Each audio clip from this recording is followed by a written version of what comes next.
Chapter 46. 5 days later, in Sung City. The 8-door gods stood proudly in front of the gate of the Yi family castle. Their gazes were sharp as they scanned through the crowd. Suddenly, from the corner of their eyes, they saw the side gate open and a luxurious carriage slowly drive out. The 8 of them tensed up, but they didn't smile and flatter like they used to. They just straightened their backs and didn't say anything. There were too many carriages going in and out of the Yi family castle. They were nervous at the beginning, numb at the end, and now they didn't care. However, behind the luxurious carriage, there was another carriage, and after that, another, 4, 5, 9, 10. As the number of carriages increased, the 8 of them started to look serious. Their expressions were still dignified, but they were shocked inside. This luxurious carriage was the largest model of the Yi family castle.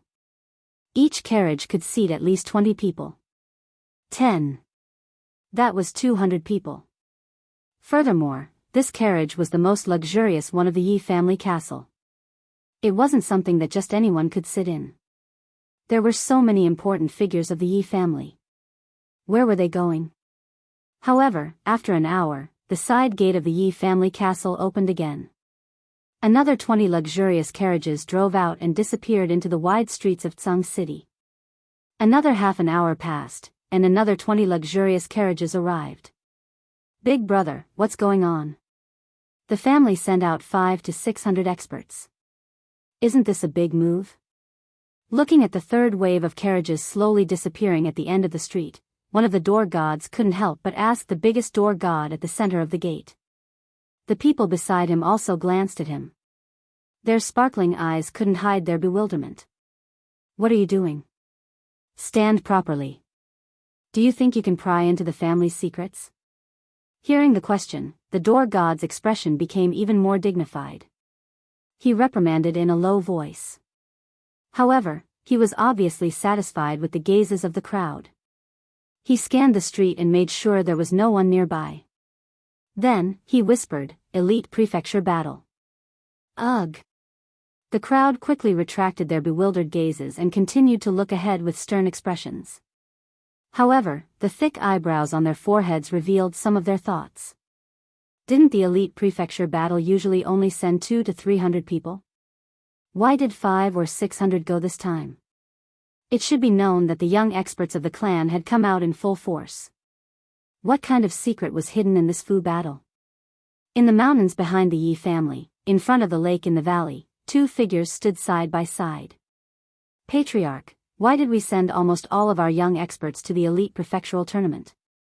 Also, that kid is going to the mansion battle at such a young age. Can you be at ease? Yi Baihu, who was dressed in white, looked at the yellow-robed man in confusion. The yellow-robed man turned around with a slight smile on his face. White Tiger, I thought you wouldn't ask. I didn't expect you to ask. I'm sure this is a question many people in the clan want to ask, but don't dare to. Emicham, Yi Baihu nodded slightly. 5 days ago, Yi Tianlong walked down from the back of the mountain. He imprisoned Yi Jian and banished Yi Qingquang. He once again displayed his ambitious and ruthless character. His dragon might shook the world, and everyone bowed down to him. Unexpectedly, when Yi Tianlong regained control of the clan, he issued a few orders that caused the entire Yi family castle to be filled with doubts. However, Yi Tianlong's unparalleled prestige in the Yi family caused these elders to silently carry out his orders. They didn't dare to ask any questions. Today, after 30 carriages drove out of the Yi family's side door, Yi Baihu couldn't help but ask the question in his heart. Actually, my intention is very simple. I sent people out to buy soul-nourishing medicines. I don't think I need to explain this. You should know that it's for that little girl. Although this jade spirit body has been sacrificed, it's still very important to Yi Qinghan's life and strength. I also admire that little girl. There are 2 reasons why I sent all of the young experts of the clan to the Fu battle. First, only a real bloody battle can train true elites. As for the second reason, I want to give that brat Yi Qinghan a chance. A chance to win over the young elites of the clan. Of course, it's also equivalent to creating an opportunity for the clan to win back Yi Qinghan. After fighting with so many young disciples of the clan, going through life and death situations together, shouldn't there be some feelings? The third reason, about sending that brat Yi Qinghan to the elite Fu battle, is actually something that I can't do. That idiot Yi Jian's foolish actions caused Yi Qinghan to have a deep resistance towards the Yi family and me. If we want to win back his heart, we'll have to spend a long time and do many things to slowly influence him. Otherwise, even if that brat breaks through the sage realm and becomes a god, he won't have any feelings for the Yi family. He might not even be a member of the Yi family. So what if the Yi family does? I sent him to the elite Fu battle for 2 reasons. Firstly, I want to see if he can break through quickly under the pressure of saving his sister. Secondly, he has just been hurt by the Yi family. Letting him go out for a walk will make him feel better. Yi Tianlong spoke with fervor and assurance. His expression was calm, but his words revealed a faint self-confidence and strategizing. It made his originally small body seem tall and big. Yi Baihu nodded and pondered for a while. He then asked, "But, clan leader, aren't you worried that something will happen to that brat? After all, his strength is so low. Once the news that he has a holy beast is exposed, he will definitely become a must-kill target for the Goblin clan and Barbarian clan." Of course I'm worried, but I believe that nothing will happen to that brat. Moreover, based on his strength, I estimate that he will definitely break through again before he reaches Dragon City. Yi Tianlong laughed mischievously, as if he had thought of something. Baihu, there are some things that you don't know. Do you know what level that brat Yi Qinghan's strength was before he summoned his beast? First level elite realm. What? Yi Baihu had lived at the back of the mountain all year round. This was the first time he had heard of Yi Qinghan's detailed information. After being stunned for a while, his eyes flashed and he frowned. Clan leader, this doesn't make sense. 2 days ago, I still remember that this brat broke through to Commander Realm Level 2 in the back of the mountain. A Level 1 Elite Realm warrior broke through to Level 4 in 3 months. Could it be that he hid his strength before? Or did he not cultivate before? Yi Tianlong shook his head. There was a trace of curiosity and excitement in his eyes. No. According to my investigation, this brat was stuck at Elite Realm Level 1 before he summoned his beast. Then, his cultivation soared rapidly. After a trip to Barbarian City, he came back as a Commander Realm Level 1. This brat has too many secrets, and this time, I sent Wuxia Xianxia and Yi 17 to him for the Fu battle. His safety should not be a problem. Moreover, his 200-man team is the Death God team that Green Bull has trained for many years. I have already blocked the news of the Yi family. His information should not be leaked. Yi Baihu was silent for a long time before he calmed down from the shock in his heart. That thin and stubborn brat really gave him too many surprises. Hearing Yi Tianlong's arrangements for Yi Qinghan's safety, he nodded and felt relieved. He seemed to have absolute confidence in Wuxia Xianxia, Yi 17, and the Death God team. He said lightly, "Well, Wuxia Xianxia and Yi 17's strength is not a problem. However, can Yi Qinghan control these 2 people? Also, clan leader, are you sure you can get the spirit pill this time? You should know that this time, the Divine City has thrown out a spirit pill as the first treasure to be exchanged. The other families will definitely covet it.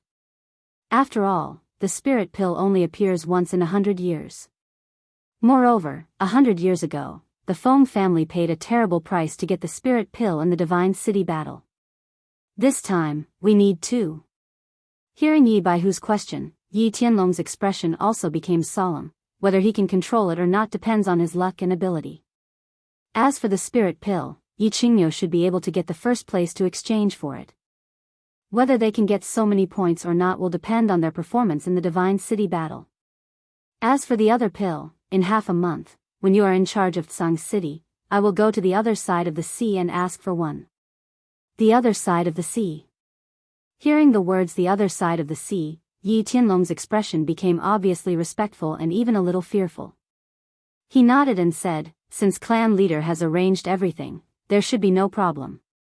I hope everything goes smoothly." Yi Qinghan was not in a good mood. Although he was sitting in a super luxurious carriage, and although he had never enjoyed such high treatment, he still felt a little sad. The carriage was very big, enough to seat more than 10 or 20 people. However, he was the only one sitting quietly inside. The carriage was very luxurious. Not only was the exterior luxurious, but the interior was also very luxurious and comfortable. Pulling the carriage were 4 strong and beautiful black-winged horses from the savage mountains. It was said that they could travel 100 miles in a day without panting. In front of the carriage were 2 men in black. They were both guards and coachmen. The men in black were called Yi 13 and Yi 17. According to Yi Tianlong, they were the Yi family's secret death warriors. They were shockingly powerful and were at the 2nd and 3rd level of the noble realm. It could be said that he was currently enjoying the life of a crown prince. Not to mention Yi Qingxian, even Yi Qinghuang had not enjoyed such treatment before. However, Yi Qinghan did not feel honored or flattered. He had long experienced the cruelty of this world. What if he was still that good for nothing? Would the Yi family treat him like this?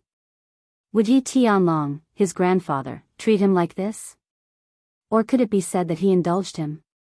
Therefore, he did not feel any excitement or gratitude towards such treatment. Instead, he felt a faint sorrow of separation because he was leaving this place and the white-haired girl sleeping in the small pavilion at the back of the mountain. This journey would take more than a year. He would have to leave that soft and weak sister of his for more than a year. Although Yi Tianlong had promised that he would take good care of Yi Qingyu and do his best to protect her life, he was still very sad and unhappy. Since he was unhappy, he obviously needed to find something to do. He picked up the wine on the small table in the carriage and began to drink. The wine was good. A bottle of monkey wine cost dozens of purple crystal coins. However, the more he drank, the more unhappy he became. Looking at Sung City, which was getting further and further away from the carriage, the sweet monkey wine in his mouth seemed to become more and more bitter. Chapter 47. Yi 17 was also in a bad mood. Although he had been taught by his family since he was young and shouldn't be in the mood for such things, he was still unhappy. As an orphan, he wandered the streets and alleys, searching for food in the smelly gutters and garbage dumps behind taverns. He slept in a dilapidated abandoned house and a dirty pigsty. Of course, he was extremely loyal and fanatical to the Yi family that had rescued and nurtured him. He was adopted at the age of 7. The family had nurtured him for 20 years and he had also contributed to the family for 20 years.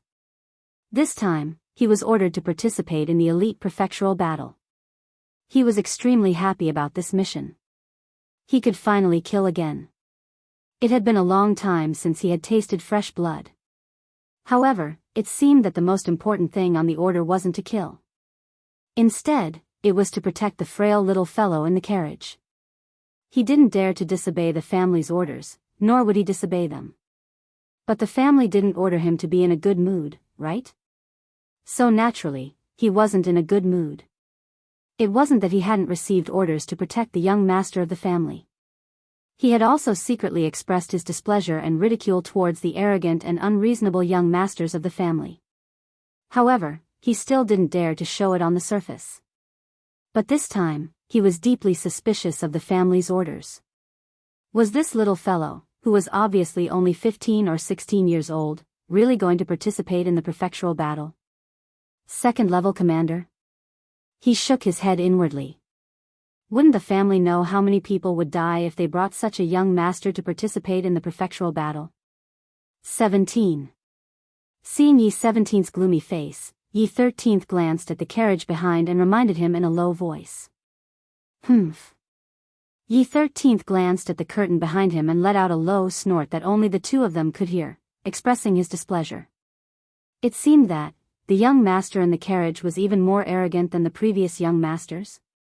He had been sitting in the carriage for more than a month, yet he hadn't said a single word to the two Marquis realm experts.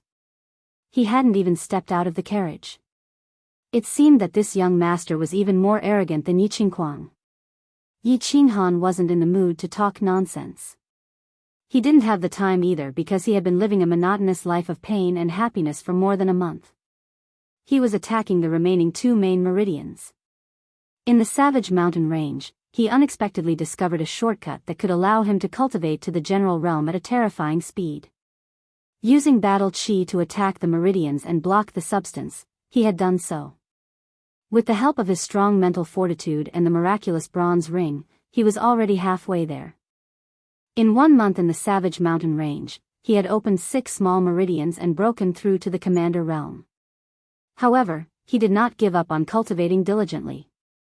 When the night stick sent him back to the Yi family in a horse carriage, he worked hard every day. Finally, on the 2nd day of his stay at the Yi family's back mountain, he successfully opened a major meridian, the Extraordinary Meridian. He had stepped into the 2nd level of the Commander realm. Now that more than a month had passed, the melancholy of parting with his sister had completely transformed into motivation for his cultivation. Along the way, the boring journey had given him ample time. Thus, he began to train day and night. Other than sleeping, eating, and playing with his beast Xiao Hei for a while every day, he was basically training. With the experience of breaking through 6 small meridians and 1 main meridian, as well as the experience of being injured many times in the Savage Mountain Range, Xiao Chen was able to recover quickly. Now, it seemed that his cultivation had become very simple. Breaking through the meridians and shattering them did not seem to be able to make him faint. Although it was still very painful every time, so painful that his facial features were distorted and cold sweat poured down like rain, he had not cried out for more than a month. It seemed that the repeated pain and injuries had made him resistant to these kinds of pain, and he was already numb to it. After finishing his last training session for the day, his whole body finally began to relax, and a happy smile appeared on his face, which had not smiled for many days. He lifted the curtain and walked out, saying to the gloomy Yi Shisan and Yi 17 for the first time in a month, "Greetings, big brothers. I am Yi Qinghan, may I know your name?" Yi 17 was still sulking when he suddenly saw the curtain open and the delicate and thin young master walk out with a smile. He even spoke gently. For a moment, he felt a little baffled and was stunned. Young Master Han is too polite. This subordinate is Yi Shisan, and this is Yi 17. Yi Shisan, who was sitting in the driver's seat, was the first to react. He put away the whip in his hand, stood up, and cupped his fists respectfully. Then, he stretched out his arm and lightly touched Yi 17 beside him. 17 greets young Master Han. Yi 17 quickly reacted and cupped his fists in greeting. Yi Qinghan waved his hand, a little unused to it. He smiled and said, "Don't be so polite, and don't call me young Master Han. I'm not used to it, just call me Qinghan." Thank you for taking care of me for more than a month. I'm afraid I've neglected you 2 big brothers because I've been busy with cultivation. This subordinate doesn't dare. It's my duty to take care of young Master Han. Yi Shisan sighed at the obvious difference in young Master Han, and replied respectfully. Then, he asked, "Young Master has never come out of the carriage before. Today, you came out for a walk. Did you have a breakthrough?" He. Yi Qinghan stretched his arms. They were a little rusty after not moving for a long time. He looked at the distant sun shining down on the wilderness, and then looked at the green mountains and clear waters receding as the carriage moved forward. His mood was a little better. I broke through to the first heaven of the commander tier. Yi Shisan's expression froze. He felt a little suspicious. Breaking through 2 main meridians in more than a month? Although the governing meridian and conception meridian were connected, and could actually be considered as 1 meridian, wasn't this speed a little too fast? Or had this young master already broken through halfway before he boarded the carriage? Although he had a lot of questions in his heart, Yi Shisan still smiled and said, "Congratulations, young Master Han." "Congratulations, young Master Han." Yi 17 also opened his mouth, but the suspicion on his face was very obvious. He. Yi Qinghan waved his hand, not looking at the suspicion on Yi 17's face. That's right, breaking through 2 main meridians in more than a month. This was a little too unbelievable, and anyone would be suspicious. But he didn't care. He didn't want to explain, and he wouldn't explain. The 3rd level of the commander tier. He had finally reached the third level of the commander tier. In the future, he would no longer have to endure the pain of his meridians bursting. He was very happy and happy. The sadness of leaving his sister also disappeared in the whistling mountain wind. Strength. Only by continuously becoming stronger could he survive in the elite academy tournament. Only then could he kill more people, or more accurately, beastmen and barbarians. Only then could he obtain enough points to exchange for spirit pills. Only then could he wake up that white-haired, white-robed woman. In the evening, the convoy began to set up camp at the foot of a mountain. 10 large carriages formed a circle, and countless people began to emerge from the carriages and began to distribute tasks in an orderly manner. Those who made arrangements for the camp began to make arrangements for the camp, those who hunted began to hunt, those who cooked began to cook, and those who patrolled began to patrol. Countless people hurried in and out, and began to do their own things in an orderly manner, busying themselves with what they should be busy with. Meanwhile, Yi Qinghan sat quietly in the carriage.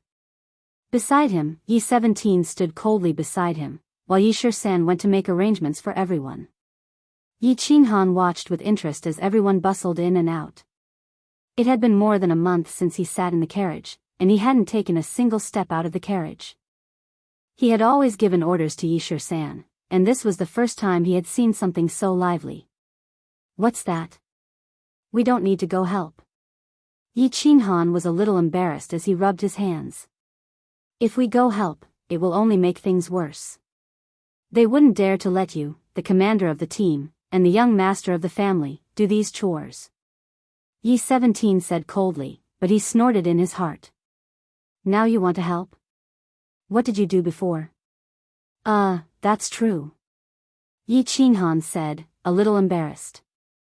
Although Yi 17's tone seemed to be a little dissatisfied with him, he didn't care much. This was because he had never been a true young master since he was young. He also felt that it was a bit unfair for the 2 dukes to be sent to serve and protect him. As such, he should accommodate them, not the other way around. He looked at the busy people in front of him and the young master who had suddenly appeared today, and from time to time, looked at him with curiosity and awe. He knew that Yi 17 was right. He was afraid that if he went to help, he would become busier and busier, so he continued to rub his hands and continued to sit there and watch. After half an hour, Yi Shisan slowly walked over and said to Yi Qinghan, "Young Master Han, will you continue to eat in the carriage today, or?" "No need, let's eat together." Yi Qinghan smiled and nodded, then got off the carriage. Seeing Yi 13th and Yi 17 arrive, everyone sitting around the fire hurriedly stood up respectfully. When they saw Yi Qinghan behind Yi 13th, everyone's expression stiffened, then they simultaneously knelt on one knee and said respectfully, "Greetings, young master." What did it sound like when 200 people, 200 men, shouted at the same time? Yi Qinghan didn't know before. Now he had a deep understanding.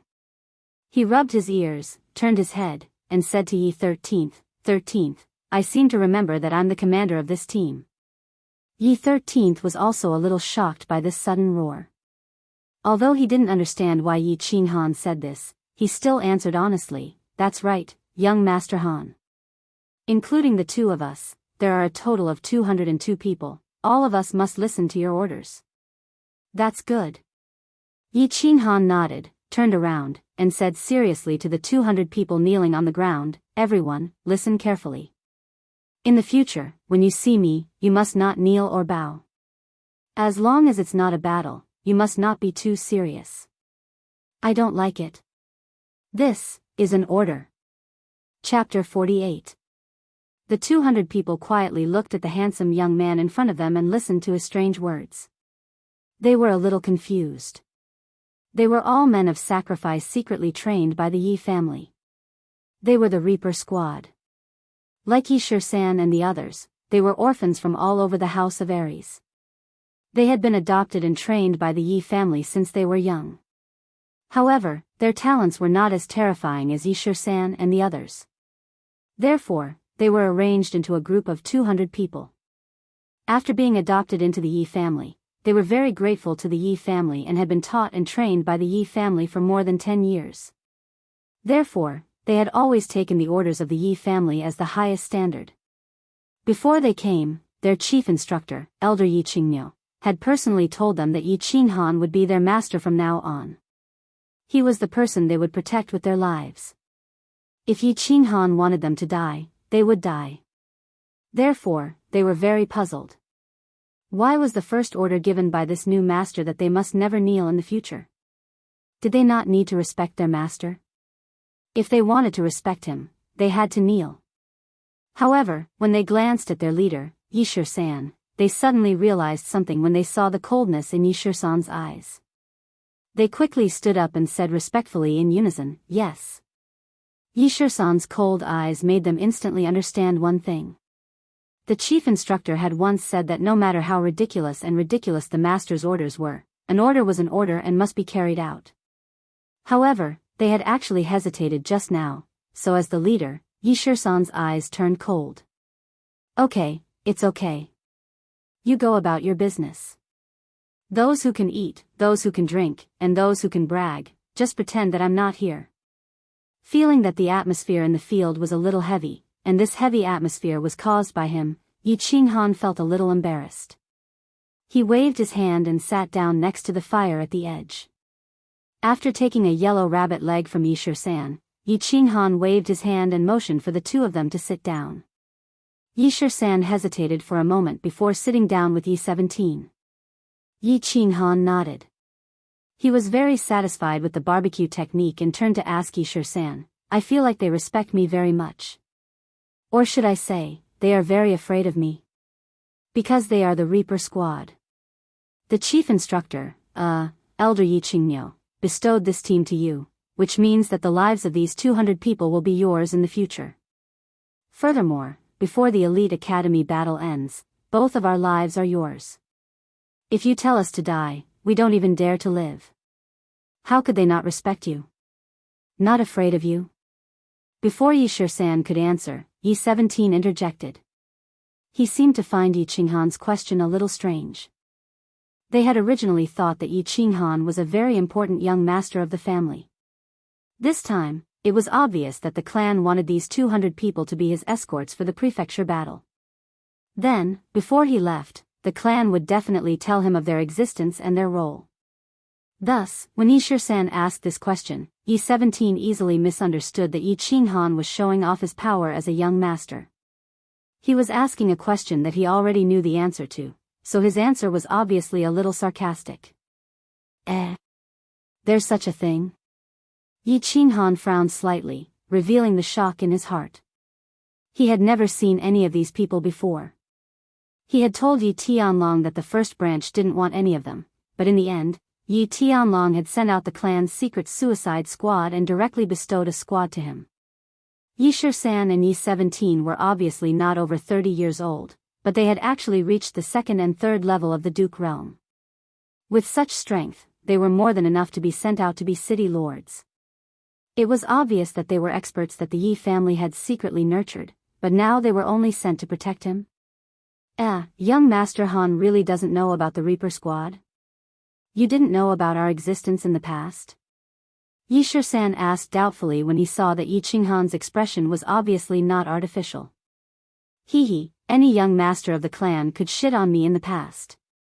My status in the clan was probably higher than any one of the 200 people. Why do you think the clan would let me know about your existence? Yi Qinghan said self-deprecatingly. Thinking of his past life, he smiled somewhat bitterly. 17 and I didn't know. We wrongly accused young Master Han. Please forgive us. Yi Shisan and 17 quickly looked at each other and saw a trace of surprise and shame in each other's eyes. They had wrongly accused him. It seemed that this young master definitely didn't have a good life in the clan in the past. They were afraid that he had some fortuitous encounter recently and was valued by the clan leader. Thinking of what Yi Qinghan said on the carriage just now that he had just broken through to the third level of the commander realm, the two felt that it was really possible. Seeing this young man's somewhat bitter smile, Yi Shisan and Yi 17 seemed to gradually feel that this young master had a trace of familiarity. It seemed that he had the same experience as them, that he had slowly been valued by the clan through his own efforts. This made the two feel that he had something in common. Thinking that this thin and weak young man hadn't gotten off the carriage for more than a month, it turned out that it wasn't because he was arrogant, but because he was cultivating. The two felt that they had somewhat wrongly accused him, and the trace of disgust they had for him slowly faded away. Yisher-san paused and opened his mouth to explain to Yi Qinghan, "Young Master Han, let me give you a brief introduction. These 200 people and us are all orphans adopted by the clan. We have been secretly trained by the clan since young. Under normal circumstances, we are all in the dark. We have never appeared together in the open like this time. We have a total of 1,000 people, but some are dead and some are crippled. In the end, there are only about 700 people left. This time, 605 people were sent out for the elite academy battle. I don't know how many of us will be able to return alive in the end. How can there be more than 600 people? Aren't there only 200 people?" Yi Qinghan asked as he chewed on the delicate rabbit meat. The more he listened, the more puzzled he became. Other than our small team, there are 2 other small teams. It is likely that the clan has some secret mission. Otherwise, they would not have exposed almost all of us, Yisher-san said indifferently. There was a trace of confusion and doubt in his eyebrows. It seems that the old men have also arranged 2 hidden chess pieces. They are quite thoughtful. Yi Qinghan naturally knew what the 2 small teams were secretly carrying out. He felt a trace of guilt in his heart. Looking at the 2 people in front of him and the 200 people in front of him, he said solemnly, "I cannot guarantee that these 200 people will not die in the elite academy battle. However, I can promise you that if it is possible, I will not let a single one of them die. I thank young Master Han on their behalf." When Yisher-san and Yisher-san heard this promise that was not really a guarantee, they finally felt a little happy. They stood up at the same time and said seriously. In fact, the 2 of them had always been a little unhappy. It was because the clan's action this time seemed very stupid, but it was an action that they could not resist. They were all orphans. After many years of training and living together, they had already developed a deep bond. If this young master, who was merely at the commander realm, died for no good reason, they would be very unhappy, and very pained. Yi Qinghan nodded. After eating a big rabbit leg, he wiped his mouth and drank some water. Then, he seemed to think of something and suddenly turned around to ask, "Where are we going now? How much longer do we need?" "You family's Enchantment City. We will meet up with the disciples of the other 4 clans who are participating in the elite academy battle. Then, we will go to Dragon City together and enter the academy battle island together. About half of the Moon Queen will arrive." Yisher-san replied respectfully, but in his heart, he rolled his eyes. "You are really a competent young master. You actually traveled for more than a month, and we don't know where you are going?" I'm going back to rest." Yi Qinghan nodded and walked into the carriage. There was still half a month left. He decided to cultivate hard, condense his dantian as soon as possible, and break through to the general level. However, he didn't know if he could reach the terrifying martial level after he merged with his battle beast after breaking through to the general level. If he could reach the martial level, then his journey to the academy battle should be easier. Chapter 49. The 10 carriages moved quickly and smoothly on the main road. Yisher-san and Yi-17 sat calmly in front of the 3rd carriage. Their expressions were very natural and relaxed. But their eyes that kept turning and ears that kept twitching betrayed their constant vigilance. The carriages had traveled more than half the distance and had long passed the Yi family's sphere of influence. They had arrived at the Yi family's territory.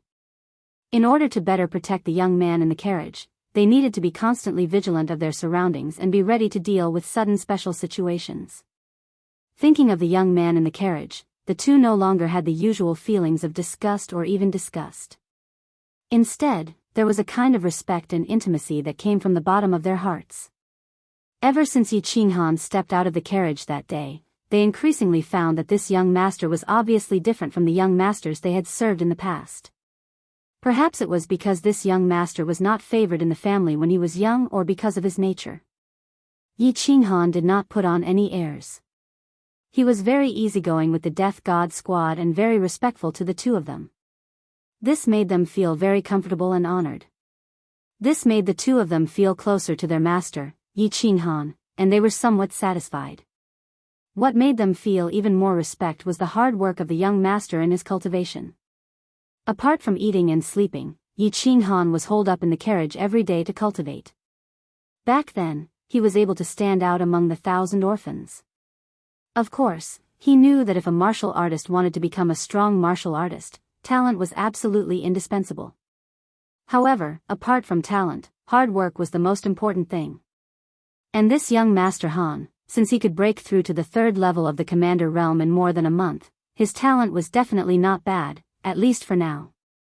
Now, seeing how diligent he was in training, and hearing that he even had a pretty good beast, although they didn't know what level it was, they knew that if young Master Han continued to work hard, he would definitely become a strong warrior in the future, and strong warriors deserved respect.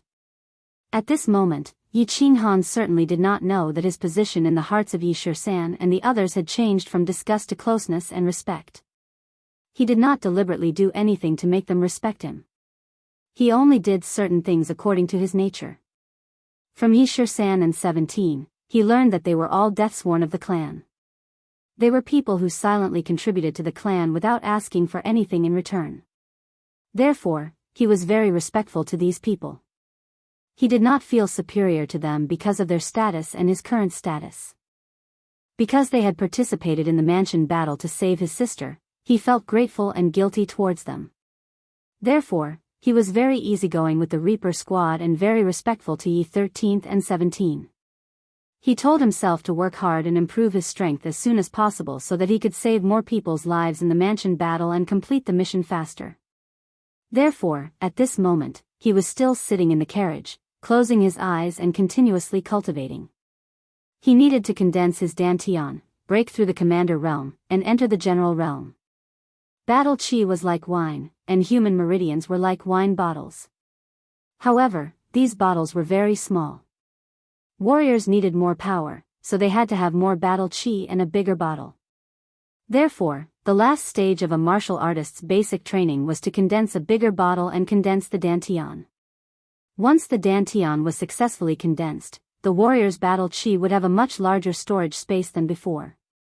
Secondly, it could allow the battle chi to circulate faster in the meridians. The human body had 12 meridians and 9 minor meridians. The 3 major meridians had a common connection, which was the Dantian acupoint in the lower abdomen. Therefore, the Dantian was condensed in the Dantian acupoint. Relatively speaking, the Dantian acupoint was the closest to every part of the human body. If battle chi was needed, it could travel from the Dantian acupoint to every part of the body faster. Unneeded battle chi would return to the Dantian, and needed battle chi would be deployed from the Dantian. The Dantian was like a hub that could make battle chi play a greater role and faster. Therefore, the Dantian was very important. Therefore, if a warrior without a Dantian was a baby, a general realm warrior with a Dantian was definitely a teenager. As for an emperor realm expert who could vaguely sense some of the rules of heaven and earth, he could be considered a teenager. Above the sage realm, he was definitely in his prime. Condensing the Dantian sounded simple, but it was actually very complicated. It was simple because in theory, the Dantian only needed to constantly push the junction of the 12 meridians in the Dantian acupoint with battle chi so that the junction would expand. Finally, the junction would become an ellipse and the 2 sides of the ellipse would fuse with the Dantian acupoint. Once it was stabilized, it would be considered a success. The reason it was complicated was because the process couldn't be too fierce. The control of battle chi had to be gentle. The balloon had to be blown up slowly and carefully. Moreover, it had to be blown up a little and nourished with battle chi for a period of time so that the meridians at the junction would slowly become thick and tough to prevent it from exploding. Then, it had to be blown up again. Moreover, it had to be completely focused on that point, the balloon, to sense its limit and control the speed of the battle chi. Because, this was related to one's cultivation and life. If the balloon exploded, one's cultivation might be crippled. If the explosion was too fierce, one might lose his life. However, this dantian condensation was extremely simple for Yi Qinghan. After watching the secret skill of condensing the dantian which Yi Tianlong prepared for him for a whole day, he burst into laughter. Blowing the balloon? Be careful. One careless move and it might explode. Was he afraid of exploding? Yi Qinghan looked at the bronze ring in his hand with a smile. He sighed with emotions inside. With this sacred object and bronze ring, even a pig could reach the general realm if it knew how to cultivate. Therefore, he started to blow the balloon. However, on the first afternoon of cultivation, the balloon exploded, causing his mind to shake. His limbs became numb and his mouth corner started to bleed. However, it seemed that he had been used to exploding this thing. He didn't even make a sound. After resting on the carriage for a whole afternoon and drinking a jar of liquor, he had recovered in the evening. In the evening, he continued to open the junction of the dantian acupoint with battle qi and continued to explode it. Then, after sitting with crossed legs for a while, he fell asleep. On the second day, the third day, the ninth day, he still exploded it. There was no other possibility besides exploding it. This was because he had intended to use battle qi to explode that meridian. He had done it on purpose. Of course, Yi Qinghan didn't have the habit of being abused, and it wasn't that there was something wrong with his nerves of pain. Rather, he had discovered a long time ago that after exploding meridians were repaired by a mysterious flow of qi, they would become even more resilient and thick. Thus, after careful consideration, he decided to create a peerless dantian. He wanted to create a dantian that would be even thicker and more resilient than other general realm cultivators, or even duke realm cultivators. Battle qi was something that cultivators could quickly obtain through cultivation. Thus, a cultivator's strength was determined by how much battle qi he could store in his body and how he used it. The most important part of storing battle qi was the dantian. After a cultivator condensed the dantian, they needed to constantly expand and nurture it so that they could accumulate even more battle qi. For example, a newly condensed dantian was like a pigeon's egg. After a cultivator continuously cultivated it, it would slowly grow larger. When a cultivator reached the martial realm, it would become the size of a chicken's egg.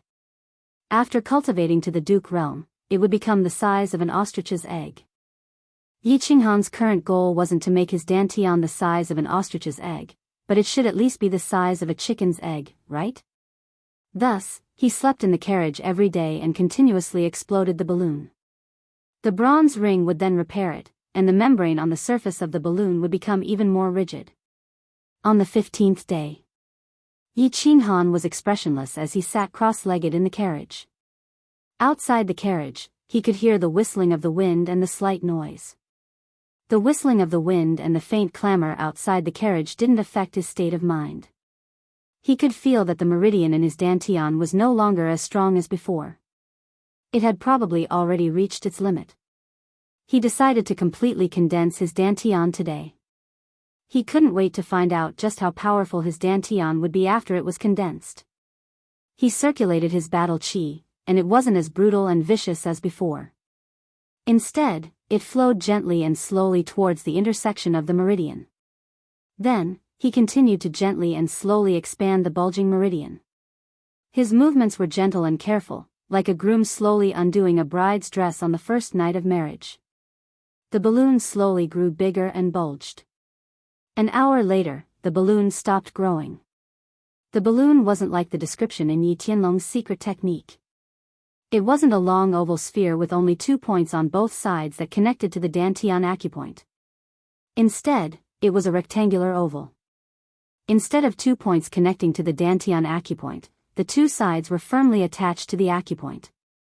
Damn! That's a little scary. Feeling that his dantian was much larger than the description in the secret technique, Yi Qinghan was overjoyed and increased his speed. After confirming the limits of his dantian's expansion, he quickly circulated his battle qi, allowing it to flow through the cells of his dantian to the walls of the acupoint. Then, using the secret technique's method, he firmly connected the dantian and the acupoint together and stabilized them. Another hour passed. Yi Qinghan slowly opened his eyes. He stretched out his hands and rubbed his face fiercely. Then, he began to laugh loudly. Ye 13th and Ye 17th were a little confused. Looking at the nearby Ecstasy City, Ye 17th frowned and whispered, "Although I'm a little excited to come to the Holy Land of Men, Ecstasy City, there's no need for young master to laugh so obviously, right? So, slutty, right?" Chapter 50. The original name of Ecstasy City was not Ecstasy City, but Silver Moon City. Thousands of years ago, a peerless woman called the Moon Queen walked into the city. The city became the Yu family city, and the city became Silver Moon City. The reason it was nicknamed Ecstasy City was because of a joke made by a house lord. After successfully challenging the previous manor head in the Manor Head Challenge competition, the expert who had been cultivating in seclusion for several decades received invitations from the 5 great clans, inviting him to stay in their respective great clans for a few days. As for the mansion master, he did not refuse the invitations from the great clans. After settling the affairs of the mansion, he went on a tour of several major cities. However, after staying in Silver Moon City for 5 days, he resolutely refused the Yu family lord's invitation to stay. He was determined to return to Dragon City. After he left Silver Moon City, he looked at the plaque that read, "Silver Moon City," for a long time. He said, "This city should not be called Silver Moon City. It should be called Ecstasy City. This city is ecstasy." Later on, the people of the House of Aries began to call the city Ecstasy City because it was truly ecstasy. If the divine city was the holy land of all the races on the continent, then Ecstasy City was definitely the holy land in the hearts of the men of the House of Aries.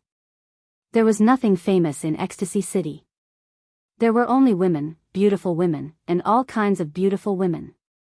So this is the famous Ecstasy City? There's nothing special about it. Yi Qinghan sat at the front of the carriage with a relaxed expression.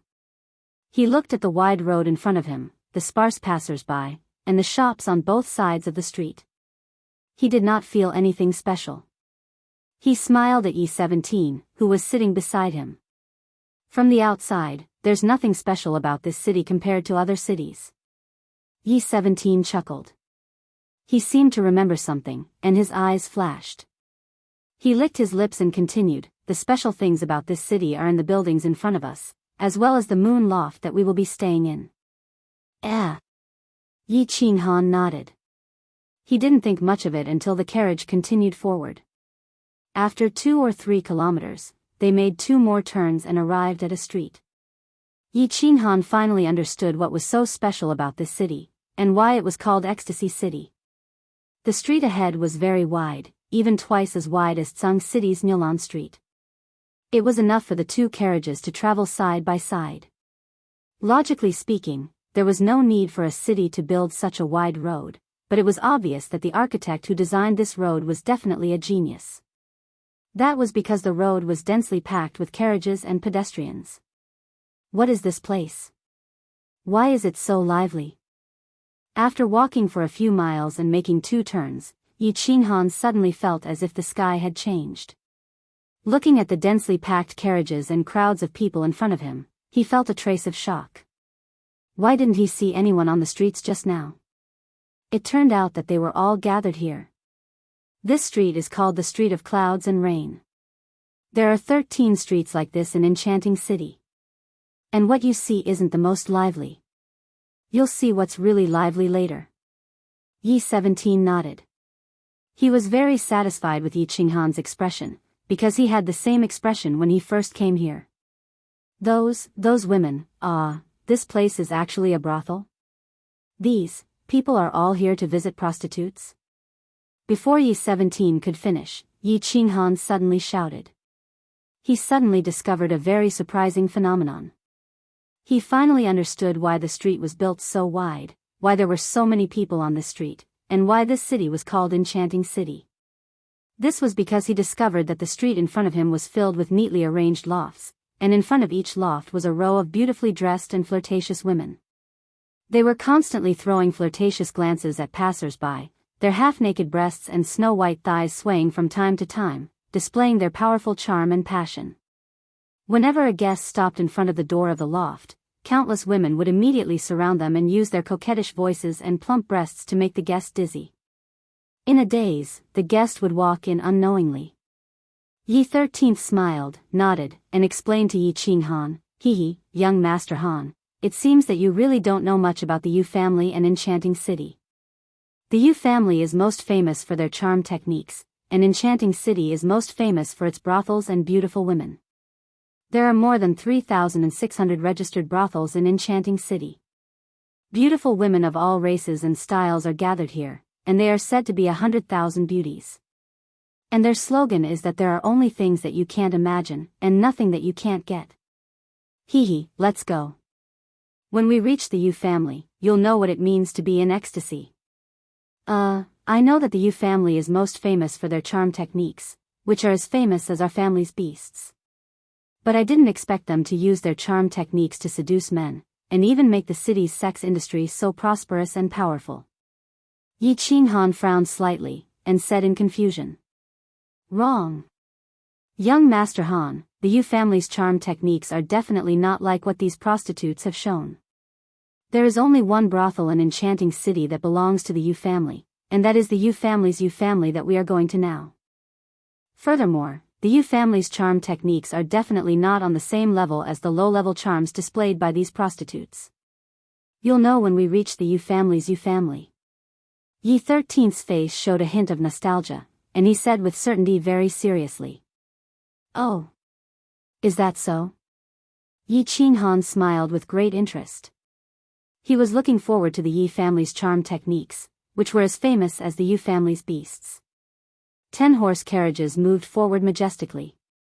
On the horse carriage, Yi Qinghan was once again shocked by the brothels and the densely packed crowd on the street. This street was more than 10 miles long, and the entire street was filled with brothels and more brothels. Other than prostitutes, there were only customers. It was still dusk, and the sky had not really darkened yet. The nightlife had not started, and yet there was such a luxurious lineup. Furthermore, there were 12 such streets in the Ecstasy City. However, when the group of carriages turned a corner in front of them, they arrived at a plaza. Only then did Yi Qinghan understand what was called shock, and what was called a lineup. The plaza was very big. It was as big as 2 football fields in Yi Qinghan's previous life. There was a row of lofts in front of the plaza, but they were surrounded by a pink palace wall. There were 3 large doors in the middle, and 2 large words, "Yu families," were written on top of the doors. The super large plaza, the long pink palace wall, and the 3 large doors that were twice the size of the Yi family's main door did not shock Yi Qinghan at all. What shocked him was the countless luxurious horse carriages in the plaza, as well as the countless horse carriages that were rushing over from all directions. I'm afraid there are thousands of them." Yi Qinghan's mouth was wide open. He pointed at the neatly arranged luxurious horse carriages, and his heart was truly shocked. There will be more in the future. That. Young Master Han, you are the young master of the Yi family, Yi 17 reminded him, a little embarrassed. Why did his young master feel like a country bumpkin entering the city? Did this young master really have a hard time when he was young? Of course, Yi Qinghan had a hard time when he was young. As the young master of the Yi family, it was his second time sitting in a luxurious horse carriage, not to mention visiting such a big place. Although his identity was different now, and he had changed from a chicken to a phoenix, he still thought of himself as the 7th son of the Yi family, and not the 7th young master of the Yi family. However, he had grown up in the Yi clan after all. Moreover, he had lived 2 lives and had experienced so many changes. After a short period of time, he regained his composure and nodded silently, indicating that he understood and understood. The carriage slowly came to a stop in front of the brightly lit moon tower. What made Yi Qinghan curious was that there weren't rows of half-naked beauties standing in front of the moon tower's entrance. Instead, there were rows of middle-aged men in gray robes, their backs hunched and their smiles sincere. Seeing the 10 luxurious carriages parked neatly in front of the moon pavilion, the gray-clothed men's smiles became even more sincere. And when they saw the flamboyant knight on the flag fluttering in the wind, their sincere smiles clearly became a bit more respectful. 3 people quickly walked out from the group of gray-clothed people and stood in front of the carriage. They smiled as they looked at the members of the Yi family getting off the carriage. Finally, their gazes stopped on Yi Qinghan, who was surrounded by Yi Shisan and Yi 17. They cupped their fists together and bowed. The gray-clothed man in the middle smiled and said, Yue Ping greets young Master Yi and sirs. Please come inside. Our steward has been waiting for young Master Yi for a long time. Yi Qinghan nodded, smiled slightly, and walked inside. Yi Shisan, Yi 17, and Yue Ping followed closely behind him. As for the Reaper squad behind him, Yi Qinghan wasn't worried because he knew that since Yu Qiu knew that he was the young master of the Yi family and also knew why they were here, he would definitely make good arrangements for the 200 people. After entering the Moon Tower, Yi Qinghan didn't directly enter the hall under Yu Ping's lead. Instead, they turned into a luxurious passageway on the side. The passageway wasn't big, but it was very luxurious, even extravagant. From the two guards standing at the entrance, it was obvious that not everyone could enter this passageway. The passageway wasn't long. After exiting the passageway, the four of them came to a quiet pavilion. The pavilion had 2 floors, and the decoration wasn't as luxurious as the passageway. Instead, the 3 ancient words, Square Pavilion, in front of the door faintly revealed a trace of an ancient atmosphere. There were people in front of the pavilion, and they were all women. 4 women exuded a seductive aura. Moon Tower Manager, Yunyang greets young Master Yi and the 2 lords. The mature woman standing slightly in front of them spoke. Her voice was very pleasant and enchanting. She was very good-looking, like a ripe peach, red, and gave people the urge to take a bite out of her. Her figure was almost comparable to that of the beautiful lady boss of the barbarian city, but the charm on her face was a bit better than that of Dark Moon. It seemed that this woman was born with charm. She didn't need to do much. She just greeted them lightly and smiled slightly, and the space became charming. The Yu family's charm technique is really powerful. This mature woman definitely didn't use any charm technique, but she actually made my mind faintly waver. If she used charm technique, I would be dizzy for a few seconds. I wonder who will faint first if my body fusion combat technique and the Yu family's charm technique go up against each other. Yi Qinghan was slightly stunned. He thought a few words in his heart, and then he smiled slightly and said politely, Lord Manager is too polite. My apologies for disturbing you. Yunyang, I haven't seen you for a year, but you are still so charming. Yi Shisan only nodded lightly, while Yi 17 beamed with joy and tried to curry favor with her. Hee, Lord 17 is still so bad. Yunyang rolled her eyes, and her sweet smile dazzled the eyes of the others. Young Master Yi, please come inside. The other 3 families have already arrived, and we are just waiting for you. Yi Qinghan took the lead and walked into the attic. Unexpectedly, just as he stepped through the door, but just as he stepped into the door, his smiling face suddenly became gloomy, and his eyes narrowed into slits. Endless killing intent burst out from those slits, causing Yi Shisan, Yi 17, and Yunyang to feel a chill, as if a cold winter wind had blown past them. Yi Shisan and Yi 17 tensed up, and instantly prepared for battle.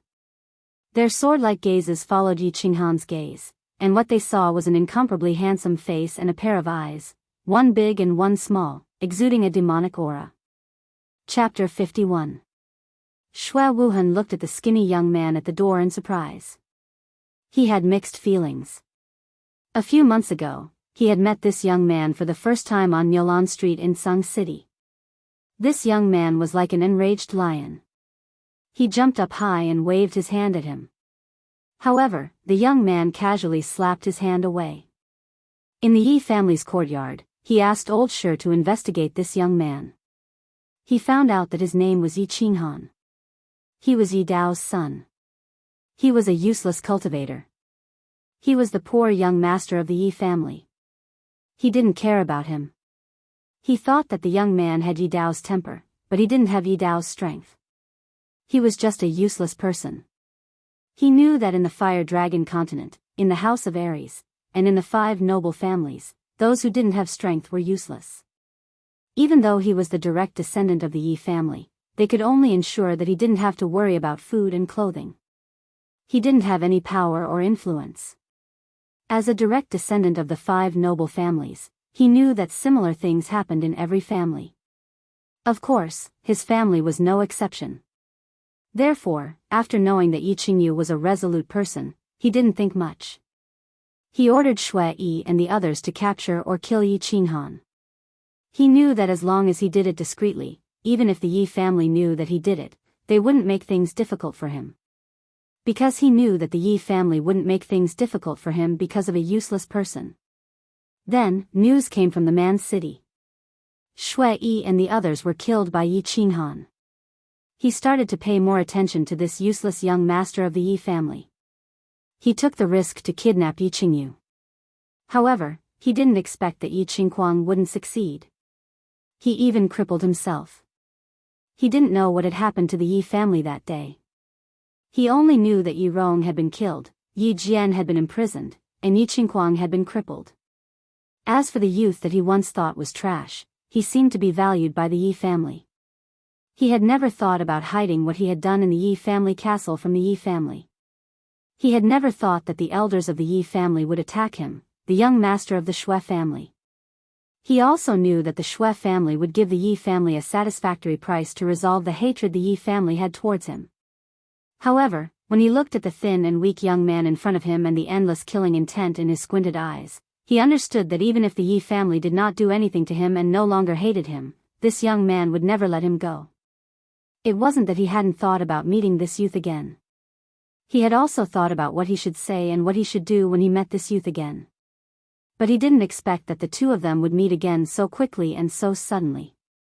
He hadn't expected the killing intent in the youth's eyes to be so obvious and so arrogant. So much so that he couldn't say a single word of what he had prepared and wanted to say. Young Master Han, this is the Moon Pavilion. Yi Shisan didn't understand what had happened, nor did he know what had happened to the Yi family not long ago. He only knew that this young master had been quiet, shy, and even a little uncouth for more than a month.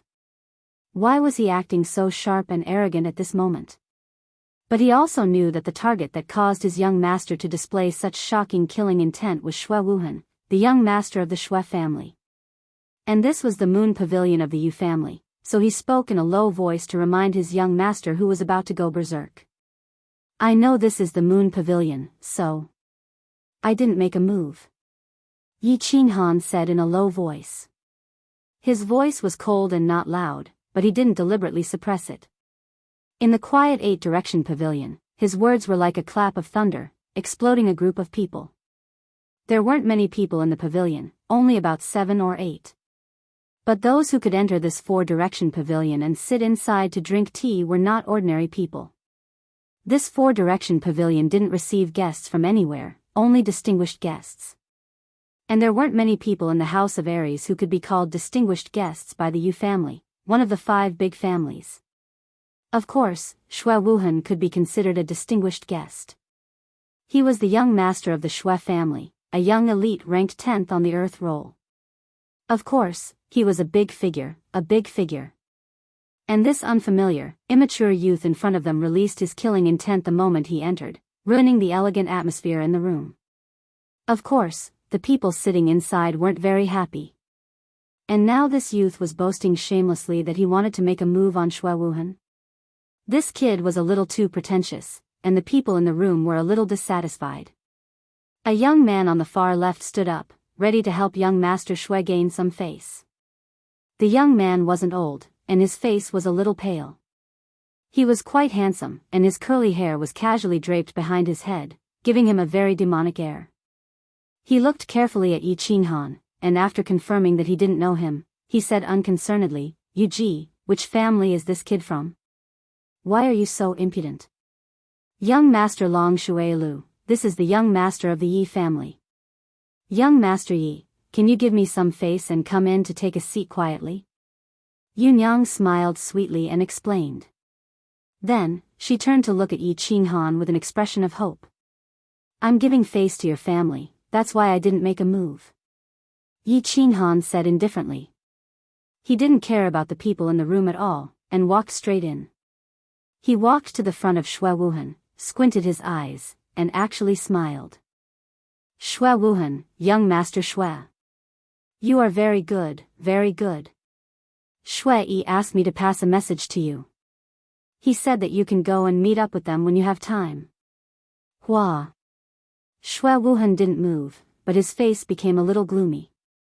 Next to him, Old Shi and Old Amo stood up with a flop and fully activated their battle chi. They stared fiercely at Yi Qinghan, their eyes full of anger and a trace of surprise. Others didn't know, but the two of them and Shui Wuhan were very clear about the meaning of Yi Qinghan's words. Shui Yi and the others were already dead, killed by Yi Qinghan. And Yi Qinghan said that he wanted to meet up with Shui Yi, which was a naked threat and a declaration of war. Yi Shisan and Yi 17 stood nervously behind Yi Qinghan. They didn't know why Yi Qinghan said those words. The two guards of Shui Wuhan immediately looked like they were about to attack. They only knew that if the two old men in front of them wanted to attack, they could only attack at all costs. Hee hee. Shui Wuhan didn't say anything. Old Shi and Old Amo didn't say anything. But the curly-haired young man, young Master Long Shuilu, who was standing beside them, smiled with a hint of anger at the corner of his mouth. It seemed that when Yi Qinghan walked over expressionlessly and didn't even look at him, he felt a little despised. Or perhaps Yi Qinghan's arrogant attitude made him feel very uncomfortable. He twisted his neck and said, "Young master of the Yi family? Isn't the young master of the Yi family Yi Qingquang? Since when can a kid who hasn't even grown his hair represent the Yi family in the elite prefectural tournament? Is there no one left in the Yi family?" This sentence was very hurtful and harsh to the ears. Even the two well-dressed young men sitting next to him, who were obviously young masters, narrowed their eyes. Yi Shisan and Yi 17 narrowed their eyes slightly. Yi Shisan and Yi 17 also looked a little gloomy after hearing this sentence. As for Yi Qinghan, he was still expressionless and indifferent. He just turned his head in surprise and looked at Yi Shisan. He said lightly, "Who is he?" "Young Master Long Shuilu, the nephew of Chief Long." Yi Shisan's lips trembled as he said in a low voice. "Oh." Yi Qinghan nodded and twisted his neck. He asked with some doubt, "Isn't Chief Long's only daughter? Since when did you have a nephew? Could it be that he was arrested?" Yi Qinghan's question caused Yi Shisan's face to darken even more. It also caused the expressions of the two young masters beside him to brighten. Of course, it also caused Long Shuilu's pale face to darken. Yi Qinghan didn't wait for Long Shuilu to speak. He turned his head and looked at him with a puzzled expression. "Well, even if you are a relative of Chief Long, I don't think you are a relative of Shui Wuhan, right? The matter between me and Shui Wuhan. What right do you have to stand up for him? Or, I can think of it this way. Are you standing up for the Shui family on behalf of Chief Long? Are you standing up for the Yi family on behalf of Chief Long?" Wow! Yi Qinghan's sharp words shocked everyone present. His words were too sharp. He had actually elevated a small dispute to the level of the chief and the 5 great families. Who would dare to say such things? Who would dare to answer? How could Long Shuilu dare to represent Chief Long? How could he represent Chief Long and make an enemy of the Yi family? Therefore, his mouth was wide open, but he couldn't say anything. However, his handsome face seemed to be slightly distorted. The two young masters sitting next to him also had very distinctive looks. One was a typical muscular man who exuded a fierce and barbaric aura and carried a long sword on his back. On the other hand, the other young master was the exact opposite. He was even more handsome than Long Shuilu. One could even say that he was quite beautiful. If it wasn't for his Adam's apple, people would definitely think that he was a beauty. At this moment, the expressions on their faces were even more distinctive than their looks. However, no matter who it was, if they wanted to laugh but tried hard not to, their expressions would be very special. Yunyang's expression was also very special. She was thinking, why is it that each member of the Yi family is more and more arrogant than the other? Her beautiful phoenix eyes winked at the maid behind her, revealing a special meaning. The maid nodded and quietly left the loft. Of course, young Master Long doesn't represent the chief now. However, I would like to know something. You are just a young master who has fallen from grace. Since when can you represent the Yi family? At this crucial moment, Shui Wuhan finally spoke. Previously, when he was facing Yi Qinghan, he felt that he was in the wrong. Therefore, he remained silent. However, at this moment, Yi Qinghan's insolent and even direct hostile attitude had successfully aroused his arrogance. In the face of such a situation, if he didn't speak, others would definitely look down on him. Oh. You tortoise, you finally dare to speak. Also, since I can stand here today, I can represent the Yi family. Although I don't really care about this identity, Yi Qinghan looked at Shui Wuhan with interest. He raised his eyebrows and said provocatively. Shui Wuhan's pupils shrank. His expression changed a few times. Finally, he said, Yi Qinghan, sometimes, it's better to be friendly. Humph. I've always been friendly, but I don't think it's necessary to be friendly to people like you. Moreover, I'm not friendly. You. What's wrong with you? Yi Qinghan sneered and said arrogantly. Seeing that Yi Qinghan was looking for trouble, the atmosphere suddenly became tense. Everyone was silent. The place was quiet, but everyone could smell the gunpowder in the air. Chapter 52. You. Hearing Yi Qinghan's provocative words, Shui Wuhan almost went berserk. He clenched his fists so hard that cracking sounds could be heard. Finally, he remembered what his father had told him before he left. He suppressed his anger and snorted, I don't want to talk to a lunatic like you. His father, the leader of the Shui clan, Shui Piaoru, had warned him before he left. This time, he came to Ecstasy City not only to meet up with the elites of the four clans, but also to resolve the conflict between him and the Yi family when he planned to kidnap Yi Qingyu and kill Yi Qinghan. After all, the Shui clan was in the wrong, so this time, the Shui clan sent a supreme elder to negotiate with the supreme elder of the Yi family. More importantly, the representative of the Yi family was said to be Yi Qingyu. Yi Qingyu's violent temper was well known in the house of Aries. Therefore, Shui Piaoru warned Shui Wuhan not to do anything out of line if he met the disciples of the Yi family in the Yu clan. Otherwise, Yi Qingyu would lose his temper again. Therefore, when faced with Yi Qinghan's arrogant attitude, Shui Wuhan could only snort coldly. He did not dare to say or do anything. It was obvious that Shui Wuhan knew that Yi Qinghan was not someone to be trifled with.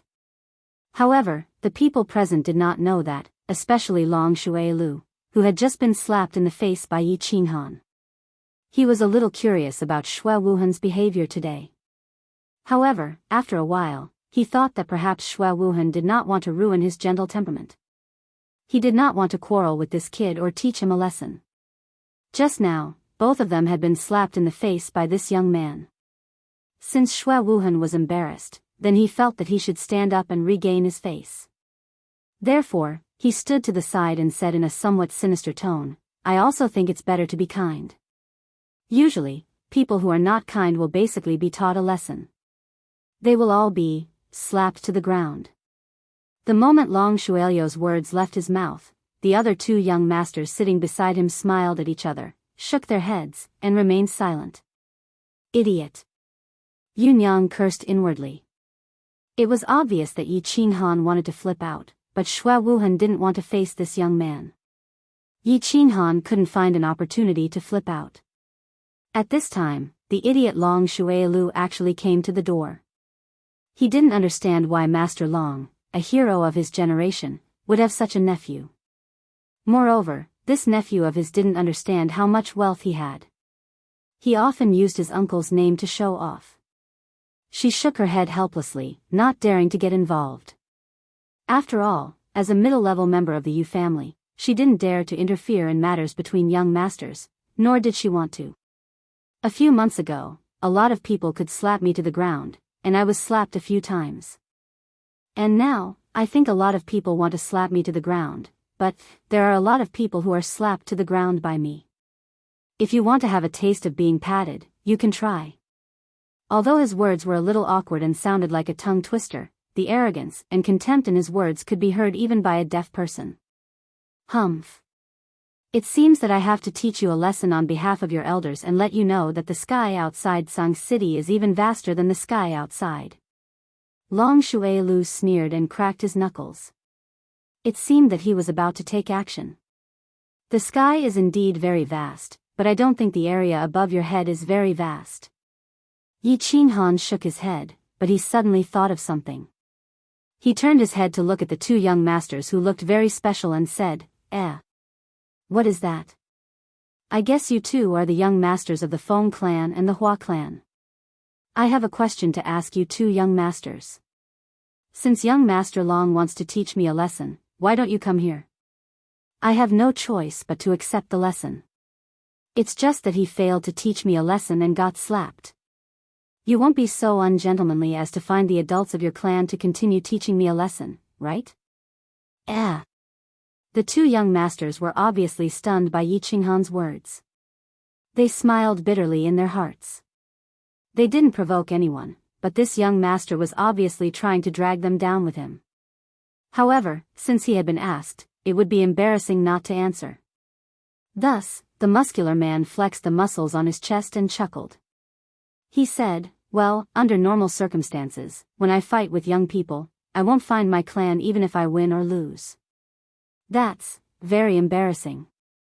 I've never found my clan because I've never lost. The beautiful young master's words were very simple and his voice was also very feminine. However, the confidence and disdain in his tone were very obvious. You don't have to provoke me. I don't have the habit of doing that. Talk is not real. Go out, it's not good to break things. Long Shui Lu snorted and walked out with a black face, expressing his extreme displeasure. It didn't feel good to be looked down upon, let alone by a 15 or 16-year-old youth. Yi Qingniu was in a very good mood at the moment, even though his face was even darker than Long Shuiliu's. At the moment, he was sitting in the three-way tower, not far from the four-way tower, and was slamming the table with force. He didn't know that Yi Qinghan was about to slap someone. He only knew that if he didn't slam the table, no one would know that he was about to flip out. As expected, when he slammed the table, the few people in the room all reacted. Sitting opposite him was an old man dressed in snow-white clothes and with a white beard that looked like a living immortal. The old man's face darkened first, and his fair and clean face was even darker than Yi Qinghan's. There were also two old men sitting on the left. However, their eyes were originally closed as if they were asleep. At this moment, they also opened their eyes. The two of them sighed at the same time and shook their heads. On the right was a beautiful middle-aged woman who still retained her charm. Although the crow's feet at the corner of her eyes showed that age was unforgiving and that she was a butcher's knife. However, the ripples in his eyes and his well-maintained figure still gave people a familiar feeling. At this moment, seeing that Yi Qingniu had slammed the table loudly but did not break, she knew that Yi Qingniu was about to explode. He smiled helplessly and stood up to mediate. Brother Niu, don't be angry. You're already so old, why can't you change your temper? You're here to solve the problem, aren't you? Yi Qingniu's bulging eyes bulged even more, as if they were about to pop out. Hearing the middle-aged woman's persuasion, he snorted and turned his head. Sister Yu Ji, if I'm not here to solve the problem, would I be slamming the table?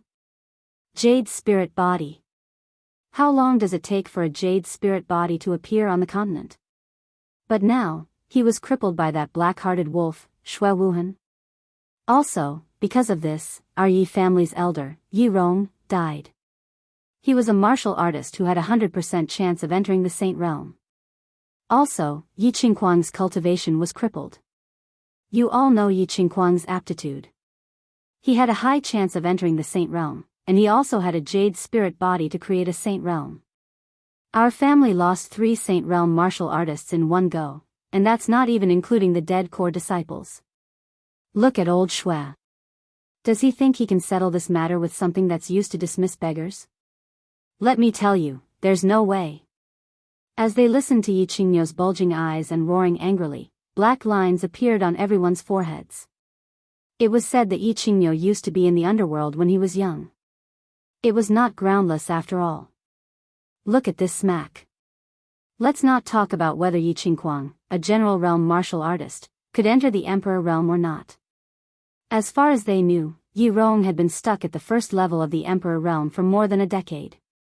It was unknown whether he could advance 1 or 2 levels in this lifetime, but he had the cheek to say that he had a 100% chance. As for the compensation that the Shui family was offering, even the higher-ups of the various families who had seen the treasures were tempted. How dare Yi Qingniu say that he was a beggar? You, Yi Qingniu, don't go overboard. I also said that Shui Wuhan was young and ignorant. Our family head also taught him a harsh lesson. Now, I have come with sincerity. We almost emptied out our family's treasury to gather these items. The Shui family's grand elder was so angry that his white beard actually fluttered. He stood up with a thump and said in a low voice. Yi Qingniu snorted disdainfully and said coldly, young and ignorant? 26 years old is considered young? Ignorant? How would an ignorant person know about the jade spirit body? Taught a lesson? I know that he is still sitting in the square tower drinking tea, safe and sound. Almost emptied out, but not emptied out, right? Why don't the Yi family secretly send someone to kidnap him the next time someone with a divine body appears in your family? Do you still want the rules? Do you still want the blood oath of the 5 great families? Forget it. Brother Shuefei, Brother Niu, the 2 of you should talk less. Give me some face and take a step back. The middle-aged beautiful woman, Yu Ji, smiled slightly, and the wrinkles at the corner of her eyes slightly curled up, but she looked a little charming. As the host, she had no choice but to persuade them. She did not want the 2 of them to tear down her building. All right, Yu Ji, I will give you some face. The Shui family will give you another 5,000 and 6,000 bottles of snow panacea, 3 divine-level secret skills, and 1 condition from the Yi family. Then, we will let this matter go. Yi Qingniu nodded, indicating that he would accept Yu Ji's mediation. When Shuefei heard this, he jumped up in anger. His originally dark face turned even darker. His lips trembled slightly as he said, 5,000 bottles and 3 divine-level secret skills? Why don't you just rob them? If you don't have them, I can at most give you another 500 bottles of snow panacea. Anything more than that is nothing. Pa. When Yi Qingniu heard this, he could not take it anymore. He waved his hand and slapped the table again. This time, he clearly did not control his strength, and the table was instantly shattered. Following Yi Qingniu's slap, the 2 old men at the side simply closed their eyes again, looking as if they were none of their business. Yu Ji also sighed and did not want to care anymore. The scene suddenly became serious and solemn. Shah. At this moment, a woman suddenly walked in from outside. When the woman saw the extremely tense atmosphere, she stuttered while trembling, Supreme Elder, they have started fighting. The young master of the Yi family and young master Long Shuilu are fighting. Chapter 53. The young master of the Yi family? He fought with young master Long? Yu Ji laughed bitterly and thought to herself. The members of the Yi family were all carved from the same mold. The younger ones had already started fighting before the older ones had even started fighting. Yu Ji glanced at the servant girl, who didn't dare to breathe loudly under the pressure of Yi Qingniu's aura, then said to the servant girl, "What exactly happened? Tell me in detail." Yi Qingniu saw the look Yu Ji was giving him and didn't want to make things difficult for a little girl. He withdrew his aura and said, "Tell me in detail." The members of the Yi family are not people who look for trouble. When the servant girl saw that Yi Qingniu had relaxed, she hurriedly explained, "It's like this. The young master of the Yi family had just arrived, and when he saw young master Shui Wuhan, it was as if he had seen an enemy. Then young master Shui Wuhan stopped talking, and young master Long Shuilu wanted to teach the young master of the Yi family a lesson, so the 2 of them prepared to fight outside the square restaurant. Look, the members of the Yi family are reasonable. That jade spirit body is the younger sister of that brat, Yi Qinghan. When I came, I told him that the family would take responsibility for his sister's matter, and told him not to touch Shui Wuhan, but look, he didn't. That idiot Long Shuilu was looking for trouble, so he couldn't do anything. I think that if we can't come to an agreement, let him handle it himself. Everyone was speechless again. Did Yi Qingniu really think that his Yi Qinghan was the same Yi Dao from back then? What kind of strength did Shui Wuhan have? Ranked 10th on the earth roll?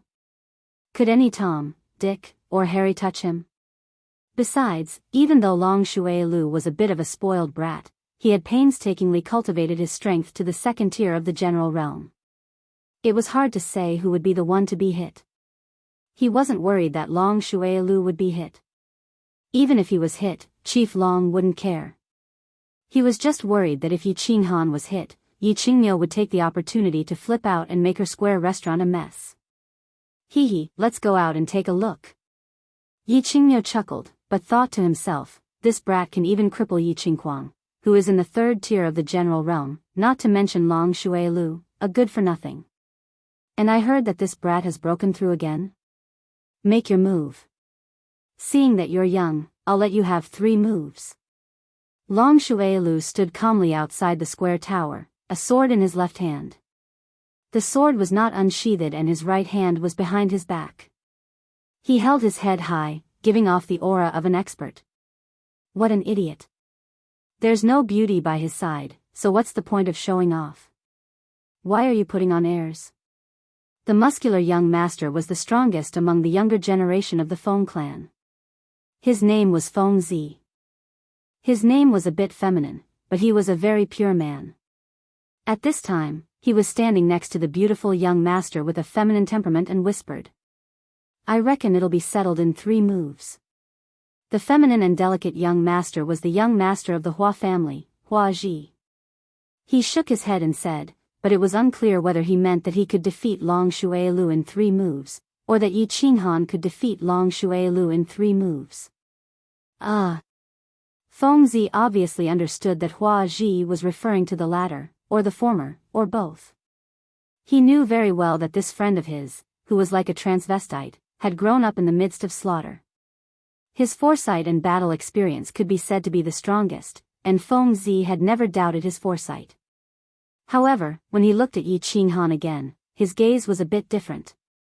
It was a bit scorching. Yi Qinghan narrowed his eyes slightly. Before coming here, Yi Qingniu had instructed him, and his sister, who was lying in the mountain behind the Yi clan, had all made him apprehensive. That was why he didn't kill Shui Wuhan the moment he saw him. That was why he had a fire burning in his heart. At this time, this fire was being fanned even more fiercely by Long Shuilu. Looking at the arrogant Long Shuilu before him, he felt as if he was looking at the old Yi Qingquang. So he narrowed his eyes and considered whether he should seriously injure this idiot with 1 move. Little Han, don't cripple him. Don't expose your body fusion technique. You can do whatever you want. At this moment, a familiar voice suddenly sounded beside his ear. Yi Qinghan raised his eyebrows and looked to the left with a smile. He could tell that this was Yi Qingniu's telepathic message. Since the old fellow was here and had spoken, he no longer had any scruples and shouted, Battle Beast Fusion. A black shadow faintly appeared in front of his chest and quickly entered his body. When a faint black tattoo appeared at the corner of his eye, a huge aura instantly enveloped the entire area in front of the square tower. It was as if the air had frozen. Long Shuilu looked at the young man in front of him in surprise.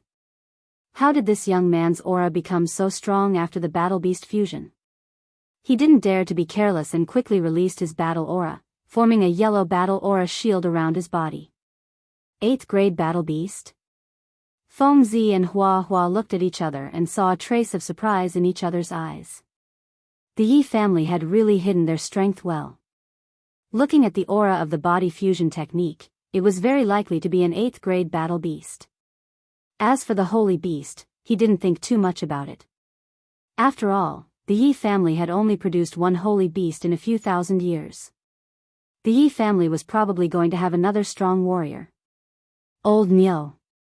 Your family has really hidden their strength well. When did you have a talented young man with an 8th grade Battle Beast?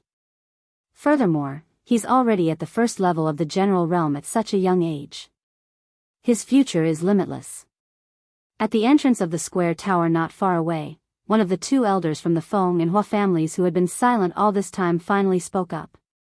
His eyes were filled with surprise and envy. An 8th grade battle beast and this young man's great talent could be foreseen that the Yi family would have another terrifying expert in the future. Hee hee. Yi Qingniu laughed foolishly, but in his heart, he thought to himself, we're the ones who hid it. It's this brat who has been hiding it well recently, and very well at that. It's only been a month, and he's actually broken through to the general realm. It seems like the clan leader was right. This brat really has a lot of secrets. Xue Fei, on the other hand, stood silently at the side. His face darkened even more as he thought about how to settle the matter today. Looking at the posture of the old and the young, they would probably bleed a lot. However, Yi Qinghan didn't know that 4 old fellows were secretly watching him from afar. He only knew that this young master long in front of him had to be ruthlessly slapped to the ground in order to completely extinguish the fire in his heart. Therefore, he made his move. Feeling the surging power in his body that he had never felt before, he was full of confidence as he swung his fist and smashed it directly at Long Shuelio's battle aura shield that was emitting a faint yellow light. He didn't use any fancy moves, nor did he use his battle aura to transform into various weapons like the other General Realm warriors. Because he had just entered the General Realm, he didn't know how to do it. He simply circulated all the battle aura in his body, turned into a horned rhinoceros, and smashed it down savagely. With Yi Qinghan's wind-like speed and the surging aura condensed from the vast battle aura on his left fist, the temperature in the air suddenly became scorching hot. When the golden fist smashed onto the yellow battle aura shield, it caused a violent explosion that almost set the air on fire. Bang! As was expected, the yellow battle chi cover was broken in a split second. Like a cannonball, Long Shuelu was ferociously sent flying backward and hit the solid wall behind him. After bouncing back and rolling on the ground for a few times, he directly passed out. On the surface, Yi Qinghan was only a level 1 General Realm warrior. However, because of his incomparably special Dantian, the battle aura in his body was almost more than that of a level 2 General Realm warrior. After merging with his battle beast, his strength had reached the terrifying martial realm. The battle aura shield of Long Shuelu, a level 2 General Realm warrior, instantly shattered upon contact with Yi Qinghan's fist. If it weren't for Yi Qinghan seeing this and withdrawing most of his battle aura, Long Shuelu would probably have been smashed into a pile of minced meat. Ugh! Ah! Ha! After the 3 exclamations, the entire place fell into dead silence. Feng Zi, who was as strong as a mountain, opened his mouth wide. His expression was a little exaggerated, but the battle intent instantly ignited in his eyes was exceptionally fiery. The beautiful transvestite lowered his head timidly. Under his long eyelashes, a pair of blinking eyes concealed his shock and bewilderment. Xue Wuhan's face was still very gloomy, but his black and gray eyes were full of shock and bewilderment. He didn't seem to understand how the little guy he could casually slap away a few months ago could grow to such an extent. Yunyang, on the other hand, slightly frowned. She looked at the young master of the Yi family who was silently standing in front of her and the bald guard who was walking towards Long Shuelu. She was a little worried. Long Shuelu didn't bring many guards with him. He was a bald, middle-aged man with a slightly dark complexion who had been silent the whole time. The bald, middle-aged man hadn't said a word since Yi Qinghan came in. He didn't even make a sound when Yi Qinghan almost killed Long Shuelu, nor did he stop him. Only now that Long Shuelu had fainted on the ground, he walked out and silently picked up Long Shuelu. Then, he turned to look at Yi Qinghan and said, "Thank you, young Master Yi, for showing mercy. Long Fifth will take his leave first." Yunyang let out a sigh of relief. She knew that since Long Fifth said this, he definitely wouldn't cause any more trouble. She also knew that this dark, bald man was a level 2 Imperial Realm expert. Once he caused trouble, it would definitely be very troublesome. Therefore, she smiled and arranged for someone to bring Long Fifth away to treat Long Shuelio's injuries. "Damn, old Nyo, this kid from your family is so fierce. That power just now was at least the strength of a marshal. Your family has found a treasure. This is another Yi Dao." The great elder of the Feng family nodded and looked at Yi Qinghan enviously. They were all experts and could easily tell that Yi Qinghan had left something up his sleeves. Old Niu's family is not bad. My family's Xiao Chao is no match for him. Old man Hua also nodded and said seriously. Yu Ji was also beaming with joy. She smiled charmingly and said, Brother Niu, congratulations. Not at all, not at all. This kid is still a lot weaker than those two freaks, Feng Zihua and Hua Hua. Yi Qinghan shook his head and said very modestly. However, he suddenly thought of something and turned to look at Xue Fei and said, but I think it shouldn't be difficult to eliminate Xue Wuhan. How about, old Xue, let them fight to the death. After the fight, I don't want that stupid thing of yours. What do you think? Chapter 54. Air. Xue Fei looked at Yi Qinghan's smiling face, but his heart was pounding. This old black bull was smiling so obscenely. Could it be that Yi Qinghan still had a trump card that defied the natural order? One had to know that Xue Wuhan was extraordinarily talented and was currently at the 3rd level of the general realm. Coupled with the 12 golden-shelled insects that he was raising, even a 1st or 2nd level marshal would not dare to say that they could defeat him for sure. Old bull, why are you so confident in that kid of yours? You have to know that Xue Wuhan is a genius that only appears once in 100 years in the House of Aries. Even my little madman admits that he is no match for him. The Feng family's grand elder revealed a shocked expression and said with great astonishment. Old Fei, bet with him. I don't believe that a 15 or 16-year-old kid can fly in the sky. The Hua family's grand elder also took the opportunity to add fuel to the fire. Yu Ji, on the other hand, was silent at the side. However, the expression on her face also showed that she did not believe it. The three of them echoed each other in silence. They cooperated very well. Of course, they hoped that Xue Fei would bet with them. After all, these two youngsters were very talented. No matter who died in the end, it would be more beneficial than detrimental to their family. Xue Fei's heart was pounding even harder. These three were obviously adding fuel to the fire. Xue Wuhan was the only son of the patriarch and the future successor of the family. Anyone could think of exchanging some external objects for a powerhouse that had a high chance of becoming a sage in the future. Hence, he was silent. I say, old man Xue, what do you want? Why don't you say something? Let's have a fight to the death. I don't want your things after we're done. Yi Qinghan was a little impatient. He bulged his bull eyes and looked provocatively at Xue Fei. You. Xue Fei was speechless again. How was this Yi Qinghan a green bull? It was clearly a wild bull. The Green Night Bull's battle beast was of the 8th grade, and its body was at the 2nd level of the Saint Realm. There were not many in the House of Aries who could defeat it after merging. At the very least, Xue Fei knew that if he were to fight this wild bull to the death, he would definitely die if he couldn't escape. Xue Fei, I still think that Xue Wuhan has a higher chance of fighting against the boy from the Yi family. The Hua family's Grand Supreme Elder started to encourage Xue Fei again. Yu Ji flew away from the Grand Supreme Elder of the Hua family. She was a little angry at him for wanting the world to fall into chaos. She sighed and said, all right, Brother Niu, let me say something. Xue family will add 2,000 bottles of the best grade snow panacea and this saint-level secret skill on top of the original offer. How about we let this matter go?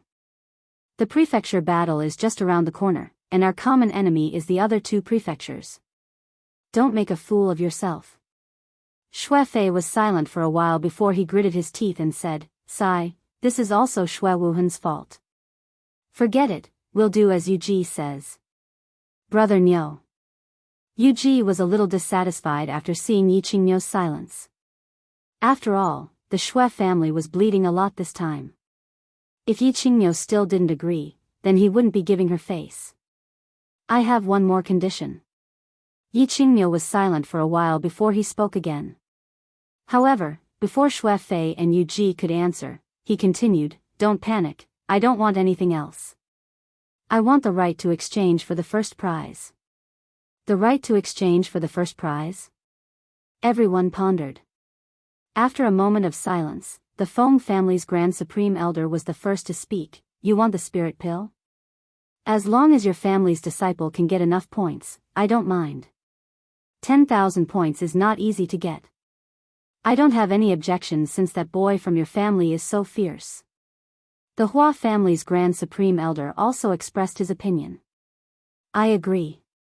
Shui Fei and Yu Ji expressed their opinions at the same time. Even though the spirit pill was very tempting, it could only be exchanged with 10,000 points. They heard that the Demon God Mansion and Barbarian God Mansion had sent out many elites to obtain the spirit pill. They didn't want to sacrifice a large number of their family's elites for a single treasure. The gains would not make up for the losses. Alright, since everyone has agreed, Brother Fei and Brother Nyo, come and sign this agreement. In the future, don't use this matter to destroy the unity of the 5 clans. Yu Ji sighed in relief and led the group into the tripartite pavilion again. After the agreement was signed, the atmosphere in the pavilion clearly relaxed. Yi Qingniu no longer wore a sour expression and began to chat with the Feng family's Grand Supreme Elder. The Shui family's Grand Supreme Elder no longer wore a dark expression and continued to chat with Yu Ji and the Hua family's Grand Supreme Elder. After a while, the atmosphere in the pavilion became harmonious. It was as if they had become old friends who hadn't seen each other for a long time and began to chat about their parents. What is that? Yu Ji. The Feng family's Grand Supreme Elder seemed to remember something. He suddenly turned to Yu Ji and said, Isn't it your family's Summer Flame Festival in 3 days? I heard that your family has a peerless saintess who will appear for the first time. That's right, my family's Xiao Chao is here for this peerless beauty of yours. Your family is also very mysterious. Every time the saintess appears, she will only appear during the coming of age ceremony, the Summer Flame Festival. Who knows how many young geniuses fall for her? Hua family's Grand Supreme Elder Yi nodded and said. How many young geniuses fall for her? Wasn't my family's Yen, dumped by Yi Dao last time? In the end, she died of depression. Yu Ji sighed deeply and turned to look at Yi Qingniu with some hidden bitterness. She began to talk about the past. Yi Qingniu was startled. Seeing Yu Ji's bitter expression, he bulged his bull eyes and said bashfully, Don't look at me, I didn't dump you. Wasn't Yi Dao almost driven out by my family's patriarch because of this? After that, Yi Dao died. Your family's Yu Yan missed him so much that she fell ill. In the end, she died of depression. I was also very sad. Sigh, this is probably their fate. Alright, Yu Ji, don't bring up the past. Why don't you ask your family's Qingqing to choose my family's Fengzi this time? I guarantee that my son will definitely treat Qingqing like a treasure. Moreover, my family's Fengzi is quite good-looking and is quite strong. The Feng family's Grand Supreme Elder chuckled and said. When the Hua family's Grand Supreme Elder saw that the Feng family's Grand Supreme Elder was acting as a matchmaker, he was displeased. Good-looking? How can your family's big guy be as good-looking as my family's Xiao Chao? My family's Xiao Chao is a flower of our Luohua city. There's no doubt about her strength. As long as she successfully ambushes a marshal, she will definitely kill her opponent in one move. F***CK. You call that good-looking? He looks neither human nor demonic. If thrown into the demon god residence, he will definitely be a member of the royal family. Even if he can kill a marshal with a sneak attack, he has to succeed first. When the Feng family's Grand Supreme Elder heard this, he couldn't take it anymore. He widened his eyes and roared in anger. Your family is the real transvestite. If you throw that lunatic of yours into the barbarian god residence, he will still be the barbarian god's successor. Yu Ji let out a deep sigh. She looked at these 2 clowns and shook her head. All right. Brothers, please spare this little sister. It's not like you don't know about this Summer Flame Festival. In the end, the one who will choose the protector is that girl, Yi Qingqing. I don't have this right, do I? What's the point of you arguing?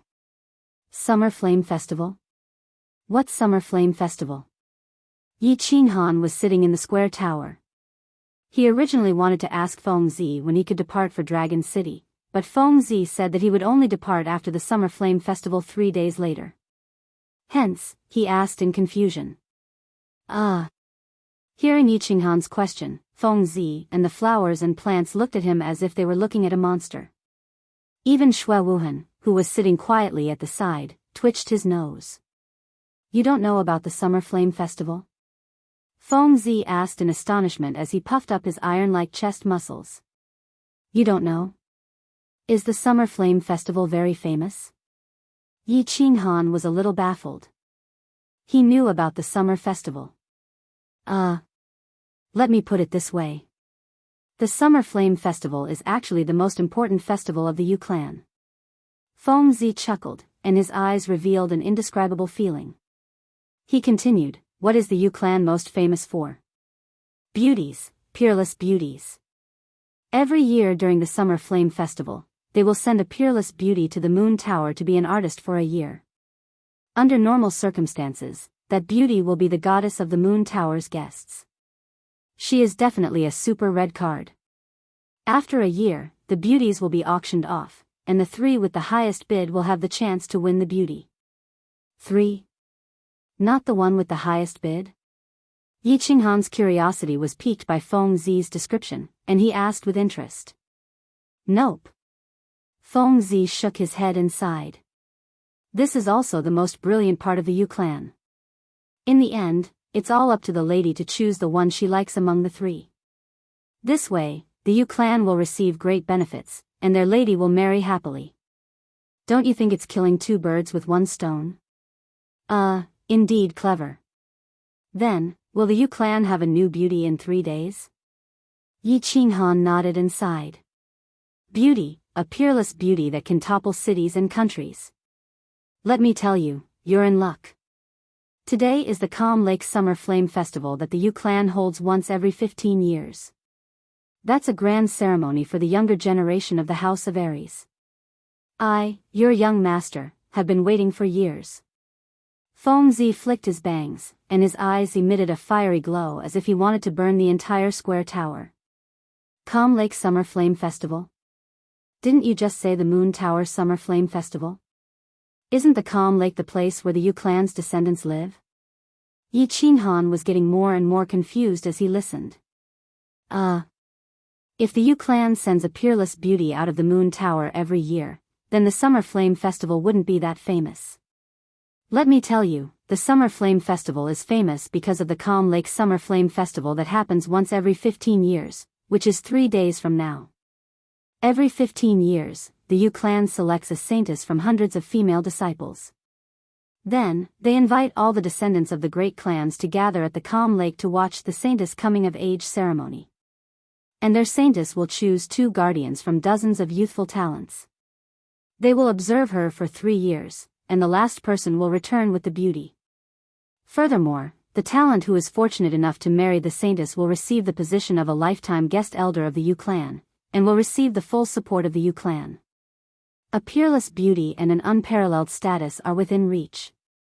Tell me, which talent in the world wouldn't go crazy for it? Who wouldn't want it? The more Feng Zi spoke, the more excited he became.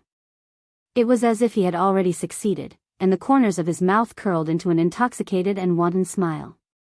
Didn't Yi Dao not want it back then? Just as Feng Zi finished speaking, the transvestite flower and plant suddenly spoke after a long silence. Yi Qinghan looked at the flower and plant in surprise. This matter actually involved his father? His father, who was so awesome back then, was actually so awesome that he didn't even want the Yu clan saintess. Pfft! How many Yi Daos do you think there are in the world? He doesn't love the saintess, but he loves the red card of the Moon Tower back then. Feng Zi snorted and said with dissatisfaction. However, he still admired Yi Dao back then, and his tone was still very respectful. He doesn't love the saintess? Only loves the red card? Yi Qinghan's interest was piqued. It seemed like it was related to his mother's background. Looking at Yi Qinghan's very interested expression, Feng Zi was completely speechless. You don't even know about the Yi family? Have you been locked up for secret training since you were young? That's too hard. Let me tell you, 15 years ago, Yi Dao was also invited to the Quiet Lake Summer Fire Festival. Back then, he was peerless and had unparalleled martial arts. In the end, he wasn't charmed by that generation's saintess. Instead, he charmed that generation's saintess, Yu Yan. However, this guy didn't like Yu Yan. He only loved the red card of the Moon Tower, Yu Shuai. In the end, he rejected Yu Yan, and brought Yu Shuai, back to the Yi family. In the end, Yu Yan, who was bewitching, died of depression. When she died, she wasn't even 30 years old. Don't you think it's sad? Humph. Your life is destined to be sad because I'm determined to get you Xianxia this time. Suddenly, the unique sharp voice of the flower and plant was heard. Hearing this, Feng Zi jumped up and shouted, "Humph, you damn transvestite, don't even think about it. I'll fight whoever dares to snatch you Xianxia." So that's what happened. The Summer Fire Festival seems to be a little interesting. Feng Zi and the flower and plant started to curse at each other. However, Yi Qinghan ignored them and thought to himself, so my father and mother have such a tragic story. It seems like the Summer Fire Festival in 3 days will be very lively. Also, he was a little interested in the legendary beauty Yu Xianxia, but of course, it was just a little. Chapter 55. The Tranquil Lake was, of course, a lake. It was originally located outside the eastern city wall of the Ecstasy City, but after many years of renovation by the Yu clan, it was surrounded. The eastern city wall was expanded several times, and now, the entire Tranquil Lake was included in the Ecstasy City. The Tranquil Lake wasn't big. Strictly speaking, it couldn't even be called a lake. It was just a big reservoir. However, since the Yu clan called it a lake, others would naturally call it the Tranquil Lake. The Tranquil Lake wasn't as quiet as a stagnant pool. Not only was it not quiet, but it was also windy all year round, so the lake water never calmed down. There would always be waves, waves, and waves. This is the Tranquil Lake? Nothing special? Yi Qinghan and the other young masters followed behind Yunyang and arrived at the side of the blue lake. Although this place could be considered as having verdant hills and clear waters, and the scenery was pleasing to the eye, it was still just an ordinary small lake. It was far from the Tranquil Lake's image as a holy land in the eyes of the world's geniuses. They couldn't help but feel somewhat disappointed. There's nothing special about this lake. What's special is the small island in the middle of the lake. That's where the core disciples of the Yu clan live. There are peerless beauties there. Usually, it's a forbidden and holy land for men unless it's the Summer Fire Festival. We're the first batch of people to enter the Holy Land in 15 years. Don't you think it's special? Feng Zi was still carrying his long sword. He chuckled and whispered into Yi Qinghan's ear. A forbidden place for men? Yi Qinghan was indeed stunned by this news. Looking at the hazy little island in the distant lake, she nodded her head. She couldn't help but be even more puzzled as she softly asked, "There isn't a single man inside?" "Absolutely not."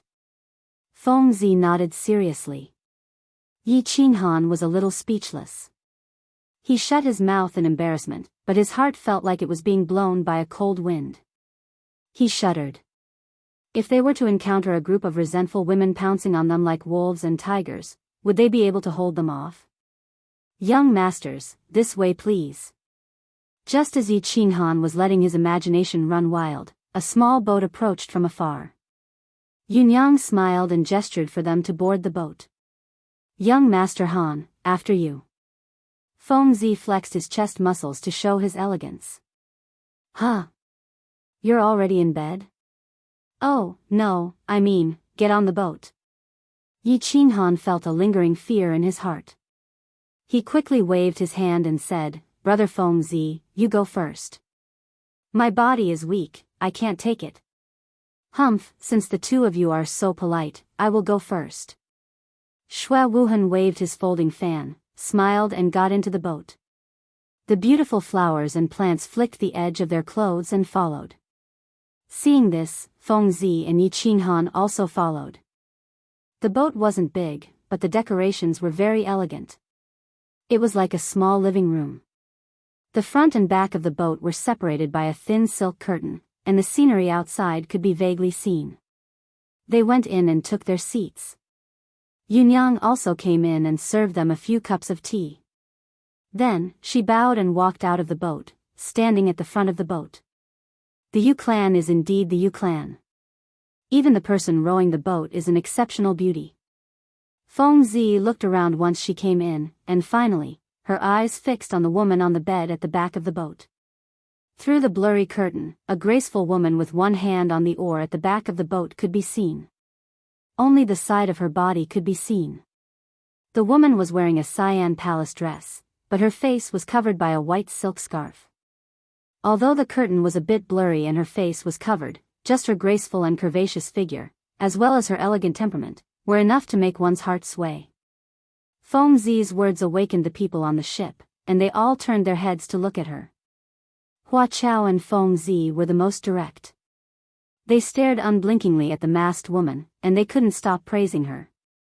Shui Wuhan's black and gray eyes were flashing. He waved the fan in his hand, and he looked like he was admiring her. However, a hint of greed flashed in his eyes, and it betrayed his true feelings. Yi Qinghan only took a glance before looking away. It was mainly because Shui Wuhan's pretentious expression made him lose his appetite, and he wasn't in the mood.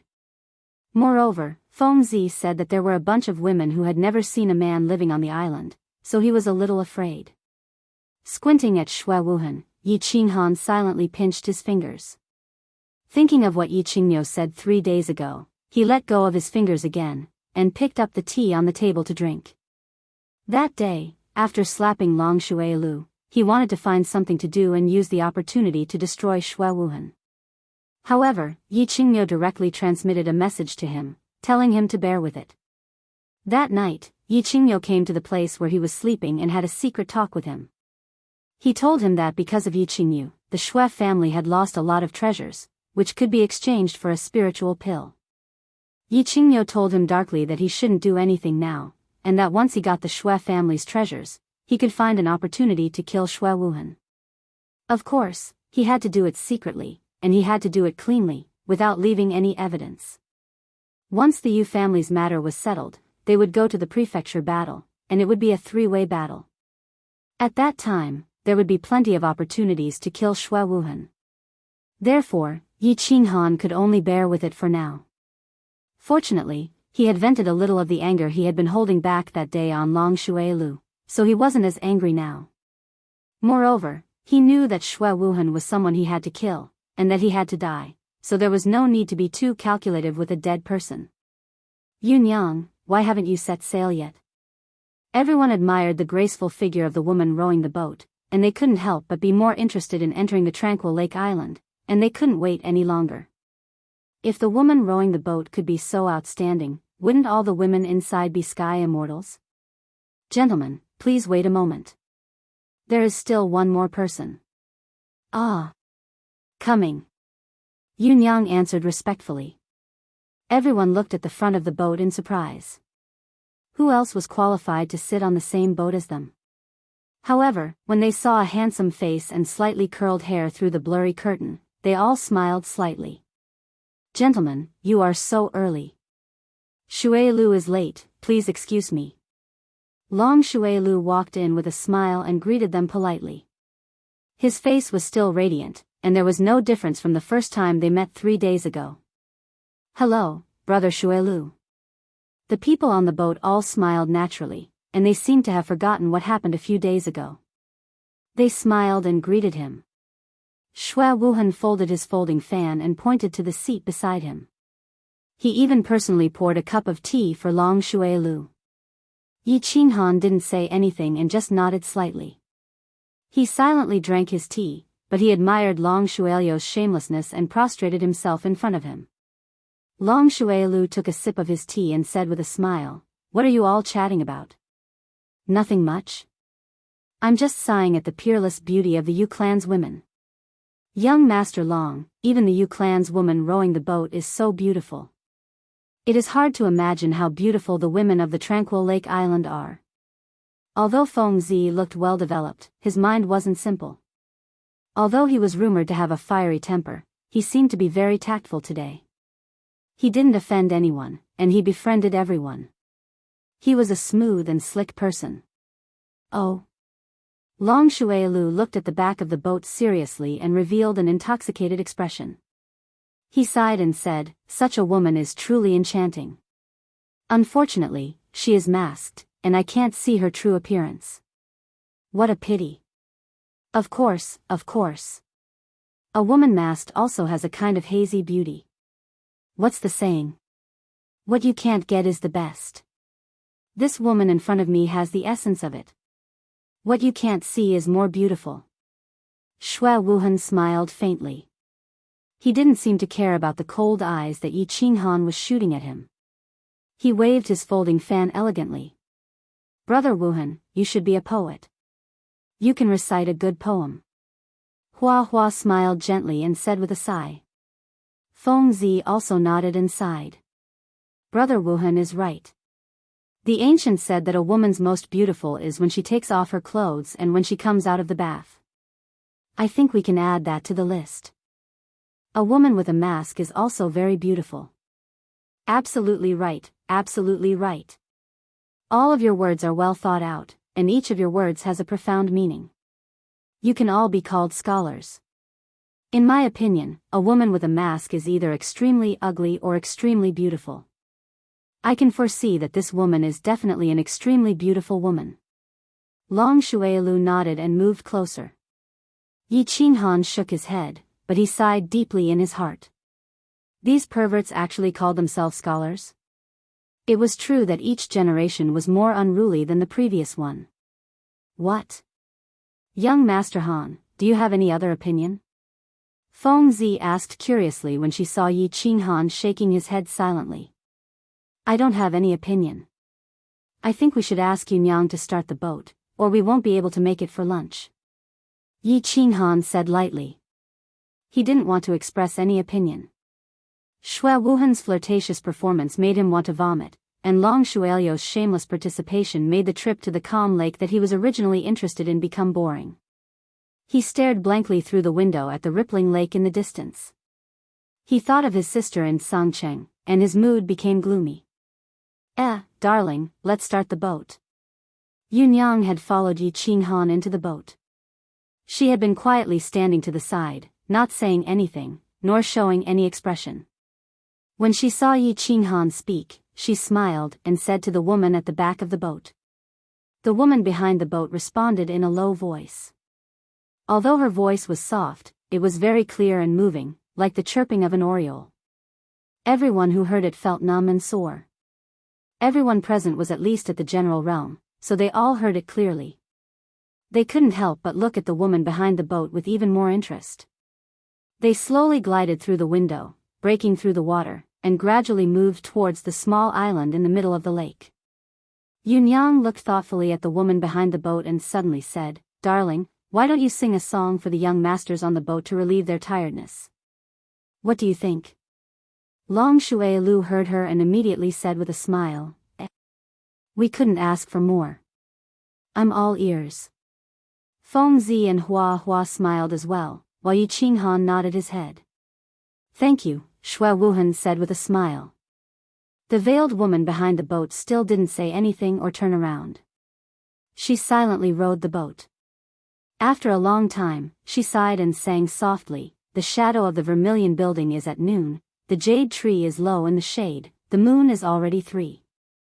Greasy powder secretly sells silver carvings, the wrong knife leisurely cuts the mud golden robe, the embroidered bed is afraid of attracting the black dragon's bark, the embroidered word worries teach the blue bird's beak, 100 flavors refined to take pity on the mother, 1,000 flowers bloom, half suitable for a man, who can envy the company of a mandarin duck, the parrot is speechless, the waves like to swim bees, the magpies pretend to guess, the magpies murmur.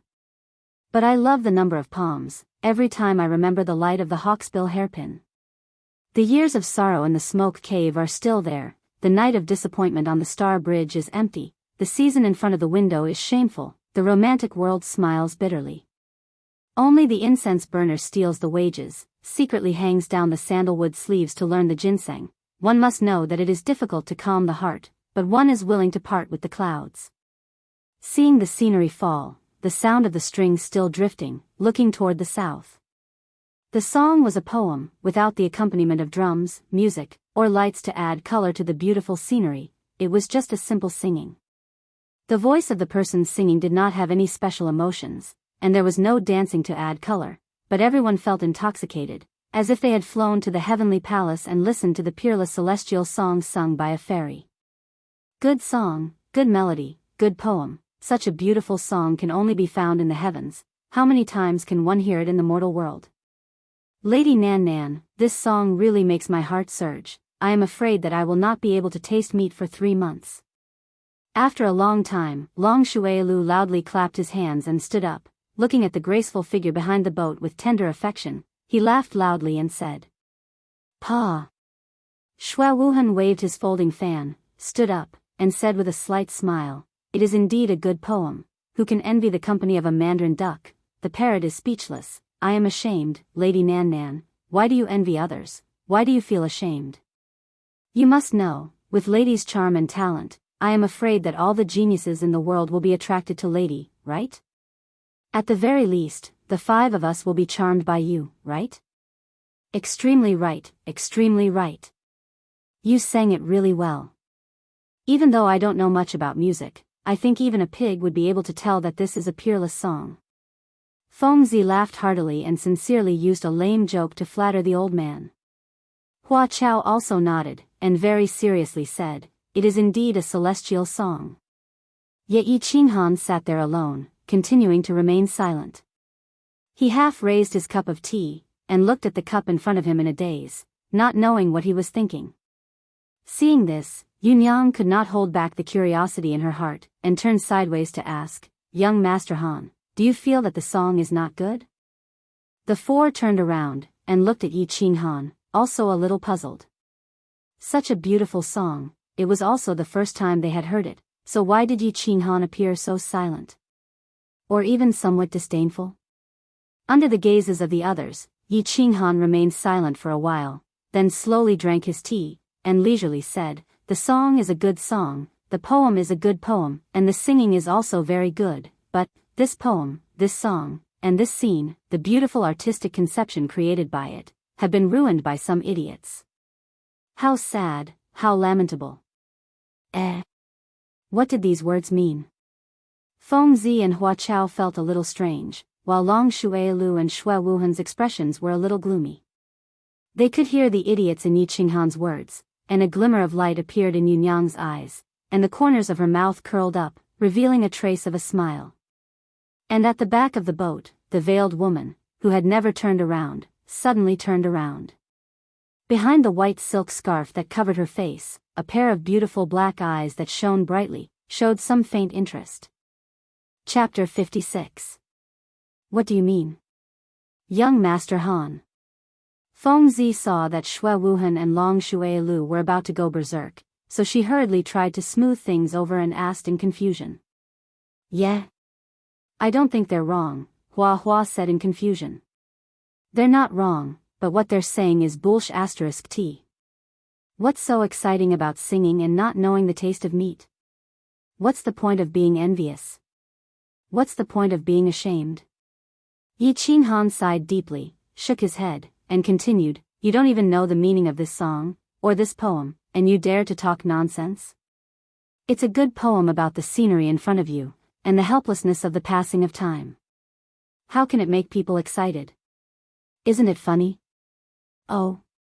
We're all ears to young Master Han's opinion." Shui Wuhan's face darkened. He quickly waved the fan in his hand, as if he wanted to get rid of the unhappiness in his heart. "I'd like to hear the details." Long Shuailu said coldly. "Young Master Han, you know poems? Tell us, tell us." Fengzi's eyes lit up. She was very interested. In the Fire Dragon continent, martial prowess was the most important thing. Few people would understand the poems of literati. Although I don't understand, I feel that what Yi Qinghan said is meaningful. I also heard this poem, and there's a sense of loneliness and helplessness. I just can't describe it, Hua Hua said with a frown as he touched his beautiful face. Yunyang and the woman at the back of the boat didn't say anything. However, when Yi Qinghan described the poem, their eyes seemed to simultaneously emit a ray of light. Then, a sense of loneliness and nostalgia appeared in their eyes at the same time. Little darling, I have a question to ask. Yi Qinghan didn't say anything.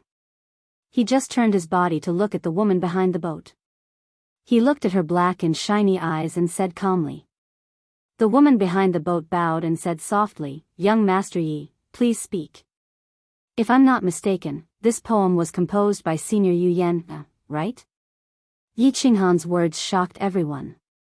Yunyang and the woman at the back of the ship looked at Yi Qinghan in astonishment, not knowing how he knew about it. After all, this was the first time he had sung this poem to outsiders. The woman at the back of the ship frowned slightly and asked doubtfully, It's indeed written by the previous saintess, Yu Yan. Have you heard it before, young master? Never heard of it before. Yi Qinghan said faintly. He seemed to have thought of something as he turned around and looked at the island in the distance through the curtains. He sighed and said, This poem can be divided into 4 stanzas. The first stanza is the scenery in March outside the window, and the needlework in the room. It is difficult to teach the bluebird to deliver the letter. It contains the unspeakable worries of the young girls. They are a little nervous, a little confused, and a little resistant. The second stanza is about the mandarin ducks having company, the parrots are silent, the bees are flying, and the foxes are murmuring. It reveals the young girls' feelings of loneliness in life. They are not lamenting or envying anything, nor are they yearning for love or a man. Yi Qinghan spoke leisurely as if he had turned into a wandering poet, a romantic who was dissatisfied with the reality. The last sentence was a serious criticism of Xue Wuhan for acting coquettishly. Then, without waiting for Xue Wuhan to explain, he continued, The third stanza is about a few years in the smoke cave and a night on the Star Bridge. It expresses melancholy about the legendary love affair between a man and a woman. It contains a kind of calling for a fulfilling life and disappointment in love. I suppose that at that time, Senior Yu Yan was very disappointed in the love affair that had just started and ended so quickly. She was a little painful and heartbroken. She longed for a different kind of life. The fourth stanza continues the theme of the previous stanza. It expresses the fear of the desolation of the scenery, the pursuit of the joy of life, the understanding of life, and the pursuit of love. The meaning is especially open and persistent. This poem tells the story of Senior Yu Yan. When she was a young girl in the Yu family, she was a little perturbed and ignorant about the arrangement of the family and her own life. She even had some resistance. Then, during the summer fire festival, she met Yi Dao and fell in love with him. However, Yi Dao fell in love with another woman. She was a little disappointed and heartbroken in love. Then, Yi Dao died. She couldn't stand the passage of time and gradually grew old. She sighed with emotion about the desolation of the scenery and the deep memory of Yi Dao. Miss Yu Qingqing, am I right? The 4 childs were a little confused. It seemed that what he said was a little meaningful. Xue Wuhan and Long Shuilu wanted to refute, but they didn't know how to do so. They were not good at these literary things. They were only used to solving problems with force. However, it seemed that they couldn't deal with this guy in front of them with force. Therefore, they felt a little aggrieved, very aggrieved. However, after hearing the last sentence of Yi Qinghan, they were shocked and surprised. Yu Qingqing? Wasn't Yu Qingqing the saintess of this summer fire festival? Was the graceful woman who was rowing the boat for them Yu Qingqing? Therefore, they were a little shocked. They fixed their eyes on the woman at the back of the boat. The long and slightly curved eyelashes of the woman at the back of the boat trembled. There was a trace of surprise in her dark eyes. After a moment of silence, she put down the joystick in her hand, lifted the curtain, and walked in slowly. She bowed in a low voice and said in a soft voice, Yu Qingqing pays her respects to the childs. Oh, Aya. The childs in the boat felt as if they were struck by lightning. What was going on? Why didn't Yu Qingqing play her cards according to common sense? They thought of their ugly behavior and naked greedy eyes just now. They thought that they still had a lot of beautiful things that they hadn't shown yet. They thought that they were going to show off in the evening at the Summer Fire Festival. In the end, Yu Qingqing played her cards carelessly and appeared in advance. All their hopes might be in vain. They wanted to cry but had no tears. Only Yi Qinghan and Yunyang were calm. Yunyang smiled, walked to the back of the boat and started rowing the boat. Yi Qinghan nodded slightly. He cupped his hands and said, Yi Qinghan pays his respects to Miss Qingqing. Greetings to Miss Qingqing. When the rest of the people heard Yi Qinghan's words, they immediately reacted. The thick skin they had cultivated for many years came into play. In an instant, everyone recovered their cultured and elegant demeanor of the childs of famous families. Everyone, please take a seat. Yu Qingqing faintly nodded her head and sat on the only empty chair at the front. She looked at Yi Qinghan with interest and said, Young Master Han is very talented. Each of your words is like a gem and your tongue is like a lotus flower. Your explanation is very good and correct. Qingqing admires you. Young Master Han is Senior Knight Blade's only son, right? Feng Zihua and Long Shuilu looked at Yi Qinghan in surprise. They didn't expect Yu Qingqing to have such a high evaluation of Yi Qinghan. And the first thing she said was actually to ask about Yi Qinghan's background. Hearing that Yi Qinghan was actually Yi Dao's son, they couldn't help but feel a little strange. Wasn't Yi Dao's son a good-for-nothing? With Yi Qinghan's talent and terrifying beast, if he was a good-for-nothing, then they could only go to the mines and work as laborers. Yi Qinghan's reputation was not very well known in the family. In addition, the information from their respective families was not in place yet. So they thought that Yi Qinghan was a genius that was secretly trained by the Yi family. They didn't expect him to be Yi Dao's son. Good for nothing? Only Xue Wuhan smiled bitterly. A few months ago, he also thought so. That's right. On behalf of my father, Yi Qinghan expresses his gratitude to Senior Yu Yan, for her infatuation and his sorrow for the loss of her beauty. Although I don't know much about my father's life, I feel that he always felt a trace of guilt and sorrow for Senior Yu Yan. Qinghan also deeply admires Senior Yu Yan. Yi Qinghan bowed slightly, but he felt very helpless in his heart. Father, you have a romantic debt, yet you want me to apologize and clean up your mess. It's okay. Aunt Yu Yan didn't regret falling in love with you even before she died. She once said, in this world, only Yi Dao is a real man. I don't regret my choice that year. Yu Qingqing sighed slightly. Her eyes were a little blurred as if she was recalling some past events. Young Master Han, you're in the wrong. I only found out now that you're the son of Senior Yi Dao, whom I admire the most. You're not a good friend. Feng Zi was unhappy when he heard that. He looked at Yi Qinghan with hidden bitterness. A man with bulging muscles like a giant from the god of barbarians was looking at a man with hidden bitterness. No man could stand it. Yi Qinghan didn't look at him. He said embarrassedly, You didn't ask me. Do you expect me to tell everyone I meet that I'm Yi Dao's son? That's right. Do you, Feng Zi, also tell everyone you meet that I'm a lunatic and that I'm a lunatic? Flowers and grasses quickly chimed in with a smile on their pretty faces. They looked very pretty. Everyone laughed heartily, and the awkward atmosphere was swept away. It didn't matter if they lost face just now. What was important was to get it back as soon as possible. Therefore, everyone began to present their treasures. They performed the performance and speech that they were going to perform at night in advance, hoping to get back some impression in front of the beautiful woman.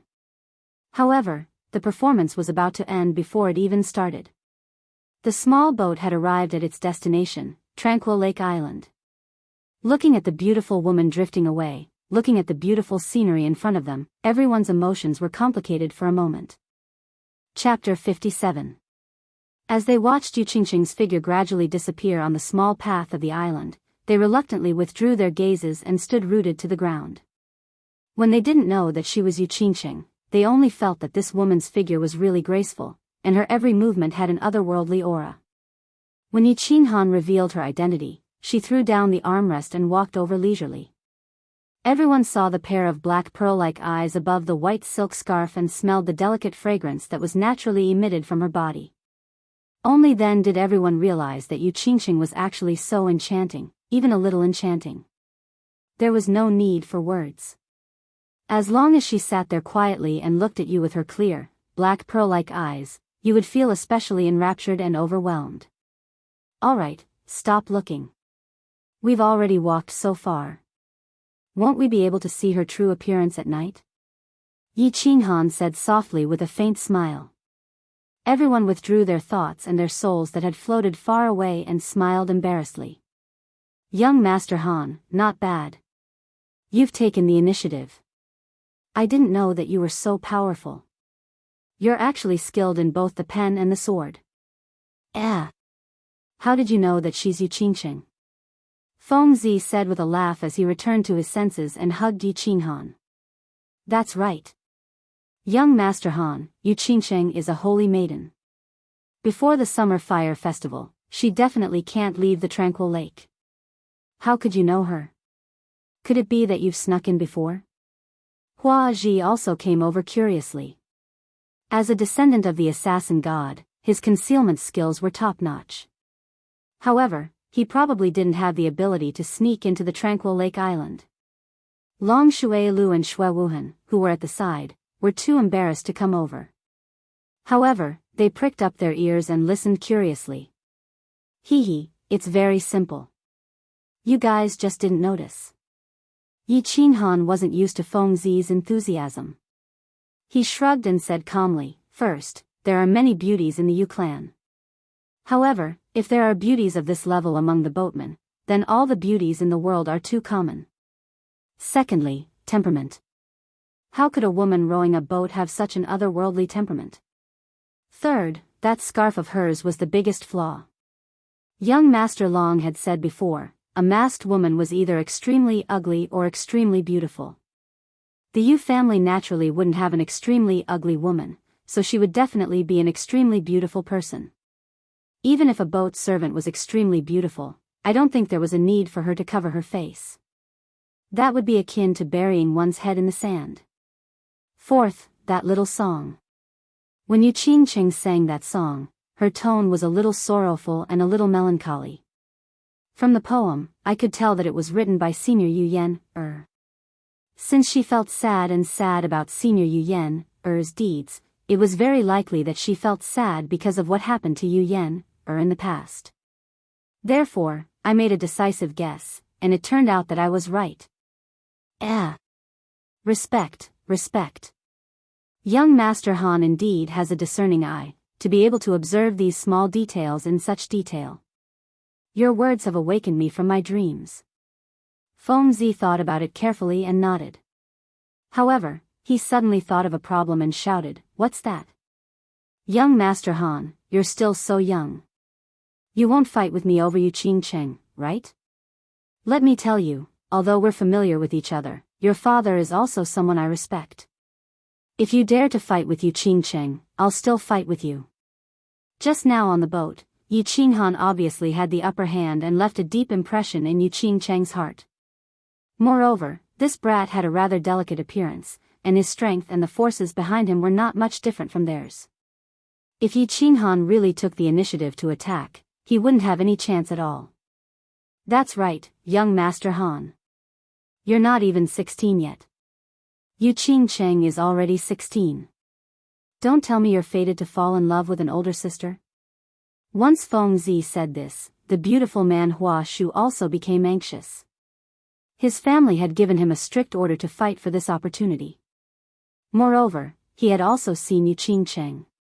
She was indeed a devastatingly beautiful woman, so he also said this anxiously. Long Shuilu and Xue Wuhan also tensed up.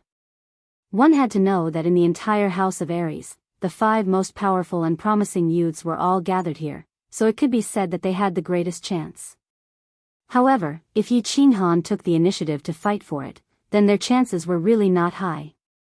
Long Shuailu had been slapped by Yi Qinghan before, so he already felt a little inferior in front of Yi Qinghan and couldn't raise his head. As for Xue Wuhan, because Yi Qinghan was here, he didn't dare to go against Yi Qinghan openly for fear that Yi Qinghan would flip out, so he lowered his stance. So the two of them leaned to the side nervously, silently paying attention to Yi Qinghan's words. Why not? A fair and graceful lady is a gentleman's desire. Moreover, isn't it just a few months? I don't mind. Yi Qinghan chuckled and looked at the four nervous people in front of him, teasing them. As expected, when he finished speaking, their faces darkened. After a moment, he nodded in satisfaction and continued, however, if the four of you agree to one condition of mine, I can promise you that I won't take the initiative to woo you Qingcheng. There's something good? Say it, say it. As long as it's not asking me to kill my father, I'll agree. When Feng Zi heard this, he immediately beamed and patted Yi Qinghan's shoulder heavily. Although he was a little surprised that Yi Qinghan would say such a thing, if there was such a good thing, he naturally wouldn't give it up. Say it, I won't hesitate if I can do it. Feng Zi expressed his attitude, a hopeful look on his face. As long as it's within my ability, no problem, Xue Wuhan said calmly. However, he was a little surprised, so he was a little reserved in his words. Long Shuailu patted his chest and smiled slightly. Young Master Han, just say it. Haha. Yi Qinghan laughed. To be honest, he admired Yu Qingcheng. But he felt that a holy maiden raised in such a way by such a clan was a little arrogant and a little cold. Moreover, he was a little male chauvinist. If he had to circle around such a girl all day like a dog around its master, he would be very uncomfortable and displeased. Moreover, he thought that because of the incident with his father, Yi Dao, Yu Qingcheng probably didn't like him, so he used this groundless attitude in exchange for a condition from everyone. Of course, the most important thing was that his younger sister was lying unconscious in the mountains behind the Yi family. Her life was hanging by a thread, so he really didn't have the mood to woo girls. Thus, he said very seriously, in the Elite Academy tournament, I want the few of you to help me get as many points as possible. Of course, you can't drag me down. Just this? Feng Zi asked in disbelief after waiting for a long time for Yi Qinghan to propose such a condition. Just this. Why don't you agree? Yi Qinghan said with certainty. This world was really not as important as saving his younger sister, and if the few people in front of him agreed, his journey to the Elite Academy tournament would be much smoother. Agree, 200% agree. Feng Zi answered quickly. Agree. No problem. Agree. The other three nodded quickly and agreed unanimously. Of course. They would be fools not to take such a great advantage. This condition was equivalent to no condition, and they would lose a strong opponent for nothing. Why not? Let's go, let's go. Yunyang is waiting anxiously in front. Today, I want to drink a few barrels of good wine with young Master Han. You're such a good brother. Feng Zi laughed loudly and walked forward with his arm around Yi Qinghan. Hua Hua's beautiful eyes narrowed into slits as he followed them and said seriously, Young Master Han, you're my brother. Xue Wuhan and Long Shuailu looked at each other and felt the doubt in each other's eyes. What was Yi Qinghan up to? He actually gave up such an opportunity that all the men in the world dreamed of so easily. Could it be that there was something else going on? However, the two of them couldn't figure it out no matter how hard they thought about it, so they could only follow him embarrassedly. After they left, a green figure slowly walked out from the small forest at the side. Above the white silk scarf, there was a slight frown on her exquisite eyebrows. That pair of black pearl-like eyes also shone with an inexplicable meaning. It was a little playful, and a little curious. Chapter 58. There were many wonderful things in this world, such as friendship. Yi Qinghan promised not to pursue Yu Qingcheng. As expected, Hua Xia and Feng Zi let go of their grudges and became brothers with Yi Qinghan. Long Shuailu and Xue Wuhan didn't seem to be too intimate, but for the bonfire party tonight, Yi Qinghan wouldn't play tricks and ruin their plan. They could only pretend to be friendly and get cold feet from Yi Qinghan. Tranquil Lake Island wasn't big, but the scenery was beautiful and the air was fragrant. Most importantly, the buildings here were very unique. There weren't many houses on Tranquil Lake Island. They were divided into East Yard, West Yard, and North Yard. There weren't many houses in the East Yard. It was mainly used to receive guests, so it was usually empty. The West Yard was where the young disciples of the Yu family lived, so there were more houses. The North Yard was where the higher-ups of the Yu family lived. Ordinary people couldn't even get close. They could only look at it from afar. It was said that there were only 800 houses on Tranquil Lake Island. Compared to Yi family's castle or other families' residences, which had thousands of houses, it was pitifully small. However, these 800 houses were all made of bamboo, which was unique. On the island in the middle of the lake, there were dense trees and bamboo houses among the trees. It gave them a very special feeling. Some were elegant, some were fresh, and most of them were comfortable. No wonder all the beauties from the Yu family had such a special temperament. On such a small island, in such an environment, it would be strange if they weren't special. They were arranged to stay in a small yard in the East Yard. The yard was called Emerald Pavilion. There were 6 to 7 houses and a hall. Young masters, please rest here first. I will bring you to the bonfire party tonight. Yunyang said respectfully after she brought Yi Qinghan and the others into the Emerald Pavilion and served them tea, wine, and cakes. Then, she smiled mysteriously and clapped her hands. After a while, a few beautiful women in red entered the Emerald Pavilion. The women in red stood in front of the Emerald Pavilion and bowed, successfully attracting everyone's attention. Yunyang smiled and said, "The bonfire party will only begin at night." Yunyang was afraid that young masters would be bored, so she called a few outstanding disciples of the family to accompany you. You can do as you please. Yunyang will take her leave first. See you at night. Can you do as you please? Yunyang had already left, but her words were still echoing in their ears. This sentence was very good, very powerful. Of course, the meaning was clear. These women were sent by the Yu clan to entertain the young masters. You can do as you please, use them as you please, play with them as you please. She was a beauty, a top-grade beauty. She was a product of the Yu clan, and she was even used to entertain important guests. Of course, she was a fine product, a peerless beauty. Although these women were just standing there indifferently, their clothes were not particularly open. They wore red palace dresses, and on their exquisite facial features, there was a hint of shyness mixed with a hint of charm. The combination of innocence and charm was so perfect that it could practically make an honest person take off his pants and commit a crime. These were not the outer disciples of the Yu clan in the Moon Tower. They were the inner disciples that the Yu clan had cultivated for many years. The art of charm had been cultivated to the bone. There was no need to deliberately show it. As long as they stood there quietly, the charm emitted from their bones could stimulate the male hormones of any normal man to a limitless rise, and the evil fire in their lower abdomen would be ignited. Long Shuailu was the first to react. His Adam's apple moved by accident. However, as if he had done something wrong, he quickly coughed softly and picked up the tea to cover it up. He was a regular customer of the Moon Tower. Of course, he knew the unlimited charm of the Yu clan's women. He also very much wanted to have fun with the women in front of him. Even under his white robe, the dragon root had already raised its head slightly. However, he could not move, and did not dare to move. Not only him, everyone in the room did not dare to move, and could not move. They could only suppress it and try not to look at the 5 enchanting women in front of them. What were they here for? They came to the Yu clan, of course, to play with women. They came to taste the Yu clan's enchanting women that all men in the world dreamed of. However, what they wanted to do now was to play with the Yu clan's most beautiful and most honorable saintess. Before they got it, they did not dare to move recklessly, and could not move recklessly. The only natural person in the room was Yi Qinghan.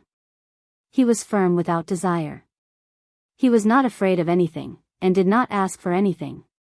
Therefore, he very naturally admired the 5 peerless beauties. He squinted his eyes, had a smile on his face, and constantly made clicking sounds. 5 beauties, don't just stand there. Each of you find a young master to sit with. Yi Qinghan looked at the 4 young masters who were trying their best to suppress themselves. A trace of playfulness flashed in his eyes, and he very naturally instructed. Since you want to move but do not dare to move, then this young master will help you fulfill your wishes. The scene at this moment was very familiar to him. He thought of the nightclubs in his previous life. In the private room, rows of ladies stood respectfully and coquettishly, waiting for the customers to order. However, the beauties here did not greet them. The ladies in the nightclubs would greet them as soon as they entered. Of course, the ladies here were of a much higher class than the ladies in the nightclubs, and definitely could not be compared. No need. Almost at the same time, 4 voices sounded in the hall. The voices were very determined, very suppressed, and also had a tinge of regret and bitterness. Young Master Han, you enjoy yourself. I'm a little tired, so there's no need. Feng Zi chuckled and winked at Yi Qinghan, as if he understood. Hua Xia also blinked her beautiful eyes, and said a little shyly, young Master Han, you enjoy yourself. I'm not used to it. Yes, yes. Long Shuailu nodded like a chick pecking rice, and said very seriously. Xue Wuhan did not speak, and lowered his head. Is that so? Yi Qinghan chuckled and pretended not to see their expressions. He slowly drank a cup of tea and enthusiastically said, since everyone is tired, let's take a good rest. Ladies, I'll have to trouble you to perform a sexy dance. Do something explosive so that the young masters can rest well. The 4 of them glared at Yi Qinghan angrily, as if they wanted him to eat them, but were too embarrassed to say no. If they did that, they would really be deceiving themselves, and it would be too pretentious. However, seeing that Yi Qinghan had his head down and was fiddling with the tea leaves, completely ignoring their burning gazes, the few of them could only helplessly remain silent. Seeing that the few of them did not object, the few bewitching beauties responded softly, bowed, and retreated. Not long after, they came in again. Their clothes were still red, but they were a lot less. Only a thin tube top, a very short muslin skirt, and an almost transparent muslin were left on the outside. They nodded faintly and waved the muslin in a leisurely manner in the hall. The dance was beautiful, but the people were even more beautiful. Beauties who wore less could dance even more beautifully. The air in the hall heated up under the swaying of the white, tender flesh and the red, sexy little skirt. The sound of swallowing saliva, trembling of the Adam's apple, and coarse breathing mixed with the sound of Yi Qinghan's clicking of the tongue could be heard frequently. The air in the hall was unconsciously mixed with a scorching heat, a surging wave, and a ripple. Enough, enough. All right, ladies, thank you for your hard work. You may leave first. Xue Wuhan drank 4 cups of tea in a row, but the more he drank, the hotter his body became. When he was about to drink the 5th cup of tea, he finally suppressed the fire in his heart and said loudly. Yes. All right, why do I feel that the more I dance, the more tired I am? Feng Zi drank a cup of tea in one gulp, and felt that it was not enough, so she gulped down another cup and said while panting. Yes, yes. Long Shuailu nodded again like a chick pecking rice, and his expression was even more serious than before. Hua Hua did not speak, but only nodded and lowered his head. It was as if the 5 beauties in the room were poisonous scorpions, and he did not dare to look at them again. Don't. Yi Qinghan plucked a grape from under the table and threw it into his mouth. As he chewed, he said, they dance very well.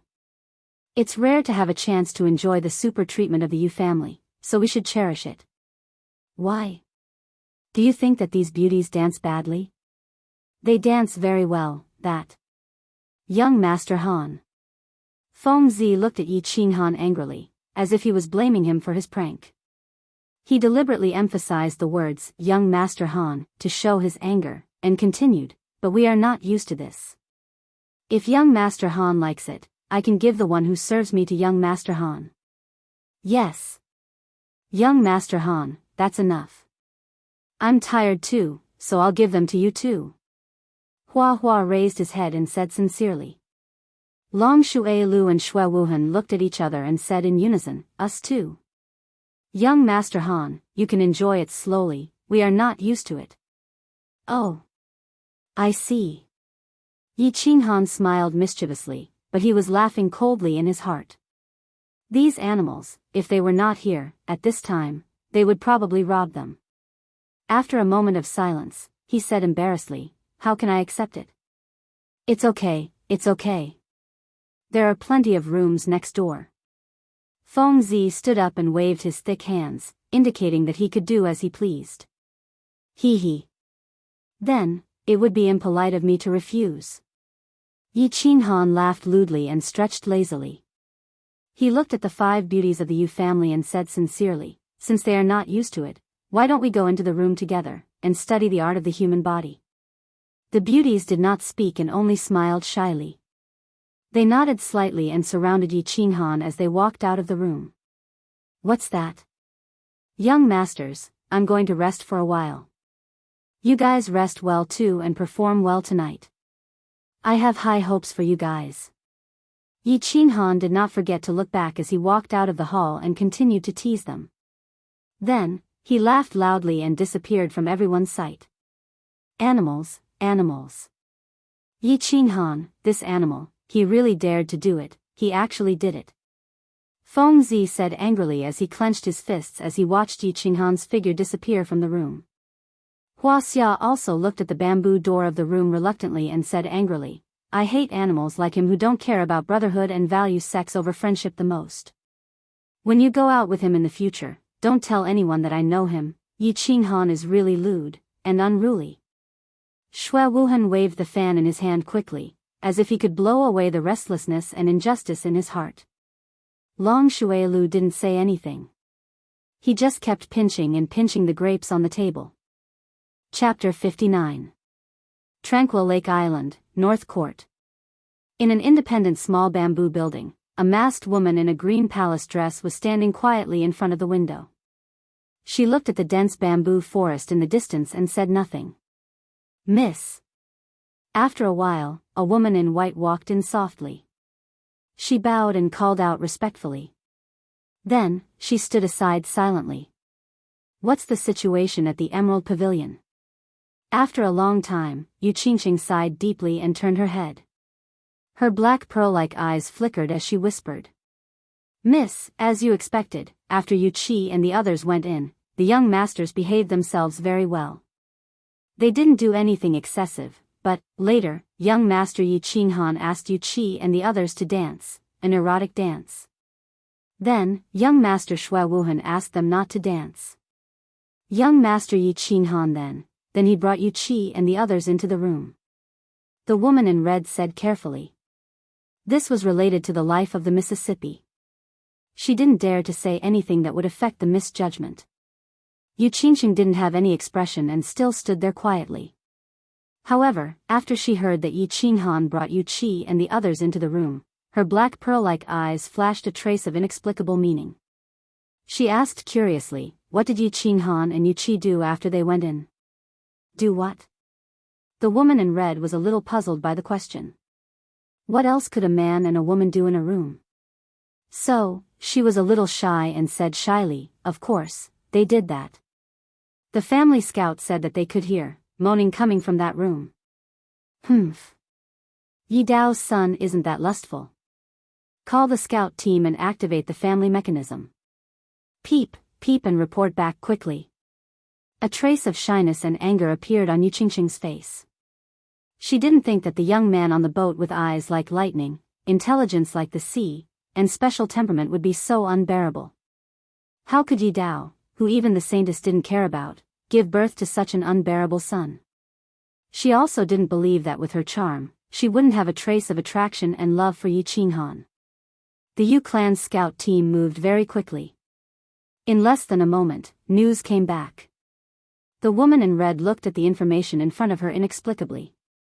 She said in puzzlement, Miss, there is no such thing happening in the room. Yu Qi is moaning loudly there. Yu Ba is massaging Yi Qinghan, and Yi Qinghan seems to be asleep. Yu Qingxing didn't show the slightest bit of happiness when she heard the answer that she was hoping for. The Black Pearl's eyes flashed with a trace of anger. She looked outside the window and said angrily, Yi Dao's son is actually the same as Yi Dao. He doesn't even care about me, the saintess. At noon, the early summer sun was a little warm and made people sleepy. However, it seemed that the sunlight of the tranquil lake did not make people sleepy at all. Instead, it made people more and more energetic. Inside the green pavilion, the 4 young masters drank a few pots of tea, a few jars of wine, and countless plates of fruits and pastries. After sitting there awkwardly for more than 2 hours, the deafening moans in the room outside the hall finally stopped. Creak. A few minutes later, the room door was pushed open and Yi Qinghan walked out feeling refreshed. He reached out to wipe the drool from the corner of his mouth and stretched his body. Then, he took small steps and walked into the hall. As soon as he walked into the hall, he smelled a very sour smell. Yi Qinghan didn't care. He ignored the complicated gazes of the others and sat down casually. He picked up a bunch of grapes and ate them. As he ate, he nodded and praised, the grapes of the Yu clan are indeed different from those of other places. They seem to be sweeter. What are you guys looking at? Eat them. Pooh. Feng Zi, who had just drunk a mouthful of wine, spat out the wine in her mouth when she heard this. She said somewhat angrily, Young Master Han, don't attack people like this. If you do this again, I'm going to fall out with you. Everyone's eyes bulged, as if they wanted to use their gazes to despise him. They had seen shameless people, but they had never seen such a shameless person. He enjoyed 5 exquisite bewitching beauties by himself, and the moment he came out, he still didn't hide his arrogance at all. They had listened to the erotic songs for more than 2 hours, and there was already a fire in their hearts. But this brat was showing off so openly. Don't be angry, lunatic. Don't be angry. Didn't I just say that the grapes were delicious? Is there a need to be so angry? Why don't I ask Yunyang to arrange something else for you? Yi Qinghan waved his hand and said with a smile. Don't. You're ruthless, brat. I'm afraid of you, all right? Feng Zi had a bitter expression on her face. She cupped her hands and ignored him. The others at the side didn't dare to say anything. After witnessing this brat's viciousness, who would dare to pick a fight? If this brat did something else tonight, they would be completely finished. Young masters, have you rested well? At this moment, Yunyang walked in and said with a beaming smile. When she looked at Yi Qinghan, her charming eyes slightly narrowed, with a smile that was not a smile, causing Yi Qinghan's hair to stand on end. Feng Zi's bitter expression immediately blossomed when Yunyang walked in. She smiled and said, It's all right. It's mainly because young Master Han rested well. Yes. Young Master Han rested the best. Long Shuilu also stood up. There weren't many opportunities to add insult to injury, so of course he wouldn't let it go. Thank you, Yunyang. Young Master Han likes it very much. Hua Hua blinked her beautiful eyes and said calmly. Shui Wuhan also smiled and waved the folding fan in his hand as if he would never get tired. Thank you, Yunyang. Of course young Master Han likes it. It's all right, it's all right. Yunyang's arrangements are definitely not wrong. Why don't we arrange it again in the afternoon, young masters? Yi Qinghan stood up slowly and glanced at the young masters. He scratched his head and immediately retorted. The 4 of you said that young Master Han rested well, and young Master Han also said that he rested well. Then Yunyang's efforts were not in vain. Why don't we arrange a few more in the afternoon? Yunyang's whole body was glowing with a smile, reflecting the faint refraction of the sun behind her. She seemed to have become much younger and more charming. No need. Other than Yi Qinghan, the 4 of them said in unison, their attitude very firm. If they had to listen to the erotic songs for the entire afternoon, who knew if they would go crazy? Seeing Yunyang look at him, Yi Qinghan licked his lips and looked at the 4 of them. However, he saw the silent pleading in their eyes. He said a little embarrassedly, since they are so insistent, I can only give them some face. Forget it. Hee. Then forget it. How about this, Yunyang will take you to lunch first. After lunch, I will take you to enjoy the beautiful scenery of the Tranquil Lake. Yunyang smiled and nodded. That's great. Feng Zi was the first to respond and followed Yunyang out of the Emerald Pavilion. Shui Wuhan and the other two heaved a sigh of relief and followed. Yi Qinghan chuckled, touched his chin, and followed them. They had lunch in a private room near the Emerald Pavilion. During the meal, they did not have much appetite, so they only ate a little. However, Yi Qinghan ate heartily, as if he had never eaten such delicious food before. He was completely like a country bumpkin. However, he really did not have the opportunity to enjoy such high-class food. When he was young, he was very unpopular in his family. It was good enough that he could eat his fill. After that, he went to Man City because he was short of money, so he did not dare to go to a good restaurant. When he came back from Man City and had money, he did not have the time to eat good food. He killed people and set fires. It was very lively, but in the end, he did not have a full meal and was thrown to the back of the mountain. In the back of the mountain, Yi Tianlong and the two old men had a light meal. In addition, he was worried about his sister, so he did not eat well. Now that they had finally arrived at the Yu family and had the first feast in this world, Yi Qinghan ate with excitement and ferocity. He did not know how to describe it. Even Feng Zi and the others' plan to get him drunk was ruined. They all looked at Yi Qinghan in a daze, wondering why the Yi family was so poor that they did not even have a good meal. Yunyang, who was at the side, also came to a sudden realization. No wonder Yi Qingniu was so ruthless. It turned out that the Yi family was about to run out of food. After eating and drinking, the few of them began to tour the mountains and rivers. Although there were no mountains, there was a lake. The scenery of the calm lake was not bad, but Yunyang did not bring them to the West Court or the North Court. They only looked at the ordinary scenery. The few of them began to feel bored, so they apologized to Yunyang and went back to rest. Yi Qinghan, on the other hand, had slept for more than 2 hours. He wouldn't be able to fall back asleep even if he went back. He also didn't lack this bit of time to cultivate, so he simply rejected Yunyang's company and quietly walked along the lakeside. Xiaohei, come out and play. Yi Qinghan felt that there was no one around. It was a good time to walk the dog, so he summoned Xiaohei. Although he had been chatting with Xiaohei in his heart, it had been a while since he had accompanied Xiaohei for a walk. Yi Qinghan kind of wanted to see this silly dog. Boss. You finally remembered me. As soon as Xiaohei came out, he jumped happily. He was currently in the growth stage and did not need to be fed with magic crystals every day. Every day, he would absorb battle chi from Yi Qinghan's war beast space. When he slept, he would absorb battle chi. His body had long been rusty. Now that he came out, he was like a runaway horse, running around everywhere. Xiaohei, don't run around. Huh? You can swim. Yi Qinghan looked at Xiaohei dotingly. When he saw Xiaohei suddenly jump into the lake, he said worriedly. However, he saw Xiaohei's 4 small melon seeds gliding through the lake. He said in surprise. Humph. You're looking down on me, aren't you? No matter what, I'm at least a holy beast. This little thing can't stump me. I'll go catch some fish to eat. Xiaohei sent a message through his soul. A trace of pride flashed through his black eyes, and he dived into the water with a splash. This soul-devouring beast can actually speak so well?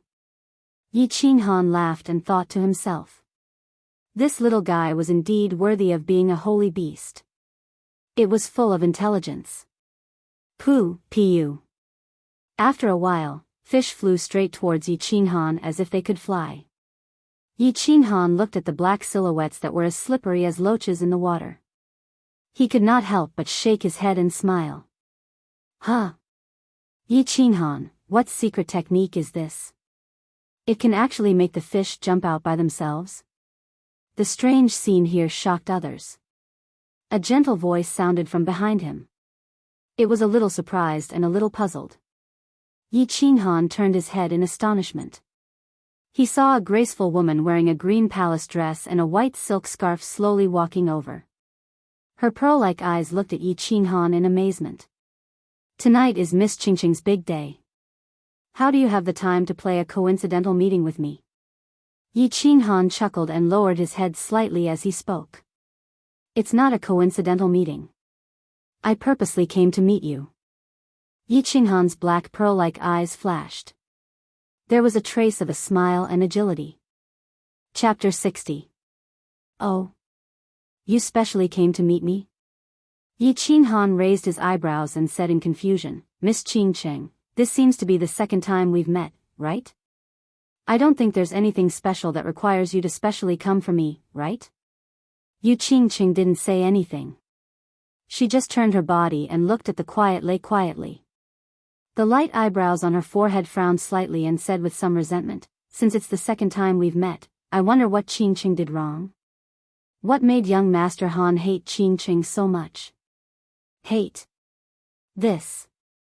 Where did this come from? Yi Qinghan was slightly surprised and didn't understand.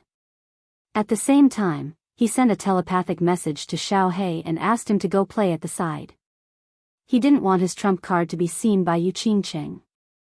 The reason why a trump card was because others didn't know about it. Yi Qingqing rolled her black pearl-like eyes. She was a little blaming and a little annoyed. This rolling of her eyes didn't look ugly at all. Instead, it made her originally pure temperament more mischievous and clever, which made Yi Qinghan excited. Yi Qingqing was a little hesitant. Actually, with her identity, she shouldn't have come here and said such shameful words. However, Yi Qinghan's words of not taking the initiative to woo her and his unusual behavior in the Emerald Pavilion had successfully aroused the competitive spirit of a little girl in Yi Qingqing's heart. The Yu clan's holy maiden, Li Dai, had bewitched all the men in the world. However, the previous generation's holy maiden had fallen under Yi Dao's robe, which made the Yu clan's holy maiden feel an unprecedented humiliation. And now, Yi Dao's son was the same. How could she endure this?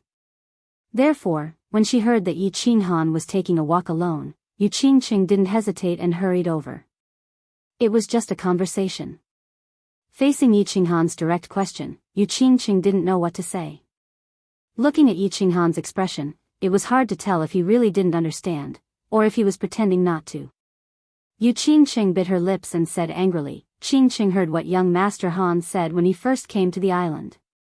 And young Master Han's unconventional performance in the Emerald Pavilion, Qingqing also heard about it.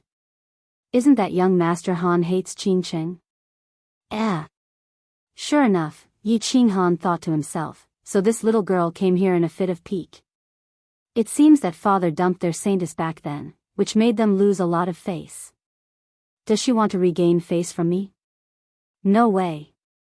After figuring out the cause of the matter, Yi Qinghan smiled brightly and innocently, it's this thing. Miss Qingqing, I'm willing to explain. I'd like to hear the details. Yi Qingqing turned her head and a trace of happiness flashed through her eyes.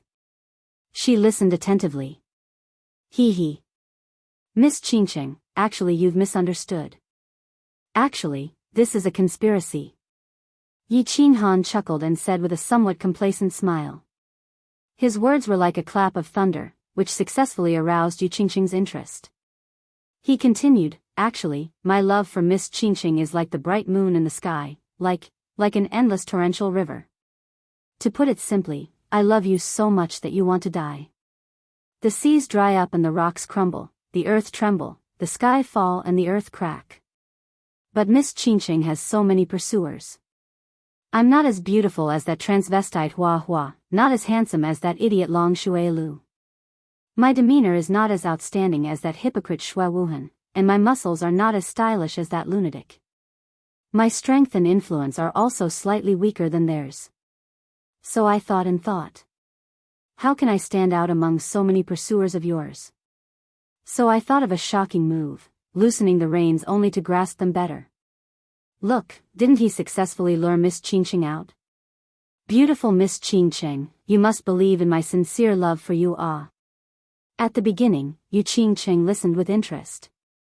But the more she listened, the darker her black pearl-like eyes became. Even an idiot could tell that he was making fun of her. Finally, after Xianxia finished speaking, she did not speak for a long time.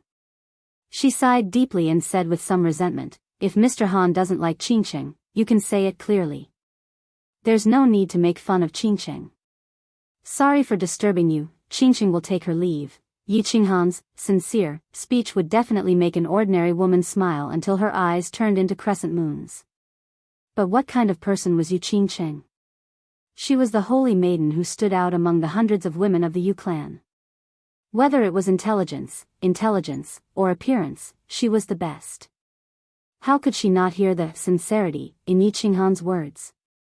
Looking at Xianxia's lonely and desolate figure gradually disappearing in the emerald green bamboo forest, Xianxia touched his chin embarrassedly. He was wondering if he had gone too far. To attack a little girl like this, without any enmity between them, it seemed that he felt a little guilty. Night gradually approached. A full moon, like a shining silver plate, was slowly lifted up from the west. The gentle moonlight began to sprinkle down, illuminating the entire Fire Dragon continent and the entire Tranquil Lake Island. The Yu clan was already busy at dusk. Countless people came out from the West Court and the North Court, decorating the wide lawn in front of the three courts. Today was the Yu clan's big day. It was a big day that happened once every 15 years. Of course, they had to be cautious and grand. The turf had been trimmed neatly a long time ago, through the efforts of countless people in the Yu clan. A huge open-air camp was set up on the wide lawn. In the center was a row of roaring bonfires, and on both sides of the bonfires were rows of satin spread on the ground. On top of the satin were rows of short square tables made of ancient wood.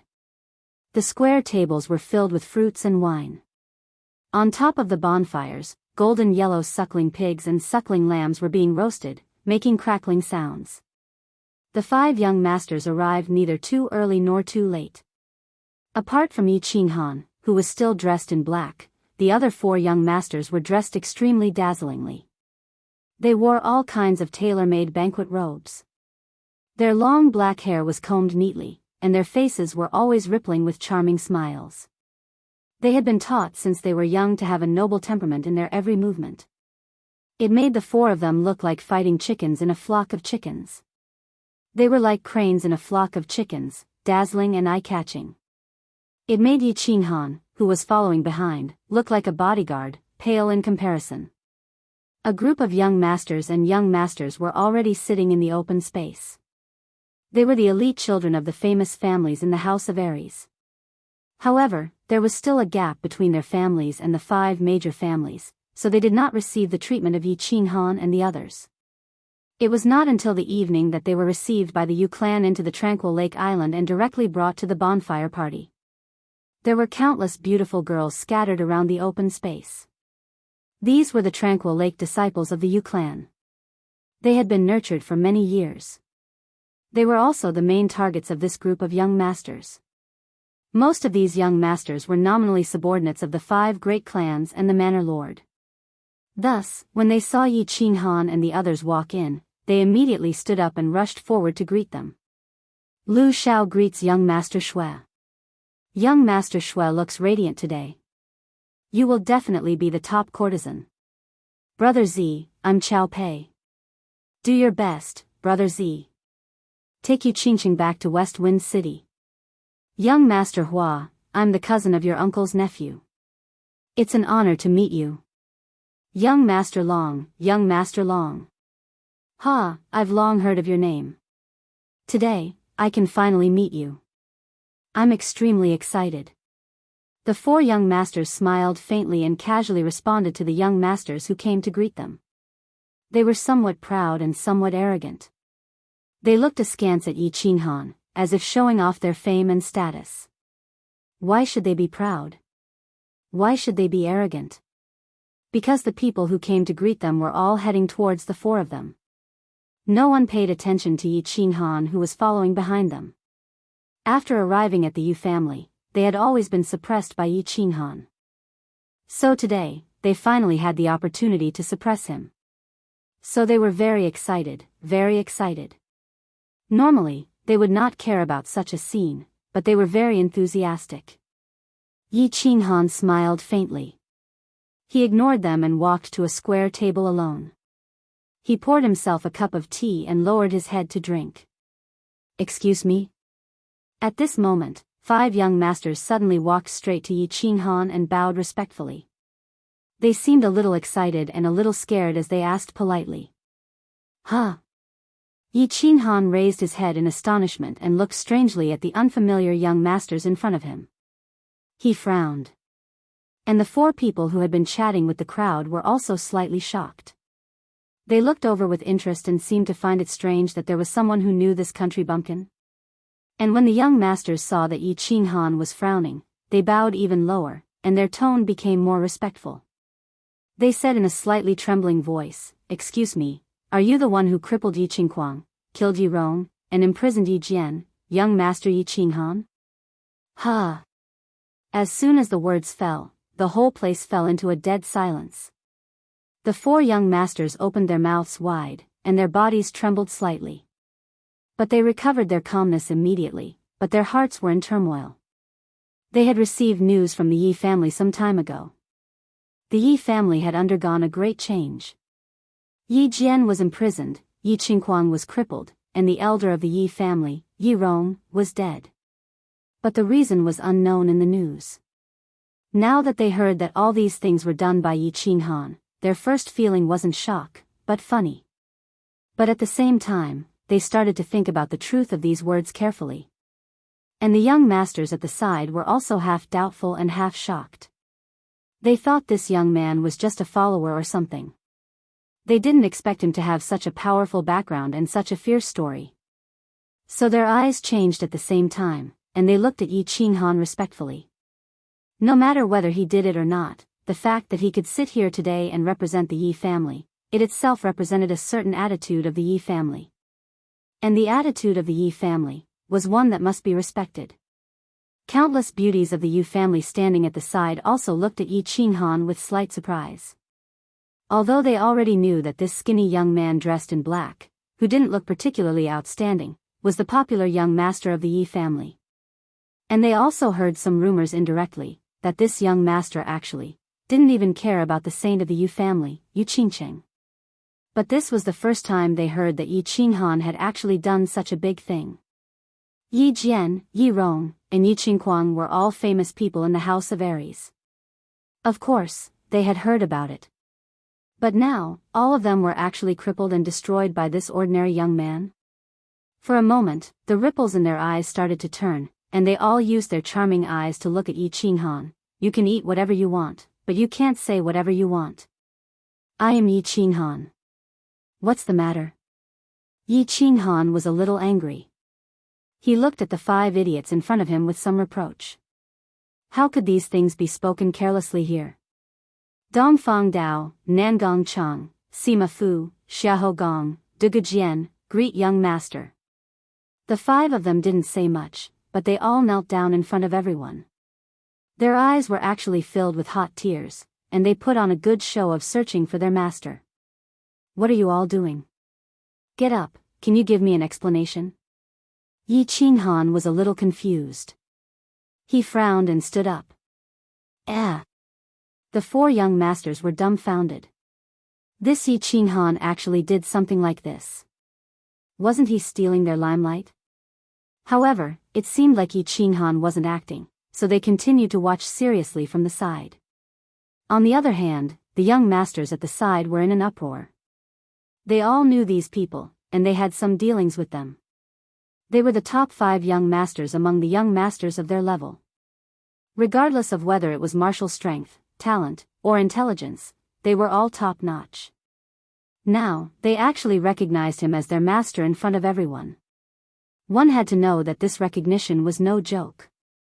This was a master that they would follow for life. Chapter 61. At Yi Qinghan's words, the 5 people quickly stood up. The young master in the middle, who called himself Dongfang Dao, stepped forward and said respectfully, "Young master, have you heard of Master's dripping blood guards? We are the descendants of the 5 guards. When Master died, our clans were suppressed by Yi Jian. In recent years, the patriarch has gone into seclusion and the young master is still young, so our 5 clans did not dare to act rashly and could only live in seclusion. Now that young master's power has been extinguished, the old patriarch has come out of seclusion again. Of course our 5 clans will come out again. After obtaining the consent of the patriarch, we will come to serve young master." The dripping blood guards? Yi Qinghan suddenly understood. His father, Yi Dao, had used his unparalleled charm and peerless strength to subdue 5 strong men. They were known as the dripping blood guards. But when his father died on the god-slaying mountain, the 5 experts also died, so Yi Qinghan did not know how to react for a while. Now, the 5 people who suddenly appeared were the descendants of the 5 masters. At this time, Yi Tianlong must have played a part in the show of searching for his master. It seemed that Yi Tianlong had spared no effort in order to win back his heart. After figuring out the situation, Yi Qinghan nodded, pointed to a row of square tables behind him, and said, "Well, you sit behind me, we'll talk in detail later." The 5 people nodded, sat respectfully at the back, and remained silent. Yi Qinghan did not care about the gazes of the crowd. He sat down alone and began to drink tea. He was not overly intimate with the 5 people behind him. On the one hand, the identity of these 5 people had yet to be confirmed. On the other hand, even if there was no doubt about their identity, he still had to examine their strength and character. He did not intend to take 5 wastes or 5 villains to participate in the sect battle.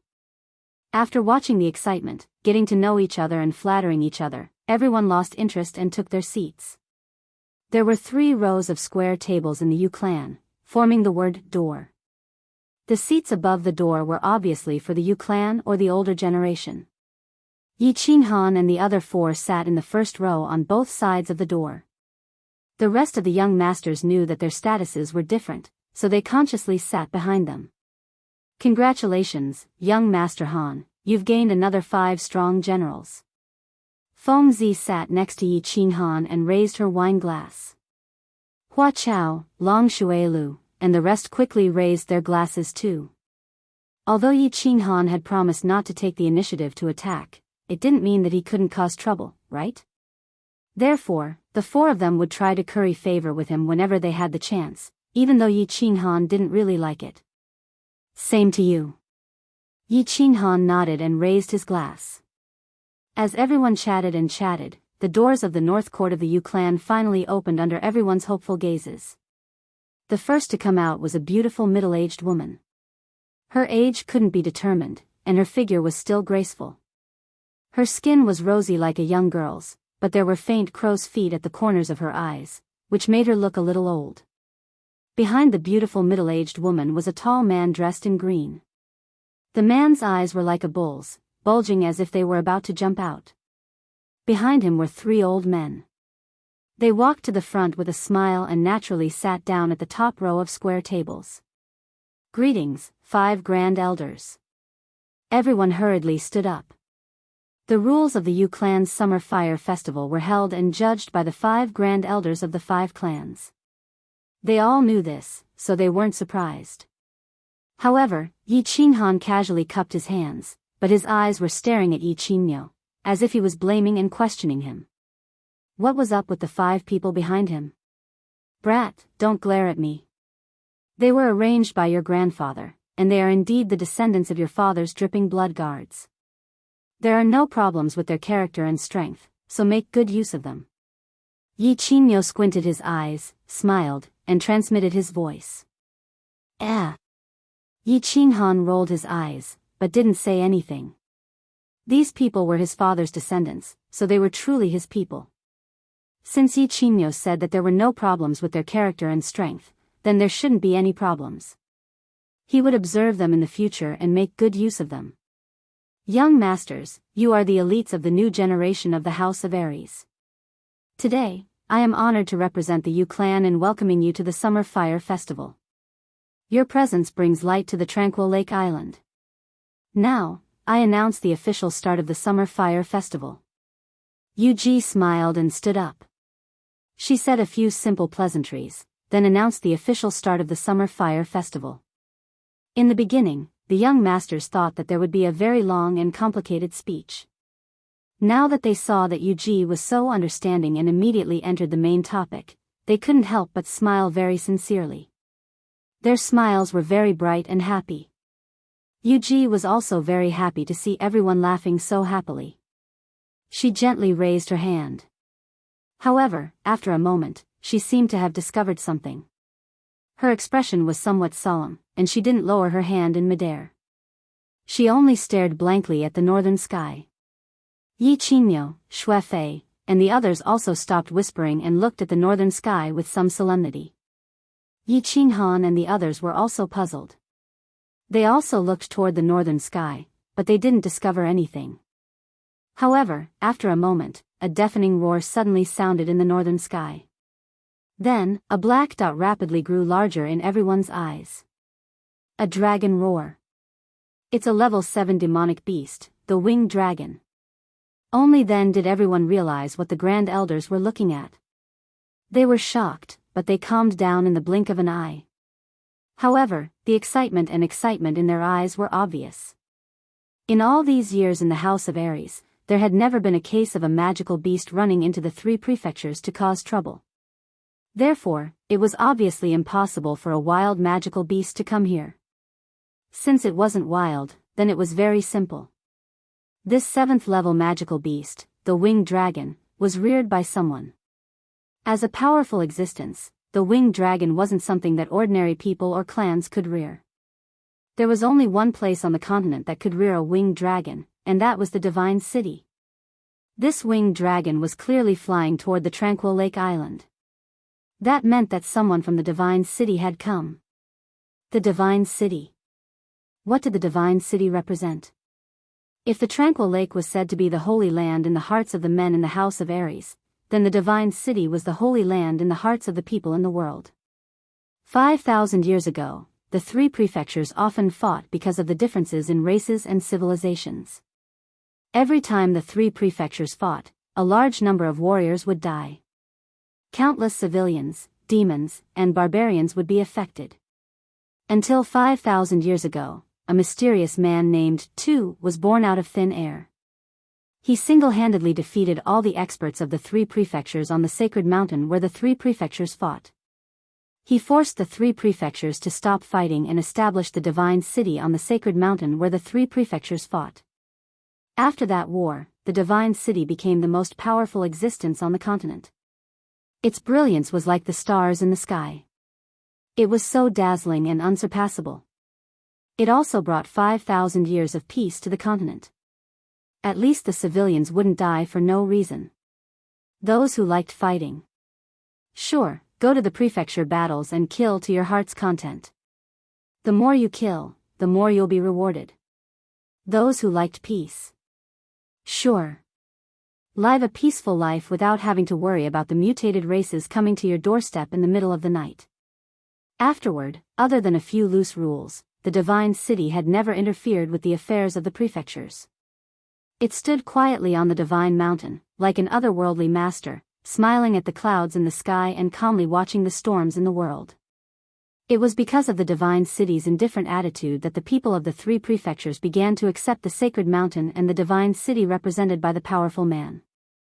However, there were talented people in every generation. Countless experts and heroes appeared in the past few thousand years. They seemed to care a little about the tall Divine City, which was pressing down on their sky and blocking their way. Therefore, they picked up the swords in their hands, walked up the mountain, and walked into the city. However, the ending was always the same. No one had ever walked into the Divine City with a sword and walked out again. Never. Therefore, the Divine City became a sacred place in the hearts of the people on the continent. The Divine City became a taboo existence. But today, during the Summer Fire Festival, the Tranquil Lake welcomed a special guest for the first time. A guest from the Divine City. How could the people here not be shocked? How could they not be shocked? How could they not be excited? They looked at the approaching winged dragon, as well as the young man dressed in fluttering white robes on it. Yi Qinghan narrowed his eyes. He didn't have a good impression of the divine city. He had always been resisting that tall sacred mountain in his heart. It was as if that mountain was too high, so high that the people on the continent couldn't even lift their heads.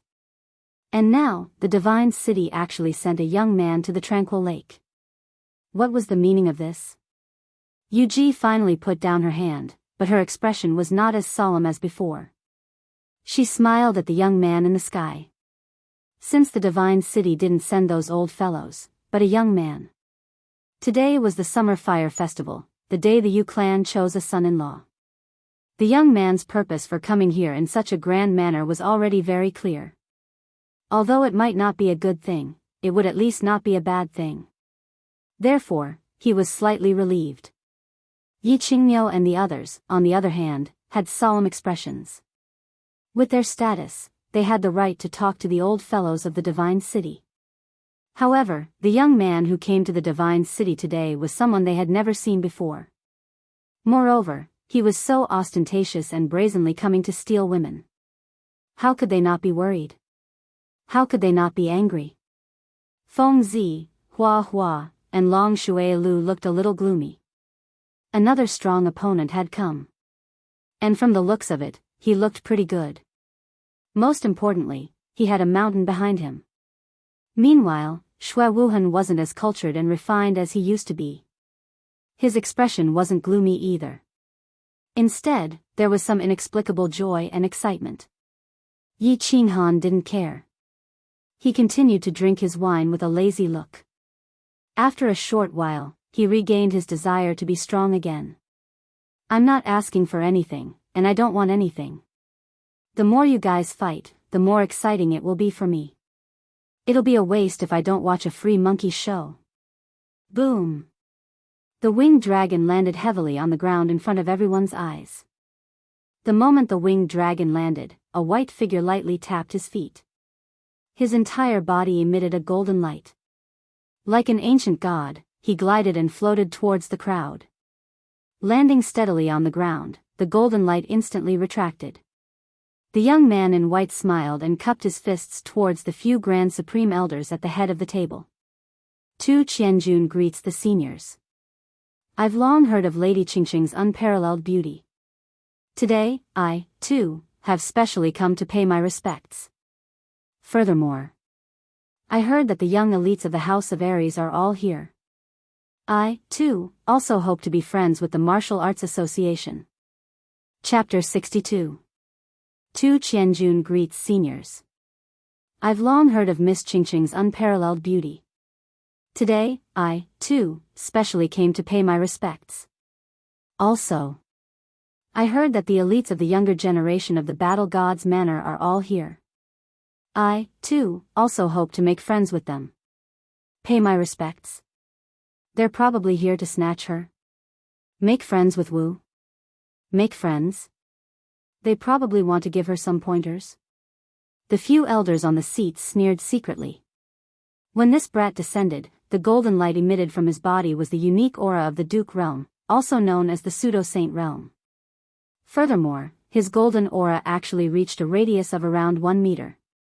It seemed that he had the cultivation of the first level of the Duke Realm. He actually released his aura unscrupulously in front of them, who were all in the Saint Realm. Furthermore, he relied on it to glide for such a long distance, making people feel as if he was flying over. Wasn't this clearly showing off his strength? It was also clearly slapping the faces of the young masters present. It was also to build momentum for him to snatch her. It seemed that the chances of those young masters in their clan were slim. However, Yu Ji beamed with joy. This brat was rather tactful and respectful to these old fellows. Moreover, he had made it clear that he was here to pursue his daughter, not to cause trouble. She also knew that this generation's saintess was more outstanding than the previous generations of saintesses in all aspects. However, she didn't expect that even the divine city, which rarely appeared, would send people to snatch her. What was this? This was glory. This was also strength. Hence, she smiled brilliantly. Young Master 2 must be the young master of the dragon-slaying divine guard of the divine city's 4 guards. You're indeed as graceful and elegant as your father. Servants, give him a seat. Elder Yu, my father asked me to send his regards to you. There's no need to give me a seat. I have an old friend here, so I'll sit with him. Tu Qianjun smiled faintly. He turned his head and swept his gaze across the young masters. Finally, his gaze landed on Xue Wuhan. Young master, please take a seat. Xue Wuhan had been smiling all along. When he saw Tu Qianjun looking over, his smile became even more amiable. He hurriedly stood up and lowered his head slightly, indicating for Tu Qianjun to take his seat. Tu Qianjun nodded indifferently. It seemed as if he didn't care about everyone's gazes. He walked straight to Xue Wuhan's seat, and sat down peacefully. He lowered his head and smoothed his sleeves. He saw that the people in the vicinity were looking at him cautiously. He raised his head in astonishment and said, "What's wrong?" "Do as you wish. Don't worry about me, just pretend that I don't exist." "Yes, yes." The people around him hurriedly lowered their heads and continued to drink, sip tea, and eat fruits. Their hands and feet were slightly trembling, and they accidentally spilled some of the wine in their hands. Those who were eating the fruits panicked and even ate the vines. Their expressions betrayed their panic and nervousness. Fengzi and Hua Hua looked at each other. They could see the worry and shock in each other's eyes. This Tu Qianjun was only 27 or 28 years old, yet he already possessed the strength of a duke. This was a little too terrifying. It should be known that the two of them could be considered first-rate geniuses.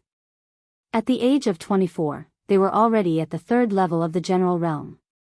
Coupled with their family's secret arts, their combined strength was only at the 1st or 2nd level of the martial realm. It was fine if they couldn't match up to him in terms of power. After all, the divine city's glory was built through generations of battles. If they couldn't match up to him in terms of strength, then it would be a little embarrassing. Long Shuilu was also silently drinking his strong wine at the side. He occasionally glanced at Xue Wuhan, who was whispering beside Tu Qianjun, and a trace of mockery and loneliness flashed across his eyes. It was obvious that he was a little envious that Xue Wuhan had actually made friends with a young master of the divine city. However, he also looked down on Xue Wuhan's flattering behavior. Of course, it was mostly because he couldn't eat the grapes, so he said that the grapes were sour.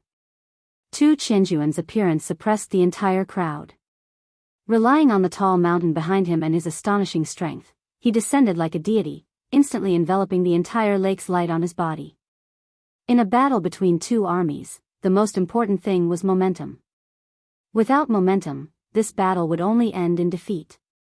Yi Qinghan didn't show any expression, even though he was a little displeased with Tu Qianjuan's attitude, which was even more arrogant than Yi Qingquang.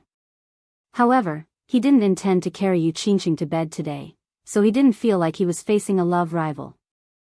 However, he hated Xue Wuhan's flattering attitude even more than Long Shuilu. This brat usually looked like a dog, but deep down, he was really a dog. Clap clap. When Yu Ji saw that everyone's mood had somewhat calmed down, she clapped her hands twice, and began to serve the pastries in front of the main course. Along with the clap of her hands, the door of the west courtyard opened, and 12 red-clothed women walked out. It just so happened that this red dress was very similar to the dress that they wore when they entertained Yi Qinghan and the others in the Jadeite pavilion in the morning. The upper body was a thin tube top, and only the lower half of the white and tender beautiful breasts were covered, revealing a plump snow-white semicircle. The lower body was a gauze skirt, and under the uneven hem was a pair of perfectly straight and slender white legs.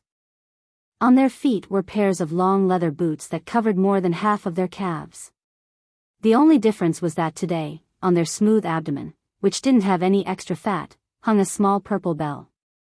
Snow-white skin, captivating red dress, and the purple ring around their waists, these 3 colors actually fused and intersected, evolving into a strange charm. The dance was somewhat similar to the belly dance of Yi Qinghan's previous life, but it was clear that no one would appreciate such a beautiful and artistic dance. They only stared with bulging eyes at the group of women, who were constantly swaying because of their twisting bodies, as well as the limitless scenery under the gauze skirt that was blown up by the wind from time to time. Yi Qinghan and the others, as well as the few old fellows above, were still fine. Their identity and status didn't allow them to be too out of line, but the other young masters didn't have so many misgivings. All of their eyes were bulging so much that they were actually bigger than Yi Qinghan's. Under the reluctant gazes of the crowd, the 12 women silently retreated, while the young masters were silently thinking of ways to snatch one from the Yu clan. Although the Yu clan's summer fire festival was mainly for the saintess to choose a man, almost every time after the matter of the saintess was settled, the Yu clan would choose a portion of the young masters with relatively higher aptitudes, strength, and influence, and gift them the 12 Tranquil Lake women of the Yu clan. Although it was called gifting, it was actually no different from selling them. Every Yu clan woman would be exchanged for a large amount of resources and treasures. However, these young masters who managed to snatch the Yu clan women wouldn't hesitate at all. Moreover, their clans would also be willing to use a large amount of treasures to exchange for the Yu clan woman. Of course, this wasn't just because the Tranquil Lake women of the Yu clan were unparalleled in the world. Any man who married a Tranquil Lake woman would obtain the most pleasure and satisfaction in the body. It was also because if the young masters of these clans could marry a Tranquil Lake woman, then their clans would automatically obtain the friendship of the Yu clan. They would receive a large share of the Yu clan's intelligence, martial power, and resources, until the woman died. It could be said that the reason the Yu clan women could stand tall in the House of Aries for 1,000 years was also because of this marriage alliance policy. Oh. So that's how it is. This marriage alliance policy was thought up by the genius of the Yu clan. How brilliant!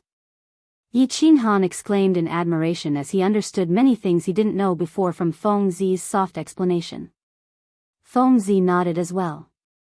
Her eyes were filled with admiration. The founder of the Yu clan, the Moon Queen.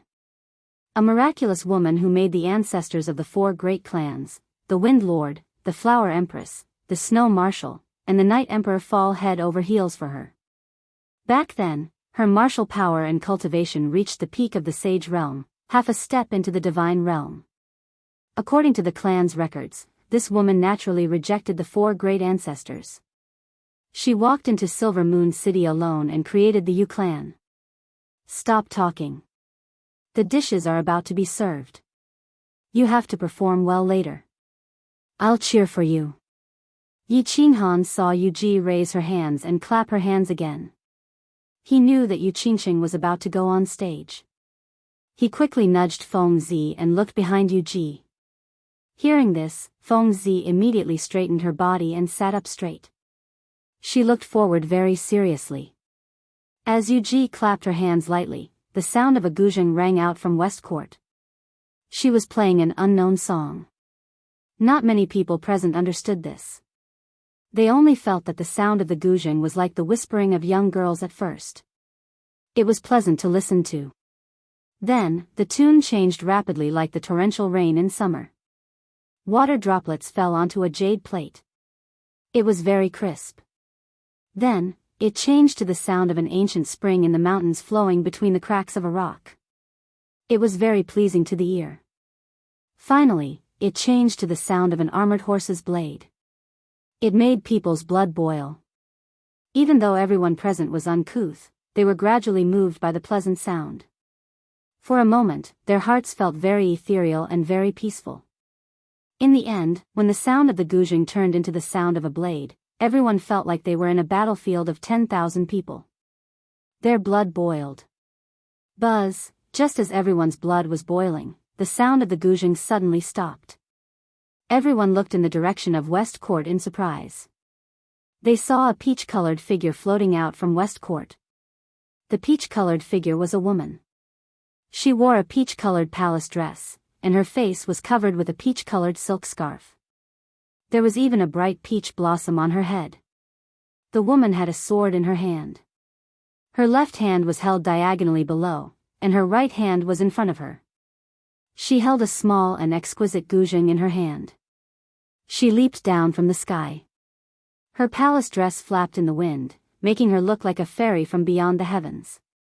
It was unknown whether it was because of the strong wind or the woman's own will, but when the woman landed on the ground, the peach-colored silk scarf on her face actually fluttered with the wind, revealing a devastatingly beautiful face. Her black pearl-like eyes contained a smile that was both charming and seductive. Her delicate nose was tall and straight, and the corners of her small mouth were slightly raised.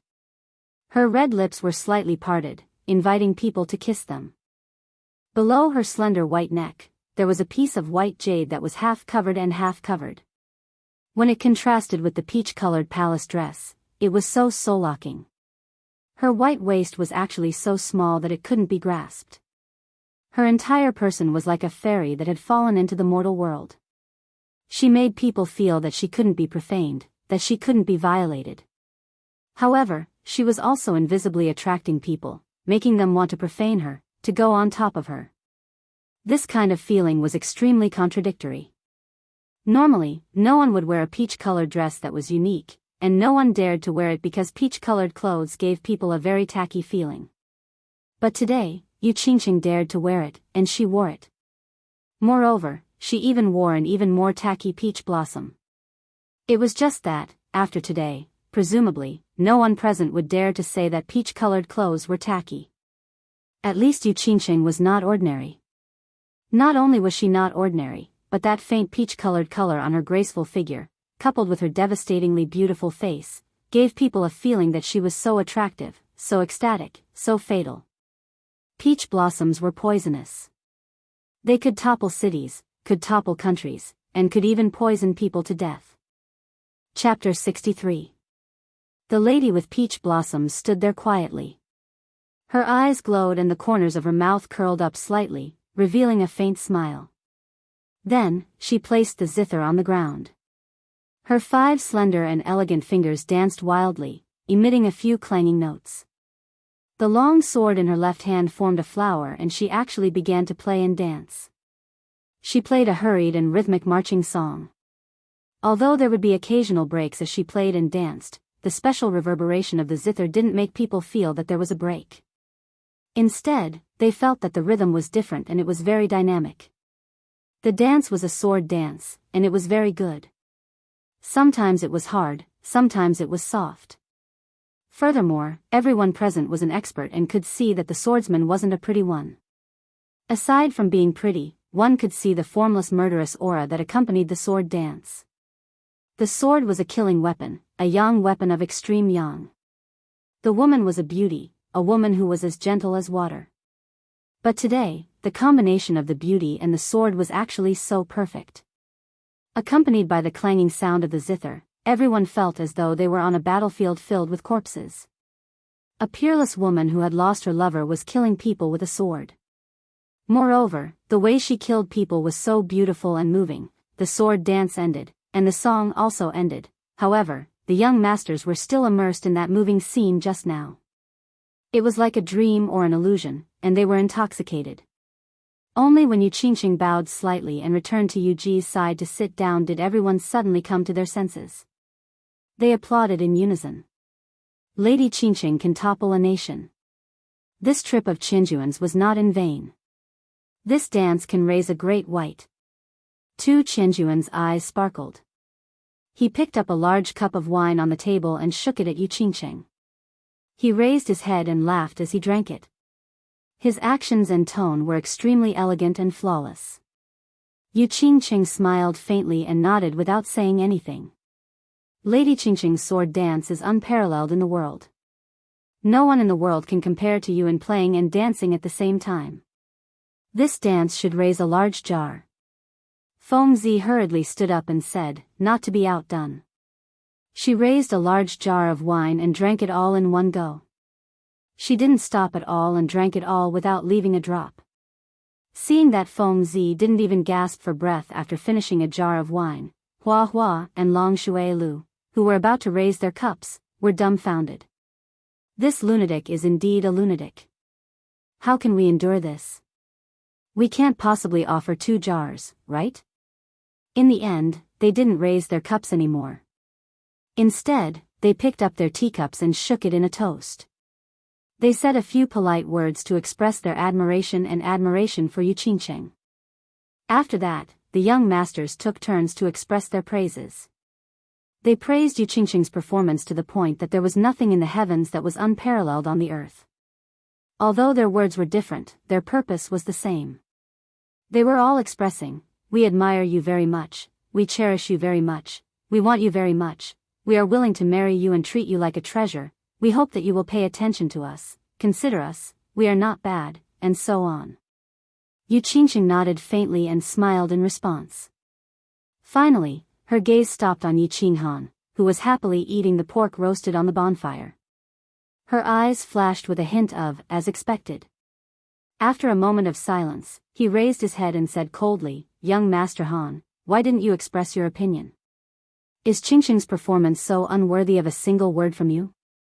Yu Qingqing was very beautiful and her dance was also not bad. Yi Qinghan also wanted to praise her. But since Yi Qinghan had promised Feng Zi and the others, he had to at least do some superficial work. Otherwise, he would break his promise. And if he broke his promise now, Yi Qinghan was afraid that Feng Zi and the others would also break their promise and cause trouble during the residence battle. In his heart, his sister's life was naturally the most important. Therefore, when he was dancing with Yu Qingqing, he focused his attention on the golden pork roasted on the bonfire. At this moment, he naturally wouldn't follow the others to flatter her, even though the buttocks of this horse were really not bad. Not bad. Feeling Yu Qingqing's cold gaze, as well as Feng Zi and the others' covetous gazes, Yi Qinghan raised his head slightly and said. He then continued to focus his attention on the roasted pork.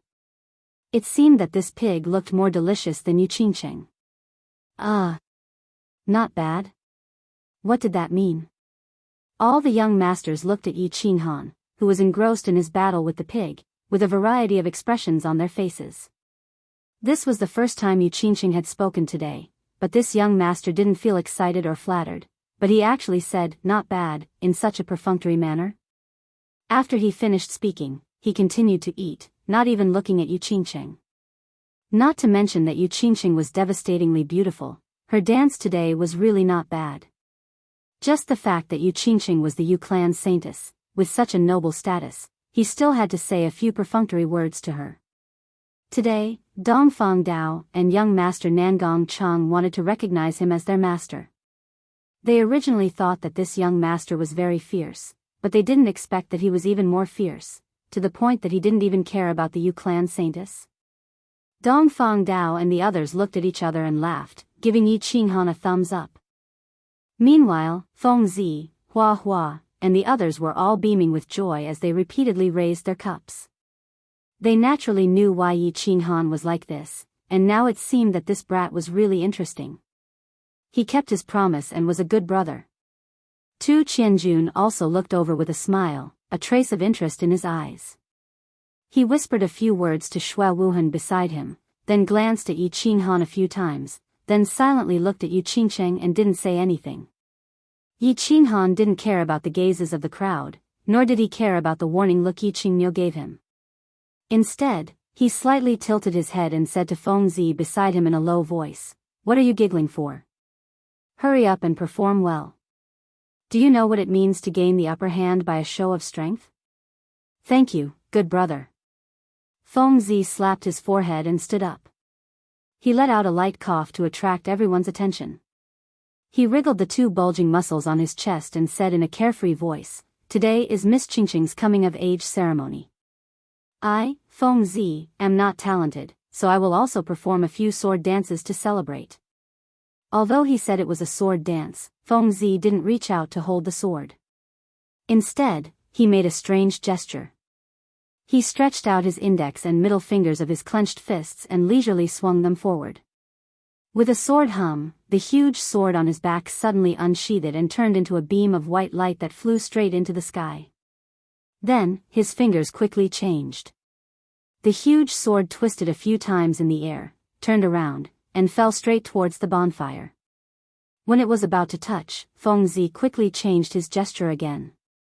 The huge sword actually made a circle around the bonfire, pierced through a suckling sheep, and flew towards Yu Qingqing. It flew to the table in front of Yu Qingqing and stopped. After shaking a few times, the suckling sheep was actually split into 7 or 8 pieces and fell onto the jade plate on the table. After this was done, Fengzi withdrew his hand gesture and the huge sword returned to its sheath.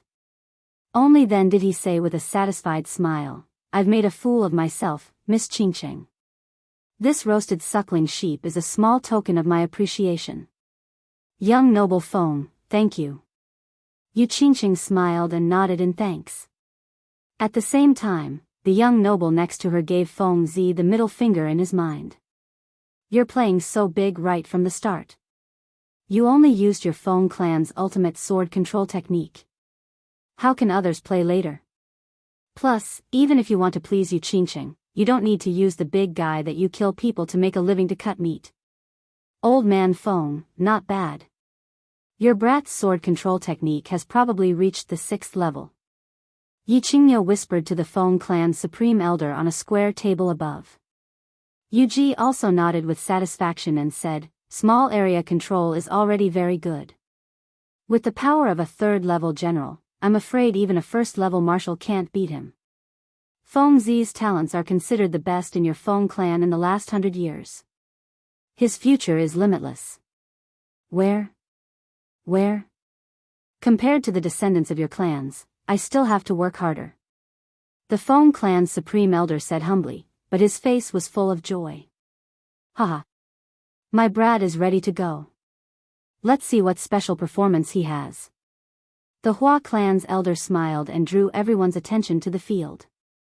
Seeing that Feng Zi got the first prize, Hua was a bit unhappy. He stood up and nodded at Yu Qingqing. He said, "I'm also here to join in the fun. I'll give Miss Qingqing a mysterious gift." Saying this, Hua slowly walked toward the field. His steps were very elegant and light. However, as he walked, his body slowly became blurry in front of everyone and finally disappeared. Stealth? Everyone was shocked and changed their expressions. They had heard of the Hua clan's stealth technique, but they didn't expect Hua to disappear in front of everyone. If he sneaked up to them and stabbed them, wouldn't they die? The only young people who didn't change their expressions were the descendants of the 4 great clans, Long Shuilu, and Tu Qianjun. Long Shuilu had seen this before, so he didn't panic. Tu Qianjun didn't have any expression, but his eyes revealed a trace of contempt. It seemed that he didn't care about this kind of small trick. Of course, the few supreme elders in the field wouldn't be shocked, nor would their expressions change.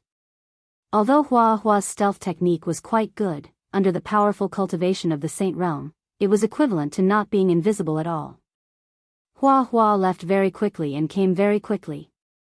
After everyone opened their eyes wide and looked around for a moment, Hua finally appeared. However, he directly walked toward Yu Qingqing. He held a purple rose in his hand and walked with strange steps. His speed seemed very slow, but a series of afterimages appeared behind him. In the field, 3 Hua appeared. Hua held roses in his hand and walked over with a smile on his face. The scene was extremely strange. Finally, the afterimages disappeared and Hua stood in front of Yu Qingqing. He bowed sincerely and said, "Miss Qingqing, may your beauty be like this bouquet of roses that will never wither." "Thank you, young Master Hua." Yu Qingqing still had an indifferent expression. She extended her lily-white hand and took the purple rose. He had even used the afterimage clone technique to pick up girls. That transvestite actually used such an awesome escape technique to put on a show. Everyone shook their heads and secretly decided that they wouldn't embarrass themselves later. Anyway, the descendants of the 4 great clans, Long Shuilu, and a young master from the Divine City were there. Even if they thought about it, they wouldn't have any hope. It was better to think about how to snatch one of the 12 elite girls from the Yu clan. Chapter 64. After the strange performance of the beautiful lady boy Hua, the atmosphere suddenly turned cold. Although all the young masters had fantasized about showing off their skills today, using their unique temperament and unique style to win the heart of the beauty, and finally returning home with glory and beauty, all the young masters had fantasized about showing off their skills today, using their unique temperament and unique style to win the heart of the beauty. However, under the abnormal special skills of the Feng family and the Hua family, as well as the performance of Feng Zi and Hua, everyone felt as if a bucket of cold water had been poured over them. They were completely sober, and they were also shocked. Obviously, Long Shuailu didn't want this to happen, so he casually made his move. His battle aura turned into a palm, holding a cup of top-notch perfume named Poison, that he had spent a lot of money to buy, and he flew towards Yu Qingcheng. Long Shuailu's move had indeed shocked everyone present.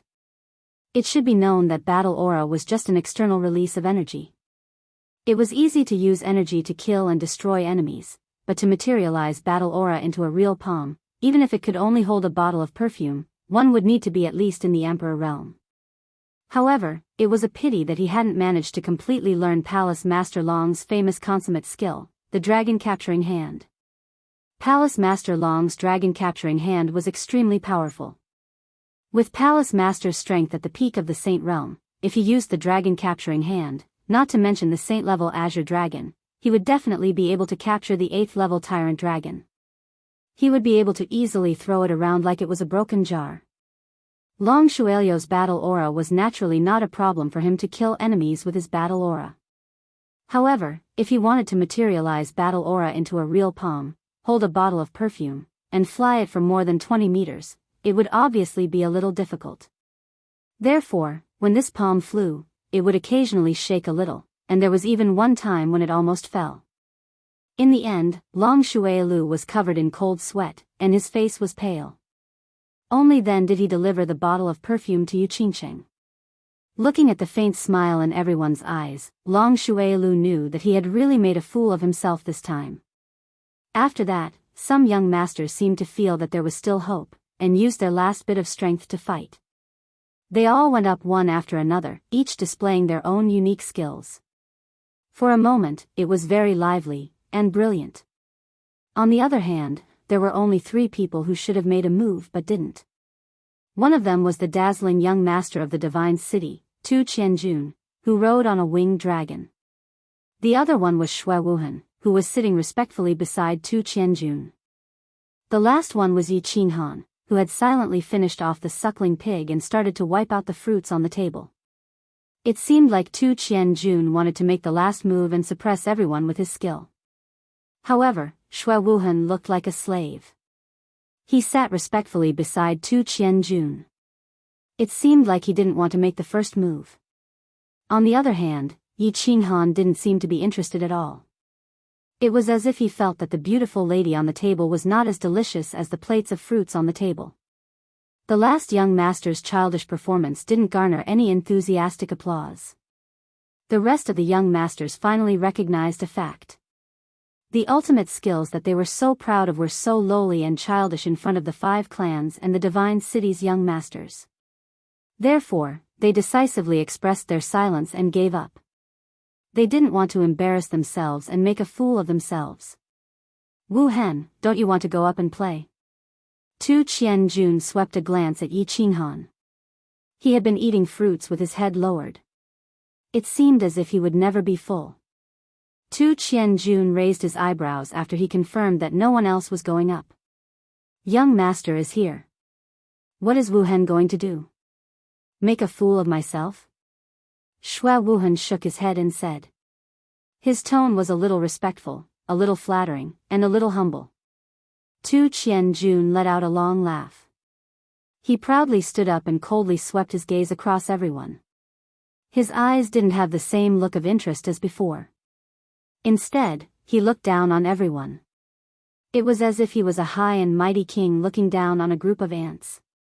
He looked down on everyone for a while. Then, he coldly said when everyone was a little impatient, haha. Indeed, you'll only make a fool of yourself if you go up. Since they've already made a fool of themselves, I'll just casually put on a show to liven things up for Lady Qingcheng. Tu Qianjun finished speaking. Everyone except for Shui Wuhan and Yi Qinghan's complexion changed at the same time. This was a slap to their faces. This was a naked slap to their faces. What did he mean by, I've already made a fool of myself? What did he mean by casually put on a show? The complexions of the older generation didn't look good either. Slapping the faces of their descendants was equivalent to slapping their old faces. You've come from the divine city, and your strength is very heaven-defying. But, you should at least leave some face for us old fellows. Yu Qingqing's complexion didn't change after hearing Tu Qianjun's incomparably arrogant words. She looked at Yi Qinghan, who was still eating grapes without the slightest change in expression. Then, her complexion became a little richer. Her black pearl-like eyes flashed, and she instantly smiled. Then, she used an unprecedentedly sweet and soft voice to say, "Young Master Tu, please. Qingqing will wait and see." Feng Zihua and Long Shuelio's complexion changed completely. They became a little deathly gray and looked very unsightly. Today was the Summer Fire Festival. It was the day that Yu Qingqing would choose her man.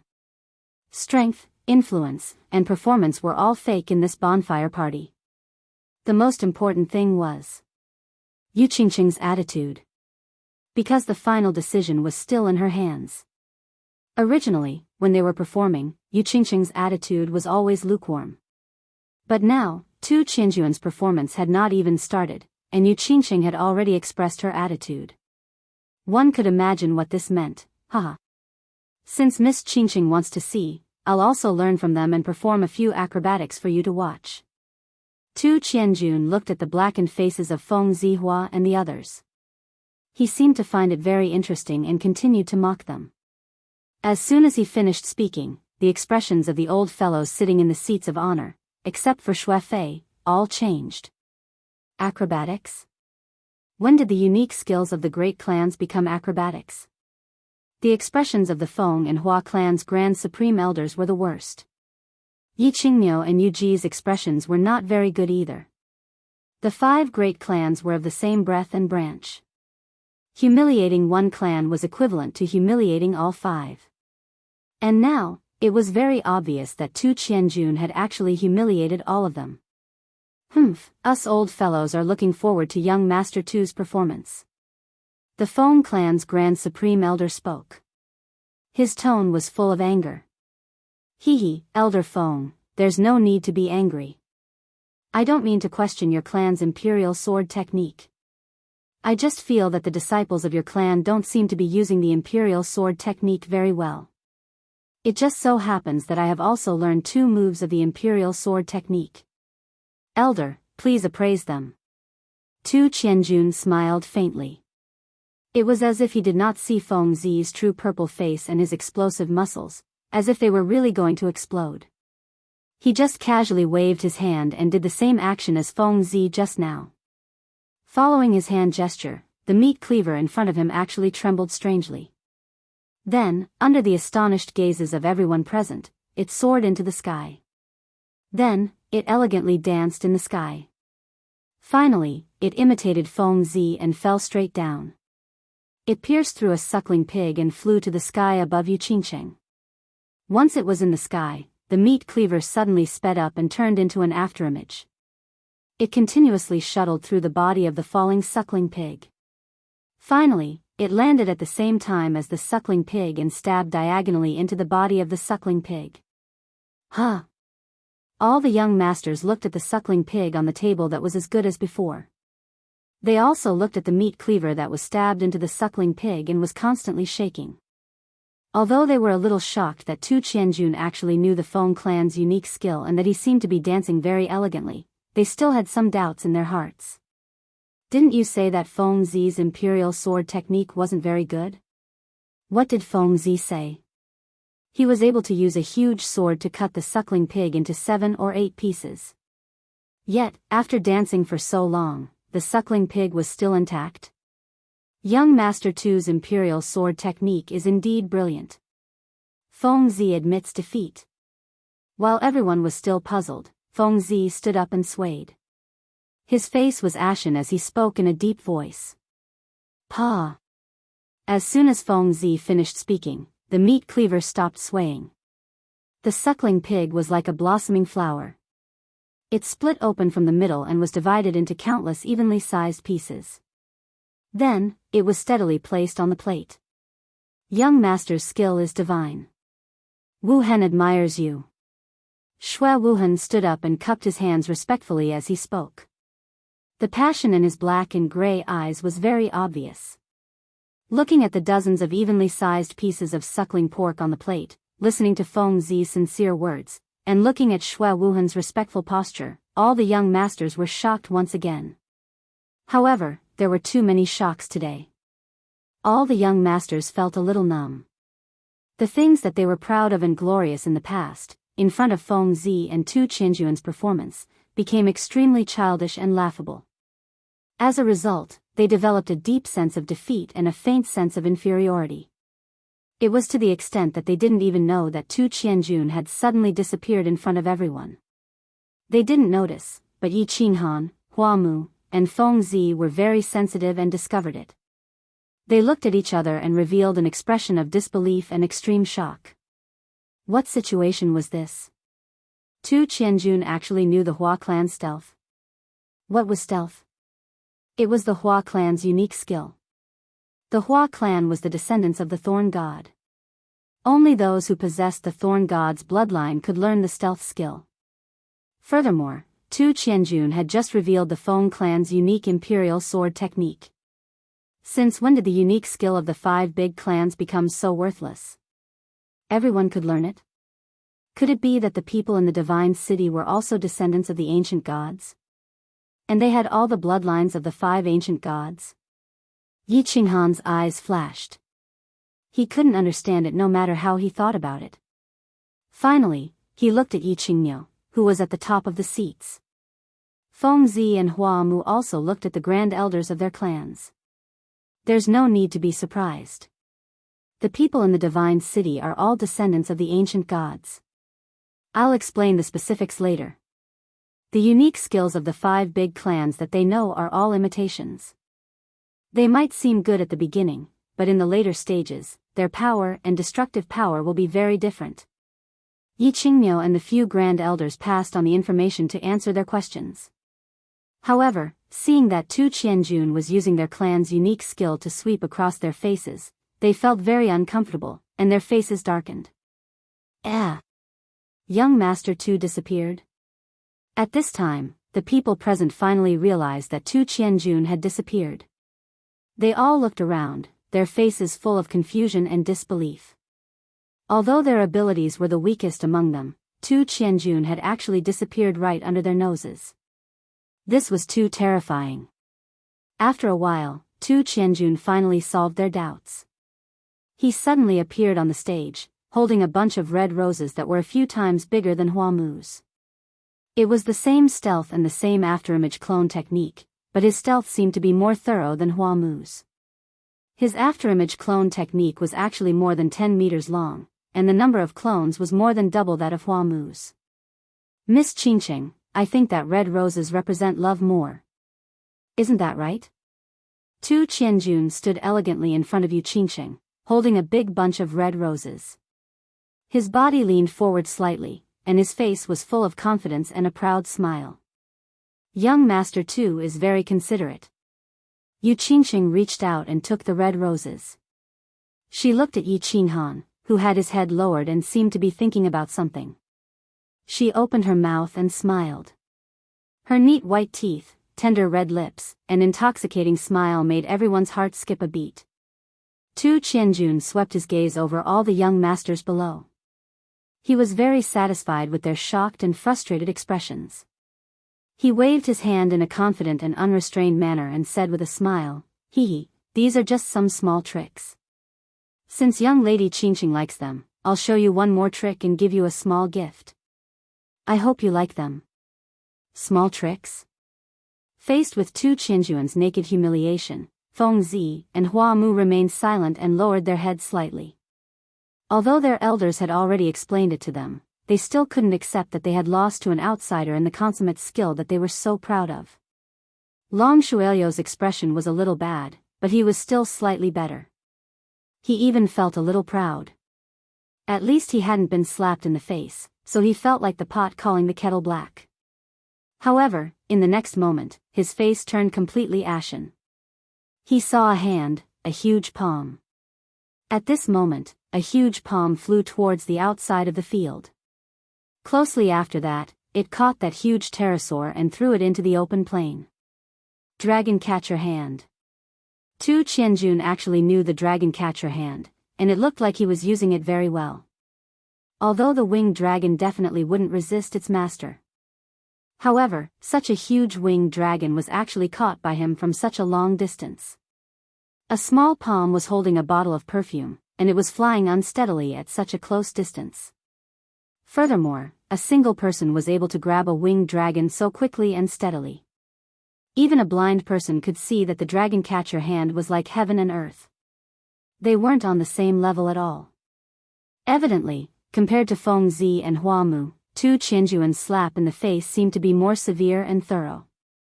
This little worm doesn't have any special use. It can only bring people flying. I'll give it to Miss Qingqing as well.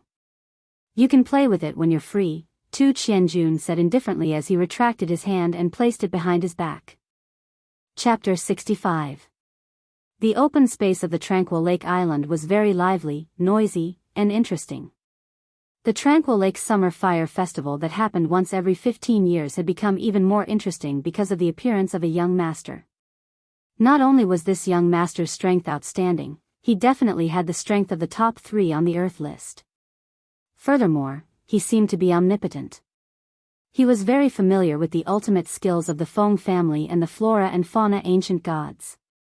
Even the famous ultimate skill of the Divine War Abode's #1 expert, Manor Master Long, seemed to be executed beautifully by him. He was also very generous. He could easily give away a level 7 magical beast, the pterosaur, which was rare even among the 5 families. Most importantly, he came from the Divine City. The Divine City was undeniably the holy land in the eyes of the people of the continent. It had protected the 3 clans of the continent for thousands of years, allowing countless people to live and work in peace and contentment. Countless people didn't need to worry that war would happen to them. The city on the high and mighty Divine Mountain had played the most important role. Today, the young masters from various places in the House of Aries finally had the opportunity to see the elegance of some people from the Divine City. They weren't disappointed. Whether it was in terms of temperament, grace, or strength, he suppressed all the young masters present, and many people were convinced. Didn't you see that the Xue family's young master, who was usually high and mighty, was like a dog in front of him? All the young masters were very excited. They were happy that they could see the peerless elegance of the Divine City's young masters. They were secretly happy that the Divine City's young masters had the ability to suppress the usually high and mighty descendants of the 5 families. They naturally thought that only the Son of God from the Divine City was worthy of the goddess-like fairy up there, and only he could possess her. This was too much. Looking at the big guy in front of her full of ferocity and arrogance, Yu Qingqing knew that she had gone too far. Tu Qianjuan's gift was a bit too much. Yu Qingqing was in a dilemma. A level 7 magical beast, the Divine City's special mount. This was not a small gift. Accepting his gift was equivalent to admitting that she was leaving with Tu Qianjun. Originally, Yu Qingqing saw that Yi Qinghan had been acting like this and didn't care about her at all. She wanted to anger him and provoke him a little. It had always been her unconvinced mentality of a little girl causing mischief. At this moment, he realized that he had gone a little overboard, so he didn't know how to end the situation. Young master too is considerate. Such a big guy, even if you give it to the Yu clan won't be able to raise it. Young master, you should keep it first. If Qingqing chooses you in the end, it won't be too late to give it to her then. In the end, it was Yu Ji who expressed her stance and solved Yu Qingqing's problem. If it was Yu Ji who said this, there would naturally be no problem. If it was Yu Qingqing who said it, there would naturally be a problem. Therefore, Tu Qianjun nodded his head and didn't force him too much. He put away the winged dragon and happily chatted with Xue Wuhan. Some people were happy, and some people were unhappy. Feng Zi's face was gloomy. Flowers and grass were silent. Long Shuelio's handsome face seemed to be a little twisted. Yi Qinghan was still eating his fruit silently. His meaning was obvious. It's none of my business. I will definitely not get involved in this matter today. Old Myo, you have to get back your face today. Although the Grand Elder didn't seem to have any change on the surface, he was secretly transmitting his voice to the Grand Elder.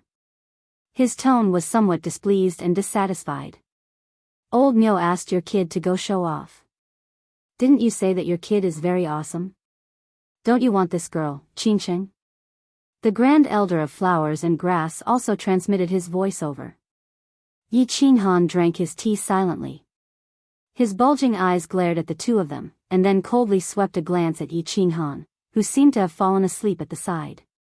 Originally, he was still anxious about why Yi Qinghan wasn't going up to show off.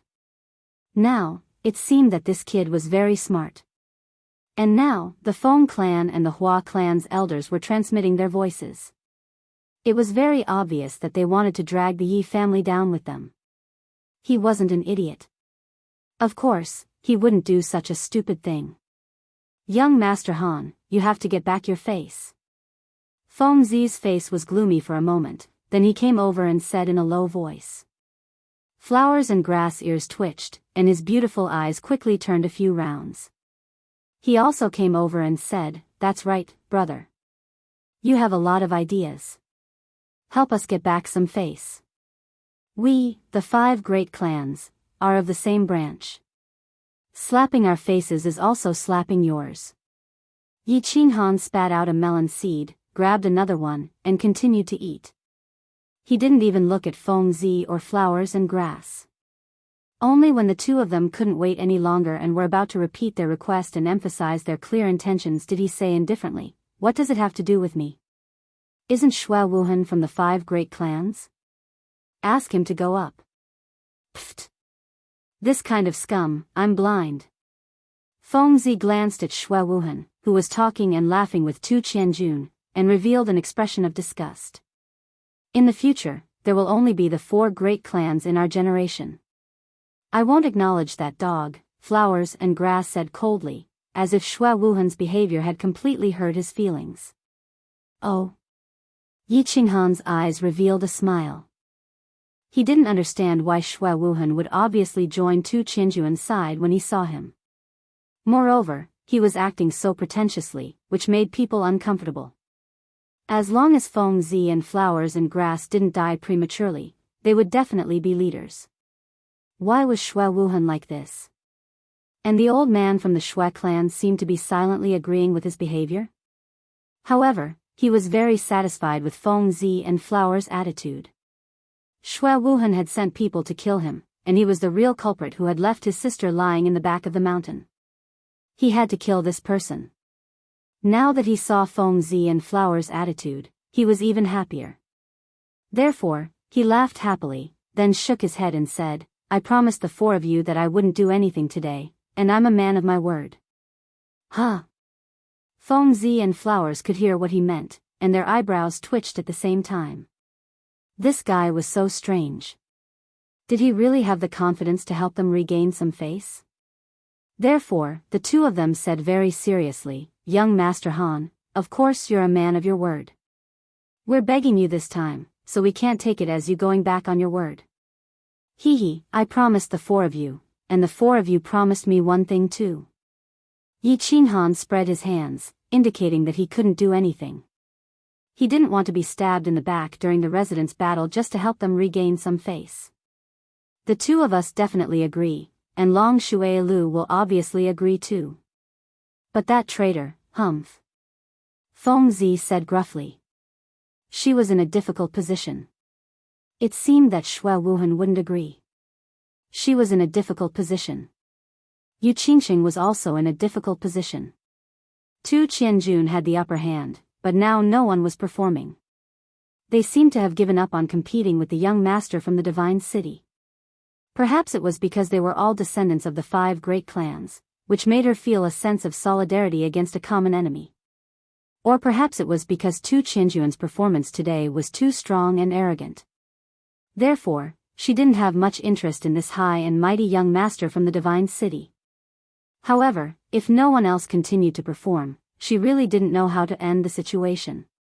Therefore, when she inadvertently glanced at the black figure again and saw him spread his hands helplessly, she felt a little angry in her heart. After a moment of silence, her pair of black pearl-like eyes revealed a hint of agility. She coughed lightly and gathered everyone's attention on her. Then she said faintly, "What?" Young Master Han seems to feel that young Master Qinjuan's performance just now wasn't very good? Huh? Yu Qingqing's words successfully shifted everyone's attention to Yi Qinghan. Looking at everyone's interested gazes, as well as Tu Qinjuan's ice-cold glance, Yi Qinghan meaningfully looked at Yu Qingqing. It seemed as if he was blaming Yu Qingqing. It felt as if Tang Seng was looking at the great sage affectionately and saying, "Wukong, you're being mischievous again, young Master Han, of course he doesn't like it. How can young Master Han's talent be guessed by ordinary people? Moreover, he also wants to show off, but he's worried that Xue Wuhan and young Master Xue won't agree?" Feng Zi's eyes brightened as soon as Yu Qingqing's words fell. She hurriedly stood up and said with a big grin, "Oh. Wu Hen, what's the matter?" Tu Qinjuan's eyes flashed coldly as he asked Xue Wuhan in a low voice. Xue Wuhan laughed and hurriedly explained in a low voice, as if he didn't care about the disgusted looks from Feng Zi and Hua Hua. "Humph. If that's the case, agree to him. I want to see what tricks he can play." Tu Qianjun snorted coldly and said disdainfully. Yu Qingqing's black pearl-like eyes turned and understood many things. She couldn't help but feel even more furious at the black figure. This also made her even more determined to humiliate Yi Qinghan. Thus, she said in an even more resentful tone, "Why doesn't young Master Xue agree?" "There's no such thing." After receiving Tu Qianjun's instructions, Xue Wuhen stood up in a heroic manner. He then turned his head to look at Yi Qinghan. Then, he said with a faint smile, "Since young Master Han also wishes to display his incompetence, Wu Hen will wait and see. Young Master Han, do your best. Don't worry about the rest." Long Xuelu stood up at this time. It was obvious that he was telling Yi Qinghan, "Go ahead, I'll support you for the time being." Tu Qianjun had thoroughly slapped him in the face, making him temporarily forget that Yi Qinghan had knocked him out with a punch. He stubbornly believed that it was a duel, and that his skills were inferior to Yi Qinghan's, so he lost. It wasn't particularly shameful. Moreover, Dragon Fifth had told him that Yi Qinghan had also held back at that time. Otherwise, he would have lost his life. Therefore, when faced with the current situation, he immediately stood up and supported Yi Qinghan. If Yi Qinghan performed well, then it would help him regain some face. If Yi Qinghan didn't perform well, then he could also vent his anger from being knocked out by Yi Qinghan. It would be a win-win situation, so it would be a waste not to do it. "Little Han, if you're confident, then go up and do it. This brat is making me, old ox, very unhappy." Yi Qingmyo's voice immediately rang in Yi Qinghan's ears. Yi Qinghan awkwardly rubbed his nose and sighed deeply. He stood up, stretched his body comfortably, and yawned lazily. After attracting enough attention, he leisurely said, "You're right, you're right. I've always believed that the Yu clan's summer fire festival choosing men through the performances of the young masters is a very wrong way of doing things. It's a bit like a beautiful female monkey asking a group of male monkeys to dance a flirtatious hula dance. Depending on which monkey danced well, it would decide which monkey could sleep on its bed at night." Yi Qinghan's opening sentence caused an uproar among the crowd. Many people in the crowd spat out a mouthful of wine at the same time. His words offended almost all the young masters who had performed, including the goddess-like young lady Yu Qingqing. Feng Zi and Hua Hua lowered their heads in embarrassment, but they were cursing in their hearts. Meanwhile, Tu Qianjuan's expression didn't turn gloomy because of Yi Qinghan's words. Instead, he looked at Yi Qinghan with interest, as if he was looking at a very interesting toy. Yu Qingqing's beautiful eyes narrowed. This brat was too hateful. Every time he opened his mouth, he would say words like choosing a man and sleeping with him. He even compared her to a female monkey. Although he said it was a beautiful female monkey, it was still unforgivable. Yi Qingmyo's mouth was wide open from laughter. This brat was pleasing to the eye no matter how he looked at him. This aura, this sense of humor, he was as flirtatious as when he was young. The rest of the Grand Elders were also slightly stunned, and they shook their heads in unison. It seemed like Yi Dao's son was even more of a hooligan and wanton than Yi Dao in the past. Yuji lowered her head and pondered. She seemed to be thinking deeply about the deep meaning behind Yi Qinghan's words. Looking at everyone's unfriendly gazes, looking at Yu Qingqing's angry eyes, looking at Tu Qianjuan's interested expression, and looking at Xue Wuhan's mocking expression, Yi Qinghan laughed mischievously. Without waiting for everyone to fly into a rage, Yi Qinghan leisurely walked out. He rubbed his hands and continued, "Of course, this comparison isn't appropriate. In fact, I think that your performance just now was even uglier than a monkey's dance. Don't deny it first. I think that the way men fight over a woman can actually be divided into two types. The first type is pure martial strength. Everyone fight in the arena, and then fight an elimination match. Isn't that more direct? And I personally think that the things passed down by your clan's ancestors aren't for you to perform, but to kill your enemies on the battlefield, and to save your life in the face of death. The other type is pure artistic performance. Although I don't think there's such a thing as artistic in this world. However, everyone, think about it. The martial strength that you rely on to survive and fight is actually used for performance. The martial strength that you rely on to survive and fight is actually used for performance, and other than showing off your strength and special skills, as well as feeling good about yourself, what else is there in your performance? That's why I feel that your performance is inferior to a monkey's dance. No matter what others are dancing is pure art. It's not like the abstract performance of a monkey's dance that was passed down from your clan's supreme martial strength. I really don't feel comfortable watching it. And I'm a person who likes to be more direct, and say whatever is on my mind. Of course, the young masters here are all elites, and their hearts are as broad as the ocean. I think everyone won't mind. I've already talked big today. If I don't perform a bit, I reckon that you won't let me off. So, I'll just perform a dance to liven things up for everyone. Of course, it's a very pure hula dance. Chapter 66. This guy has a sharp tongue and is quite eloquent. But he's only at the first level of the general realm? An 8th grade beast? His strength is nothing much, it's a pity. Tu Qianjun smiled coldly as he shook his head and said to Xue Wuhan, who was standing beside him. Compared to you, he's obviously worthless. It's just that this brat has some tricks up his sleeves. Wu Hen had secretly suffered some losses from him before.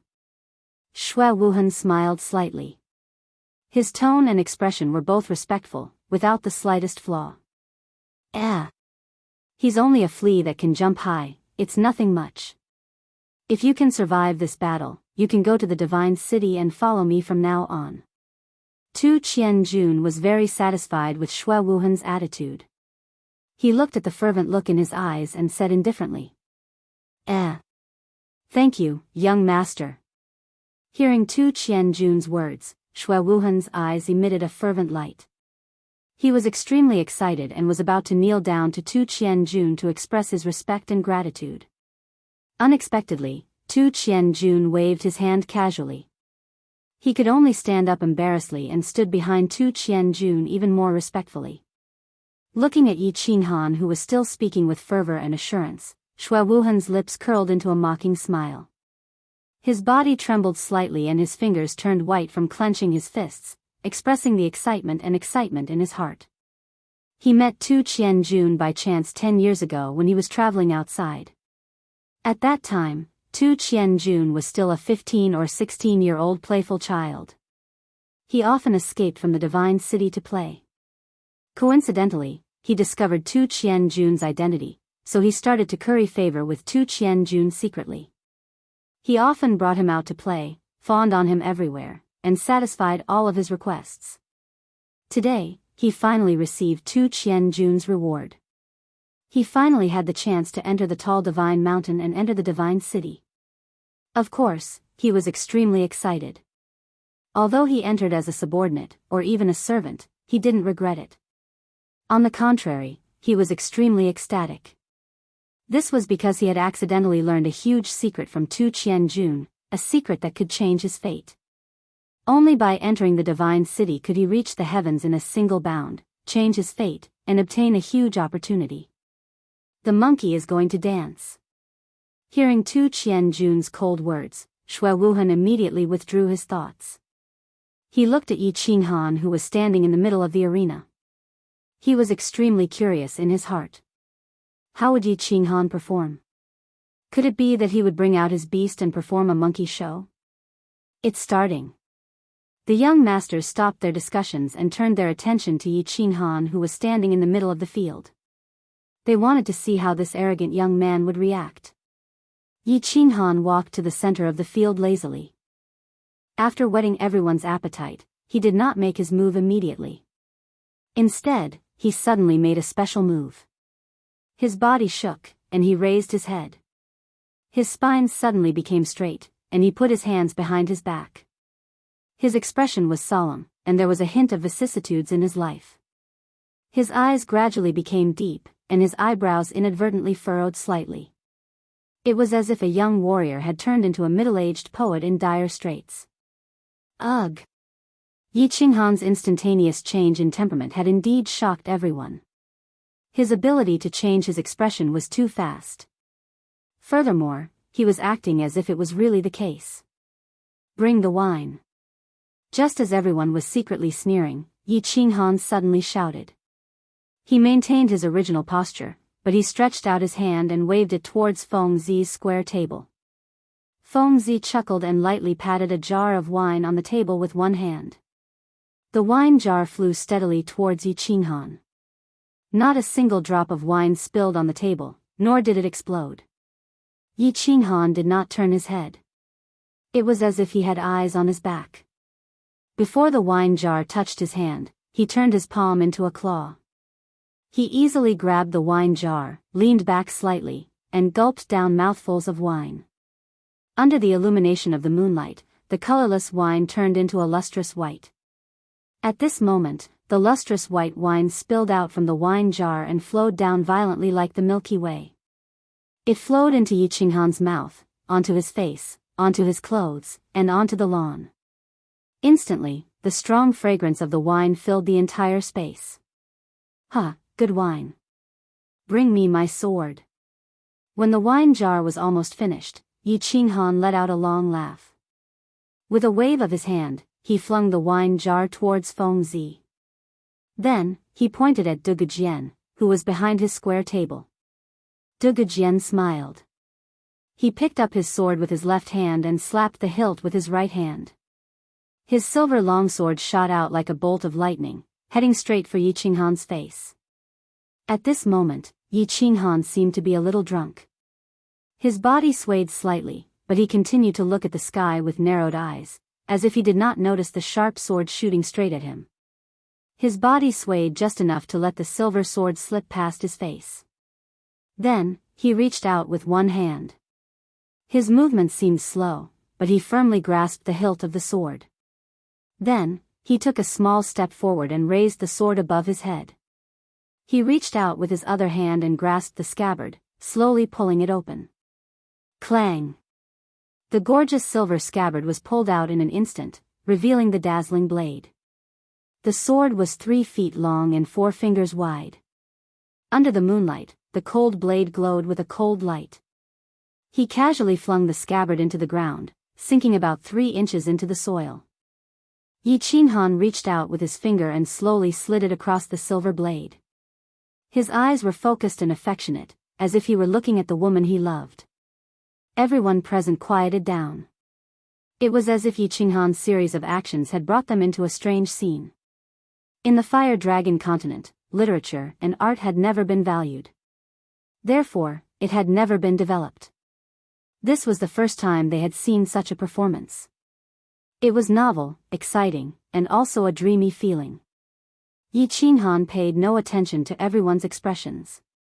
He only stared intently at the sword that was raised in midair. It was as if the sword was the only thing left in his world. After a while, he suddenly moved. He held the sword in his right hand and stabbed it forward. His body quickly followed, and he quickly flicked the sword a few times. Then, his body suddenly stopped, and he suddenly shouted, watching the sword by the lantern while drunk. After saying that, his body quickly danced again. He danced like a fast sword. His movements were clean and neat, and extremely gorgeous. As he danced, he used a special rhythm to sing, watching the sword by the lantern while drunk. Dreaming of returning to the Horn camp. 800 miles away, the sound of 50 strings flipping over the walls, the soldiers on the battlefield in autumn, the sword danced faster and faster. Then, it gradually slowed down. However, it was a blur in everyone's eyes. The seemingly slow sword could only be seen flashes of white light. At this moment, there was a sudden change in the scene. The wind started to blow on the Tranquil Lake Island. The whistling summer wind made everyone's robes flutter. However, everyone was immersed in Yi Qinghan's novel and unique sword dance and blood-boiling poem. They didn't notice anything. However, the few old Sage Realm fellows in the seats of honor seemed to have sensed something. They frowned and looked around. The horse moves as fast as lightning. The bow shakes like a thunderbolt. Accomplishing the King of War's affairs, winning fame in life and death. What a pity. With Yi Qinghan's slow and fast recitation and the flashing sword dance, the wind grew stronger. While no one was paying attention, the concentration of the heaven and earth spiritual chi on the Tranquil Lake Island reached a terrifying level. Perhaps after a while, or perhaps after a long time, Yi Qinghan slowly came to a stop. Amidst the crisp sound of the sword, Yi Qinghan held the sword with one hand. He raised his head slightly and closed his eyes as he stood there quietly. Strangely, the sudden gust of wind that blew on the Tranquil Lake Island also disappeared without a trace, as if it had never happened. The entire place was so silent that even the sound of a pin dropping could be heard. Looking at the young man standing alone in the center of the field, that young and inexperienced face filled with vicissitudes of life, and the majestic melody that no one had heard before echoed in their ears, everyone fell into a deep silence. The sudden gust of wind and the inexplicable strange atmosphere in the field made everyone feel as if they had experienced a fantastic and magical journey. It was as if they had arrived at an ancient battlefield. Everyone had transformed into a warrior, wielding their swords and killing without leaving a trace. Unfortunately, in the end, they were defeated, and the entire army was annihilated. They were left standing alone on the battlefield with their hair gradually turning white. Yuji widened her eyes and looked around with a solemn expression. It was as if she was carefully sensing the difference in the surroundings. The few Grand Supreme Elders looked at each other and saw a trace of surprise and shock in each other's eyes. Tu Qianjun stared blankly at the sky. No one knew what he was thinking. Xue Wuhan squinted his eyes slightly. Feng Zi and Hua opened their mouths wide. Long Xuelu licked his lips. Duge Jian and the other four were filled with excitement. The young master's blood was boiling, and their faces were as red as the first tide. Yu Qingxing's eyes were blurry and rippled with extraordinary splendor. Watching the sword by the lamp when drunk, blowing the horn in my dream to link the camp. Everyone felt as if a young man was caressing the sharp sword and falling into a drunken sleep. Then, when they woke up at dawn, they heard the majestic horn sound from all the military camps. The first two lines were filled with emotions and emotions. 800 miles away, the sound of 50 bowstrings flipping over the wall, the soldiers on the battlefield in autumn. Everyone felt as if they had arrived at a battlefield where tens of thousands of people were fighting. They saw the mighty military camps with axes and halberds standing upright and pointing to the sky. Flags fluttered, and the soldiers' armor shone brightly. Coupled with Yi Qinghan's swift sword that was as fast as the wind, the hot-bloodedness hidden in the depths of everyone's hearts was completely stimulated. The horse gallops as fast as lightning, the bow shakes like a thunderbolt. Accomplishing the king's affairs, winning fame in life and in death. The last part of Yi Qinghan's sword dance was sometimes fast and sometimes slow, and the tune was also sometimes high and sometimes low. It made people reminisce about the soldiers' invincible heroic spirit, which was still fresh in people's minds. Before and after death, they left behind the good name of building an immortal country for the nation. The words were filled with patriotism and passion. These 2 lines meant that the poet saw that he had achieved success and was proud of himself. Thus, he cheered happily. Even the tune was relaxed and majestic, raising the emotions of the lyrics to the highest point. And the last line, pity happened in vain. The tip of the pen suddenly changed, causing the emotions to plummet from the highest point. It expressed the infinite emotion of not being able to fulfill one's ambition. It revealed the sharp opposition between ideals and reality, and expressed the grief and indignation of having the heart to serve the country, but having no way to go. The whole poem was covered with a strong sense of sadness. This line echoed the first line, both describing the feelings of real life. It formed a strong contrast with the dream in the middle, and powerfully expressed the grief and indignation of having the ambition to serve the country. A brand new sword dance, a tune that no one had heard before, a poem that made people's blood boil, and filled with emotion. The cadence of the recitation matched with the bewitching sword dance. Although there were many parts of the poem that the audience did not understand, and some of the words did not understand the meaning, it did not hinder the audience from appreciating this performance. It did not hinder the shock and baptism in the depths of their souls. They did not know why, but their hearts felt intoxicated, as if they were in a dream. After a long time, it was unknown who gave the first applause, but a moment later, the applause was like a surging tide. They had never thought that a man's sword dance could be like this, and that a man could also sing. Moreover, he could sing in such a way that resonated with people's hearts. Tu Qianjun nodded and came back to his senses. Then, he started to clap lightly. Although the light in his eyes was still arrogant, there was also a faint hint of admiration in it. Yu Ji sighed slightly. Her expression was cautious, and she did not clap. Instead, she pondered for a long time. Suddenly, she stood up and walked in front of Yi Qinghan with quick steps. She bowed respectfully and said respectfully, "Young Master Han is very talented. Yu Ji has danced for dozens of years, and has also taught for dozens of years. Only today did I realize that I was a frog at the bottom of a well. This old one is ashamed. Yu Ji is willing to take young Master Han as her teacher, and follow by your side. I hope that young master does not dislike me." Chapter 67. Yi Qinghan was dumbfounded. He stared blankly at the beautiful middle-aged woman in front of him, looking into her sincere and longing eyes. He did not understand what had happened. He had not planned to appear today. Just as he had said, this performance was no different from a monkey dance. However, Tu Qianjuan's powerful performance and his undisguised slap to the 5 great clans made him very displeased. Thus, he casually imitated a famous sword dance from his previous life to break the ice. However, he did not know whether it was because of the beautiful scenery of Tranquil Lake Island, or because he had recalled the events of his previous life and the white-clothed woman at the back mountain of the Yi family, or perhaps because he had drunk a jar of wine that made him slightly tipsy. The more he danced, the more intoxicated he became. The more he sang, the more passionate he became, to the point that he himself sank into it. In the end, after he finished his performance, he was still immersed in his dream. Then, he was awakened by Yu Ji's sincere words. He knew that the beautiful middle-aged woman in front of him was actually old enough to be his grandmother. He also knew that Yu Ji was the Yu family's grand elder and one of the 2 saints of the Yu family. However, he did not know why this expert, who was on equal footing with Yi Qingniu, wanted to take him as her disciple just because he sang a very ordinary song and danced a very ordinary dance. Yi Qingniu and the others were also dumbfounded. They looked in disbelief at Yu Ji's sincere face. After confirming that she was not joking, they all fell silent and sank into deep thought. They thought of the sudden gust of wind just now and seemed to have connected something. Tu Qianjun was also dumbfounded. He looked seriously at Yu Ji for a while and also fell silent. The light in his eyes continued to shine.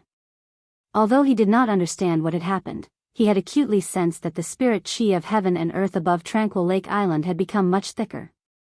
Moreover, the gust of wind just now seemed to confirm a certain guess in his heart. He began to narrow his eyes to observe the changes in the scene. Feng Zihua and the other young masters were also dumbfounded. They did not know what had happened.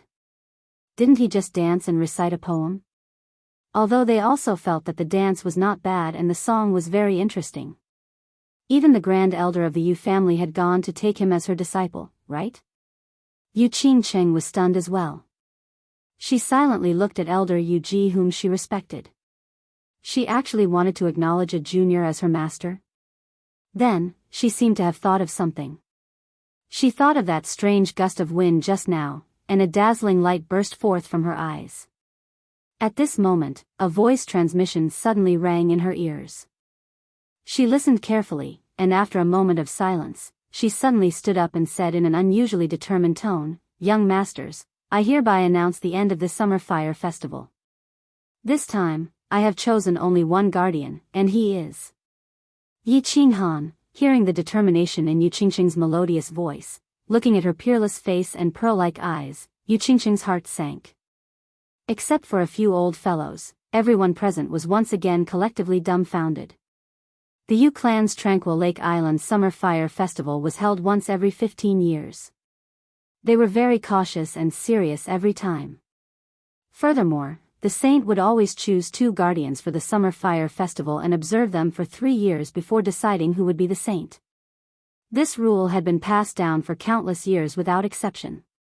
It was just that the previous generation's saint, Yu Yan, was deeply infatuated with the peerless elegance of the Yi clan's genius, Yi Dao. She actually broke the rule and chose only one person. In the end, Yi Dao didn't become the saint's son-in-law. Instead, he fell in love with Yu Shuai, a popular artist in the Yu house. He abandoned the Yu clan's saint and lifelong guest elder position and returned to the Yi clan with Yu Shuai, In the end, the saint, Yu Yan, lived in seclusion and passed away quietly. Now, it seemed that Yu Qingqing was going to break this rule again.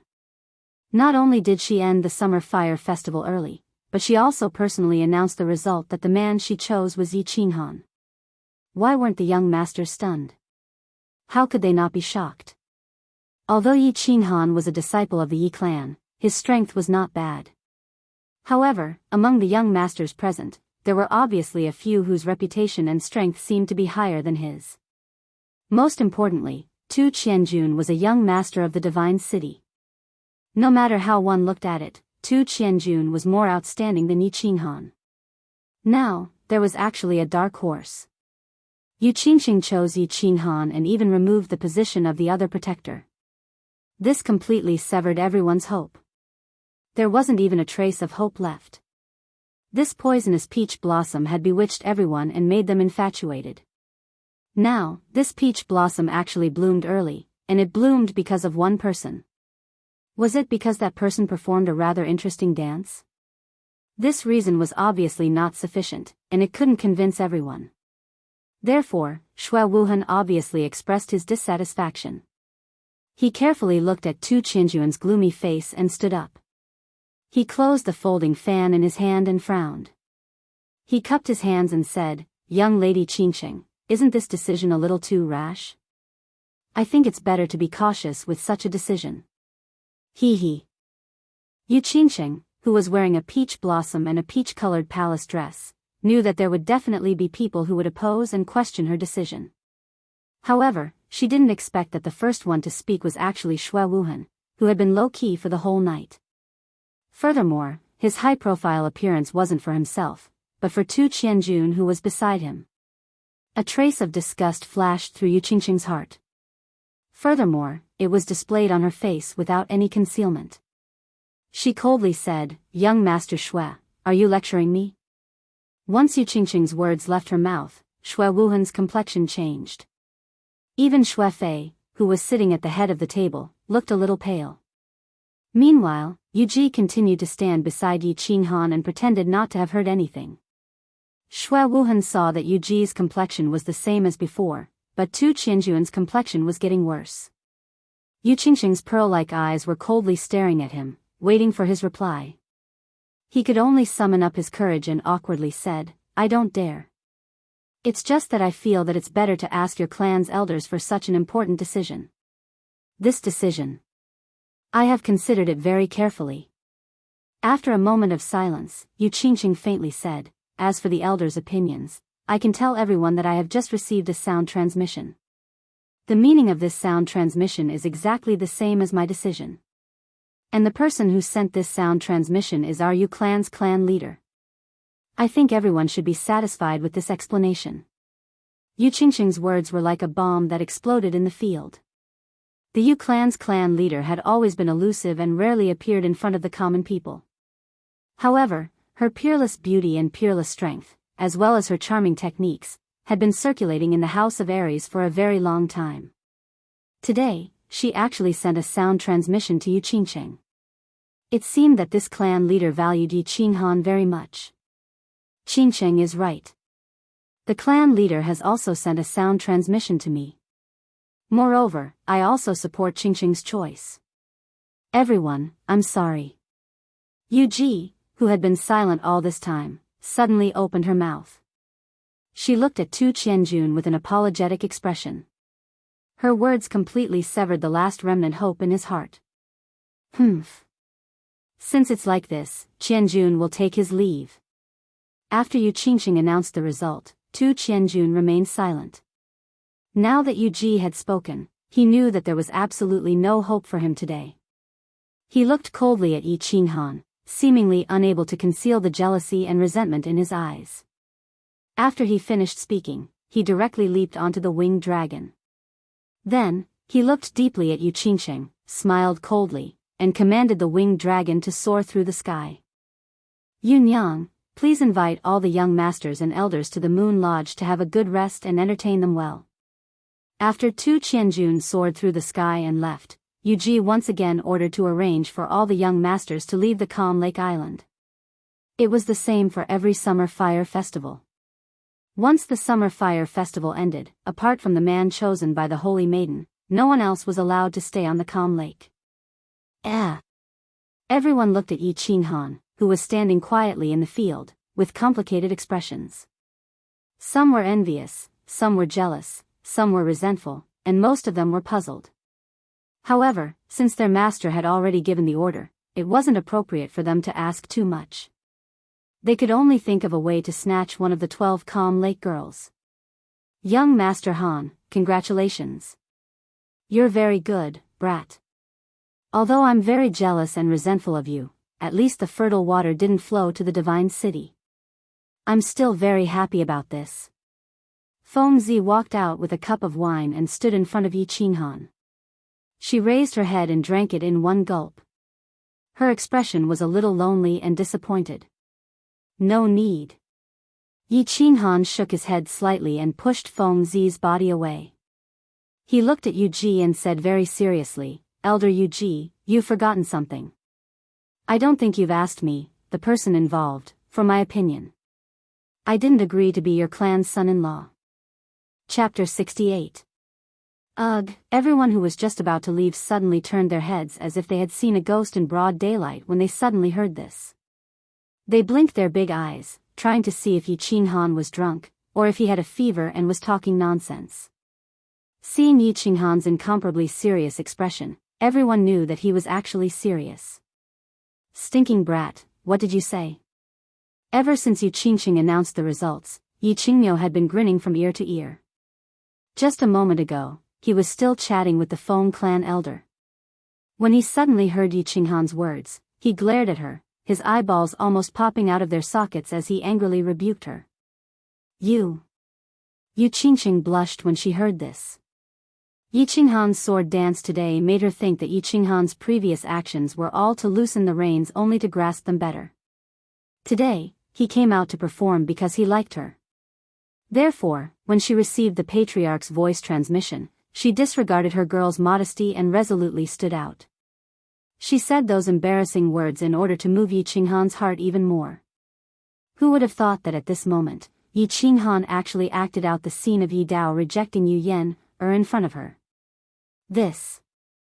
How could she endure this, When Yu Ji heard Yu Qinghan's incomparably serious words, she couldn't help but recall that 15 years ago, Yi Dao also rejected Yu Yan, in the same way. Like father, like son. A Yu clan girl owed a Yi clan when she was born? She sighed inwardly, thought for a moment, and said, that's right, it was my negligence. But why did young Master Han reject? Is Qingqing not good enough? Young Master Han doesn't like it? Grand Elder, this is Qinghan's private matter. I hope you won't interfere. Yi Qinghan first cupped his hands at Yi Qingmiu and said with a resolute tone. Then, he looked at Yu Qingqing with some guilt and turned to Yu Ji. Elder Yu Ji, Qinghan has no intention of offending the Yu clan's dignity. Moreover, young lady Qingqing is very good in all aspects and is worthy of the name Qingqing. However, Yi Qinghan already had a fiancée. So forgive me, but I can't agree. As he spoke, Yi Qinghan let out a deep sigh. He raised his head and looked at the southern sky. It was as if he could see through the stars and see the weak, white-haired, white-clothed woman lying on the bed. Brat. When did you get a wife? Nonsense. Yi Qingmiu's eyes seemed to bulge even more when he heard this. However, halfway through his words, he saw the desolate expression on Yi Qinghan's face and seemed to think of something. He stopped his outburst and paused for a moment, then rubbed his head and continued, even if you want to marry Yi Qingmiu, you can also marry Yu Qingqing. Feng Zi and Hua Hua also rolled their eyes. In the Fire Dragon continent, even a normal man with a bit of money would have multiple wives, let alone their status. This excuse was too lousy. Wife, fiancé. That's the only reason? Yu Ji looked at Yi Qinghan in shock. She thought to herself, even if you want to reject, you have to find a reason. In the Fire Dragon continent, the strong were respected. It was normal for a man to have multiple wives. So she immediately said, it's all right. Qingqing, I think she won't mind. Also, I think that if you marry Yu Qingqing, it will be very important for your future career development. I think your fiancé at home will also agree to this marriage. Am I right, Elder Green Bull? Yu Qingqing was originally embarrassed and angry, but seeing that Yi Qinghan did not seem to be lying, and seeing Yi Qinghan's desolate expression as he looked up at the starry sky, it seemed to have touched a certain soft spot in her heart. She was no longer angry. Instead, she looked hopefully at Yi Qinghan, waiting for his explanation. Her black pearl-like eyes were shining, and her cherry lips were slightly open. Her pitiful expression made people unable to bear to hurt her. Yi Qinghan saw everyone looking at him like a tiger watching its prey. He knew that if he did not give an explanation today, he would not be able to leave this calm lake island. He somewhat admired his father, Yi Dao. Back then, he rejected Yu Yen's offer to leave the calm lake island. He touched his nose and thought for a moment. Then, he looked up at Yu Qingqing and Yu Ji. Elder Yu Ji, Miss Qingqing, I really don't know how to explain. Let me put it this way, my fiancée almost died because of me, and she's still unconscious right now. She's still waiting for me to use a type of treasure to save her. My beloved woman is still in a deep sleep. Do you think I will be in the mood to marry again? To have another romance? Furthermore, Lady Qingqing and I are not familiar with each other yet. It can be said that we have no feelings for each other. I am not familiar with her personality, and she does not understand my situation. It is unfair for both of us to get together in such a hurry. A marriage without love will never be a happy one. Yi Qinghan's words stunned everyone. They looked at Yi Qinghan's serious expression and Yi Qingmiu's lowered head and sighed. In the end, everyone believed that Yi Qinghan really did have a fiancée who was in a coma at home. They also felt admiration for his persistence. However, towards the latter part of Yi Qinghan's words, all the young masters raised their middle fingers in their hearts. Feelings, love? Was there such a thing?